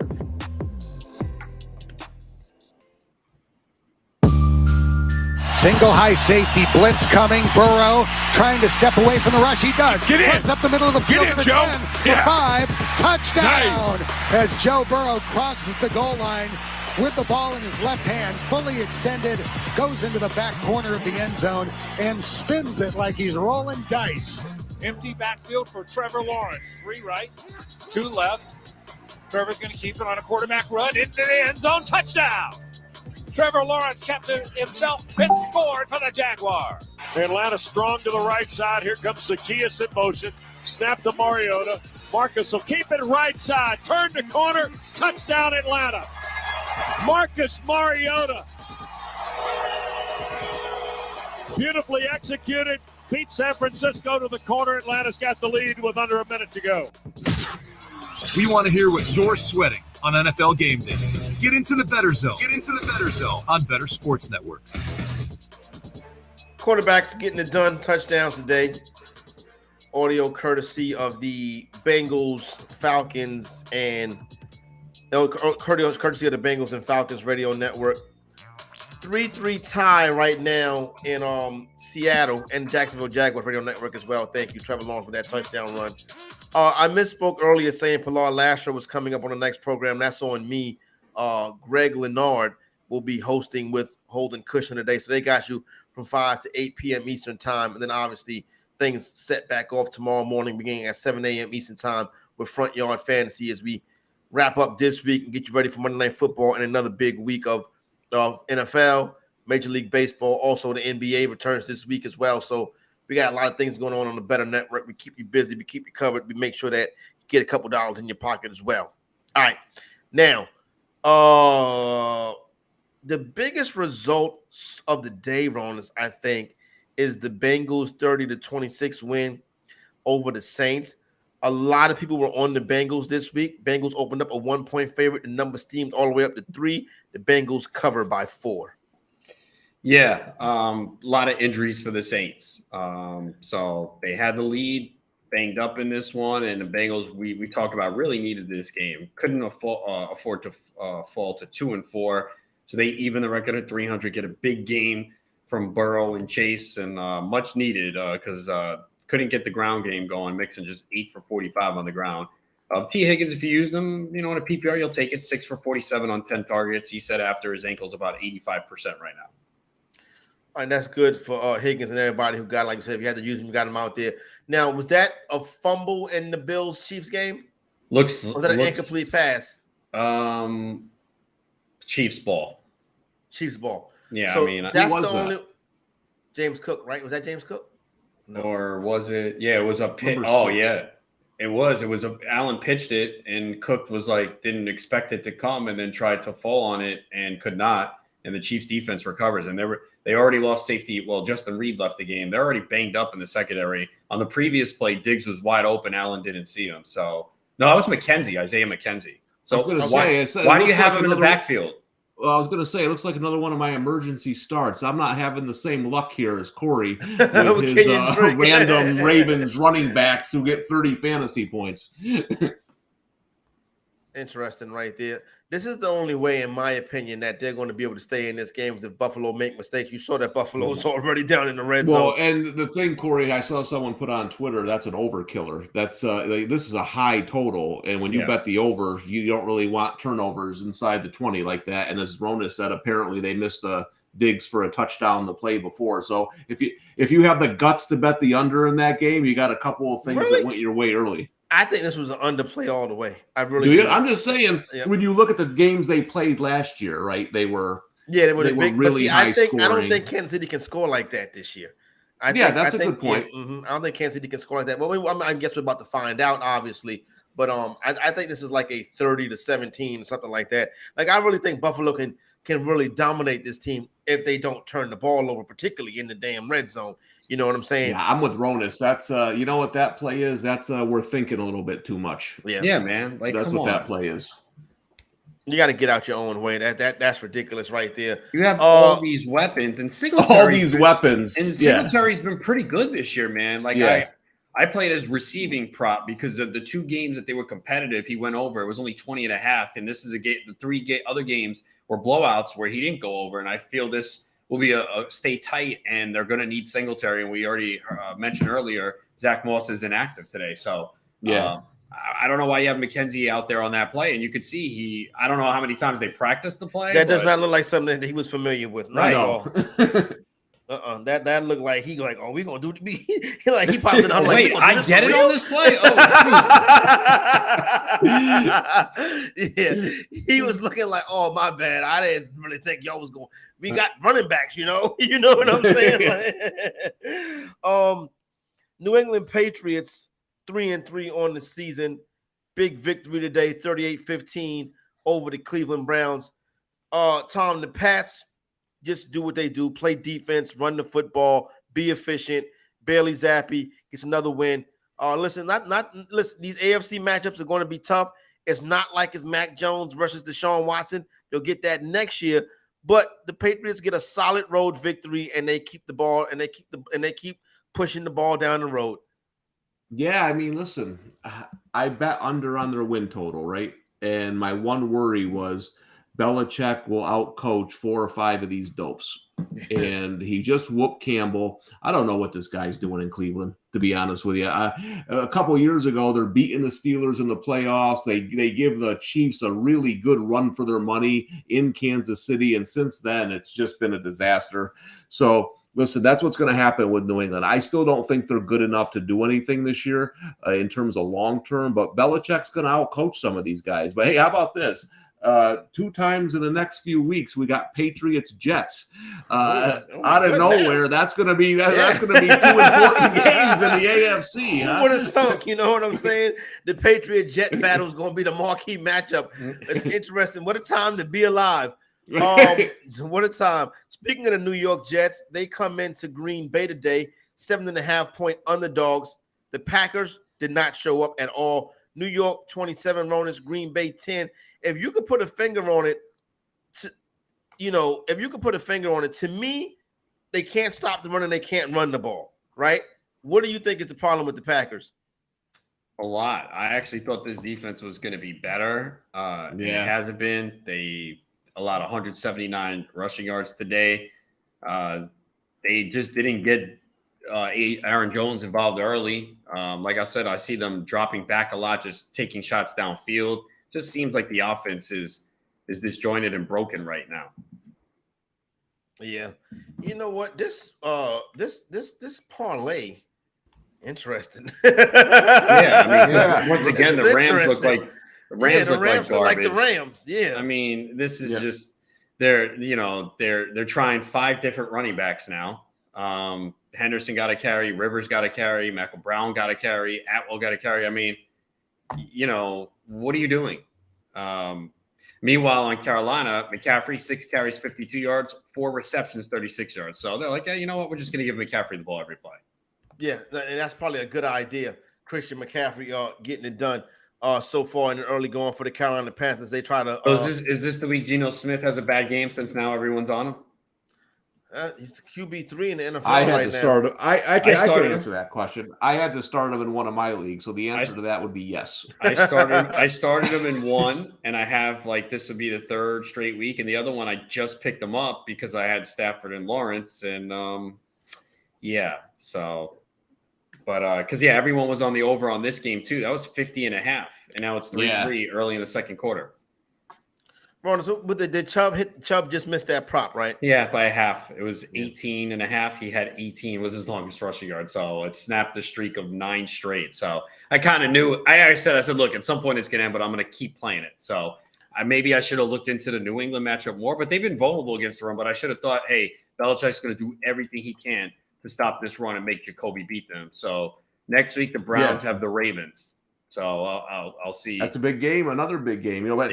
Working grind knows his stuff. He said Belichick used to be a tight end coach with the Lions. Correct. That's where he started his career, is in Detroit under Ted Marchibroda. Brought him in there, and so working grind doing his homework over there. There you go.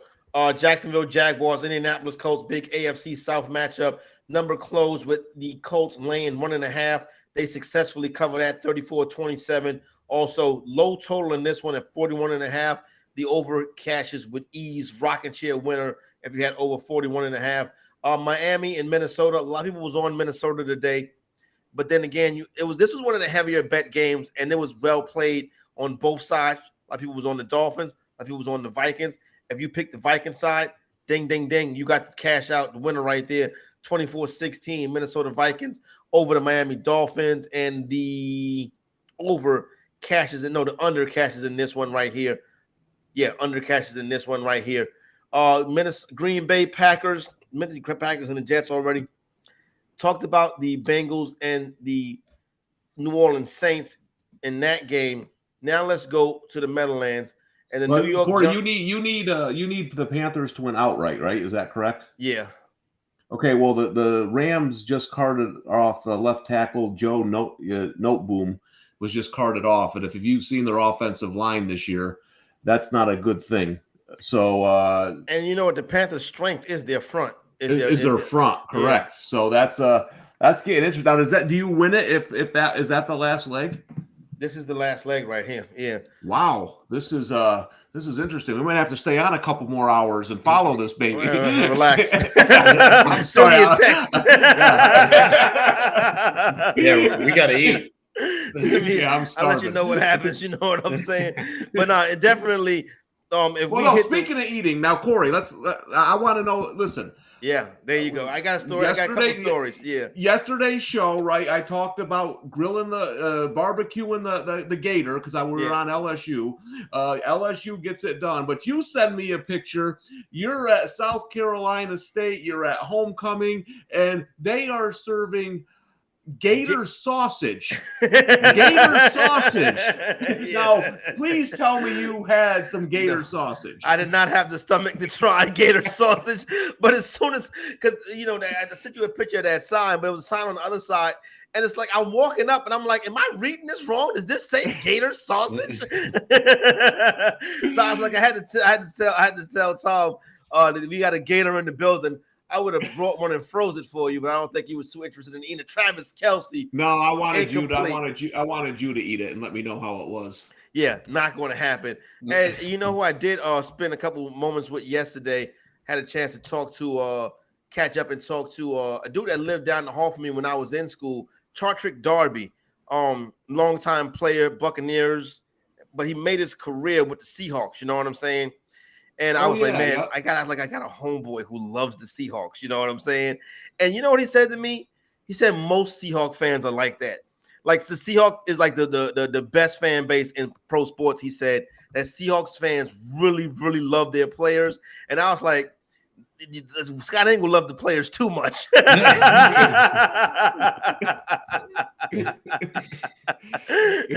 To his own detriment sometimes. But we ain't going to talk about that. Shout out to the King, Scott Engel. I got to call him and tell him I wanted to take a picture, but I didn't want to see like a groupie like Scott Ronas. You know what I'm saying? But I was like, yo, I got a homeboy who was just like Seattle Seahawk crazy. So that was good times right there. New York Giants, Baltimore Ravens. Giants do what the Giants do, Tom. They hang close. Second half, they make the plays. They get the victory. Upset the Baltimore Ravens as 5.5-point dogs. They win the game outright. Total closed at, depending on where you got it, total closed around 43.5. That was a bad beat if you won the under 44 points scored in this game.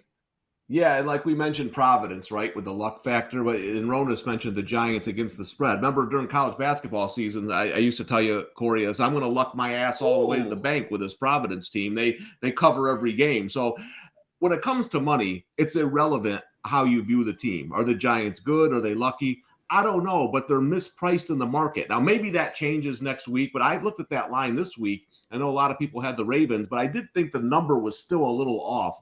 So that's something to watch moving forward as we get into these weeks now, 6, 7, 8. Which teams are undervalued, right? Where are they misvalued? Obviously, the Jaguars we mentioned, they caught up with them. But are there going to be other teams here that are misvalued moving forward? That's the only way to beat the NFL. These odds are so tight.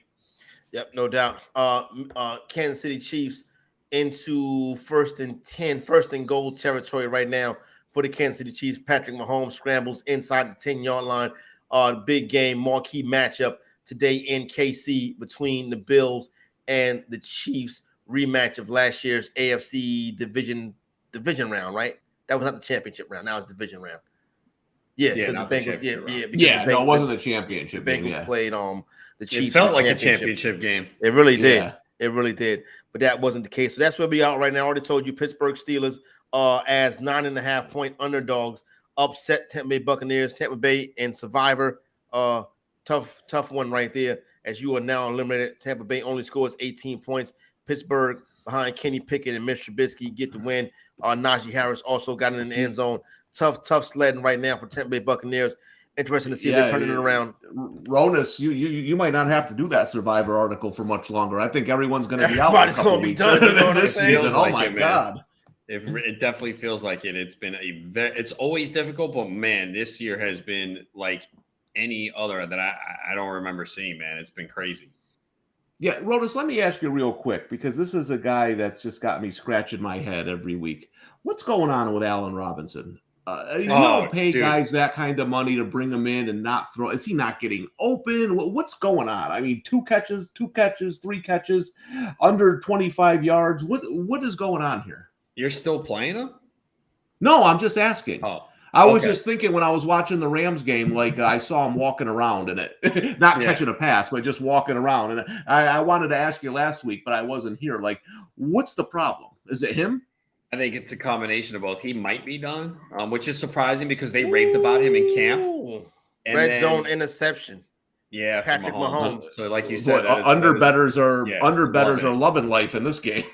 Actually, Allen Robinson just caught a pass. So, well, there you go. Reverse jinx. There you go.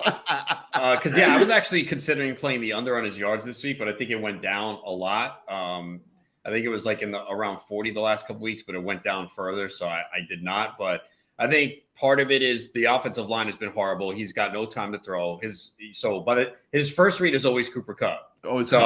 Once he's covered, he's either getting sacked or throwing it away. The first week, Robinson was getting open.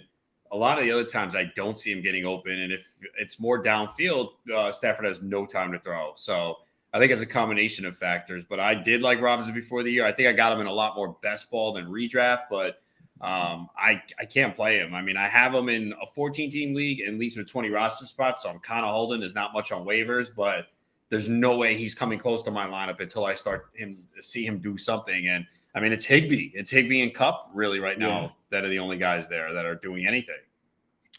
Ronus, I already know Tom's answer to this, but Ronus, do you factor line movement on the day of the game into your betting analysis?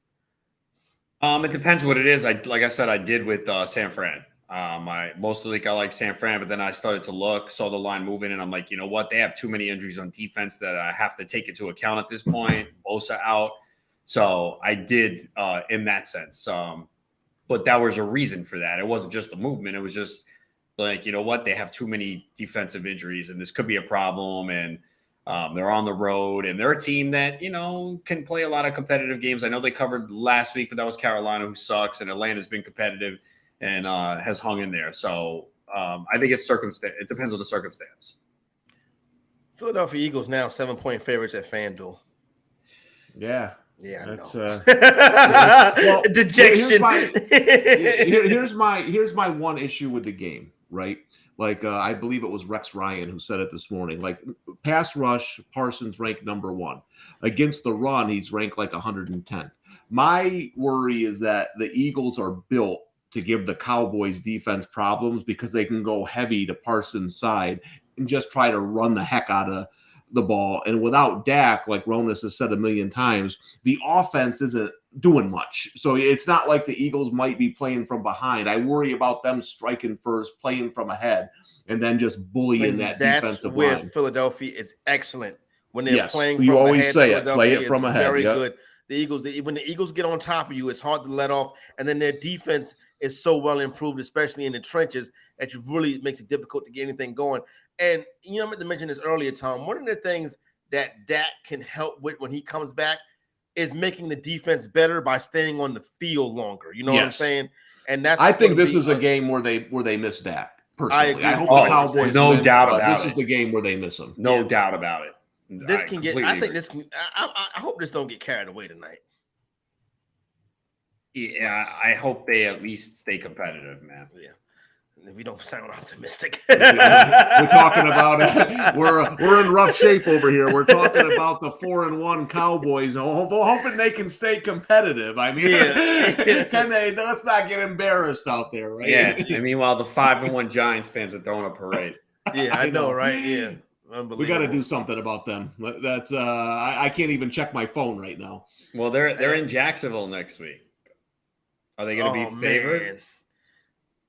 Or if the Giants are a short road favorite, I would dog. Right. Giants will be a short dog. Oh, you say a short dog? Okay. I think I'm about to so. say if they're a short favorite, then I would hop on Jacksonville if they're a short favorite. I think right now the market's higher on Jacksonville, and I think they'll start to buy into the Giants. But on the road, that's going to be kind of an even matchup, I think, in their power rankings. And I think you'll see Jacksonville open at 1.5, 2-point favorites. That's going to be interesting. I think.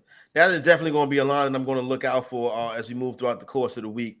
Right quick, talked about the Cowboy thing, getting ready to come up on 5 p.m. Eastern, and that's when I don't want to mess up the young man's name, Holden Kushner and Greg Leonard, whatever. I'm sorry, Greg Leonard will take over the Bettor Zone. You know, you laughing at me, Ronas? You know what I'm saying? I don't know, Corey. Corey, you're acting like you've been on the air for 4 straight hours. What's wrong with you? I don't know, Greg Ronas. I'm sorry. My goodness. Loser board. These are the players that did not have a good day today, and some of them are going to be people that might be in your lineups. You luckily didn't start Brissett, who was terrible, or Andy Dalton, but Kareem Hunt. 4 carries for 12 yards for Hunt. Yep. That's right. There's here. Me. Go ahead. I can probably just read you off my fantasy. Yeah, there you go.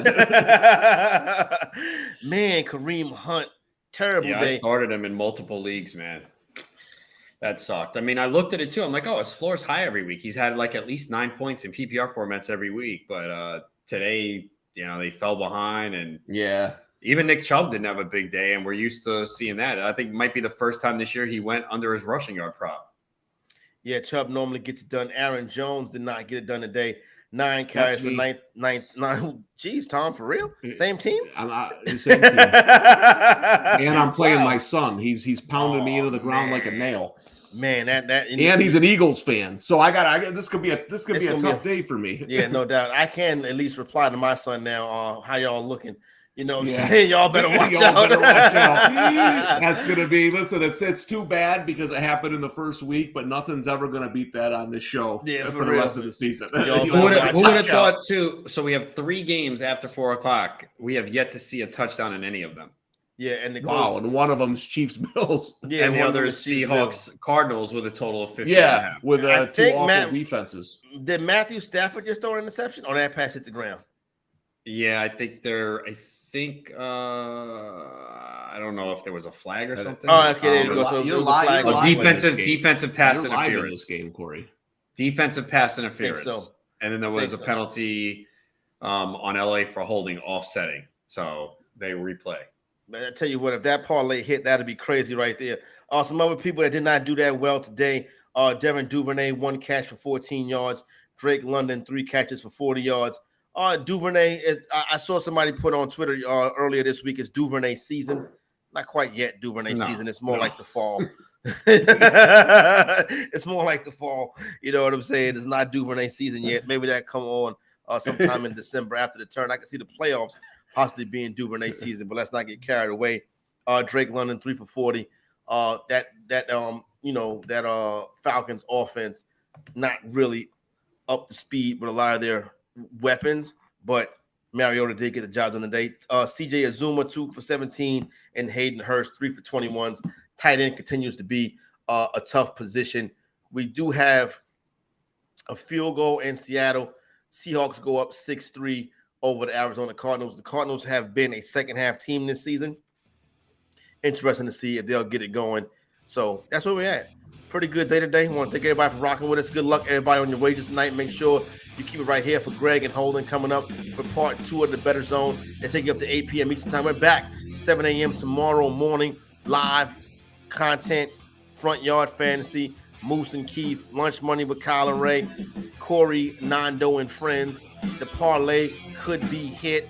The playbook with Fensley and Ronan, so on and so forth. The Bettor Zone all day. Fantasy football, betting, collectibles. We got you covered, whatever the case may be. Good luck, everybody. And how about them Cowboys? Let's go.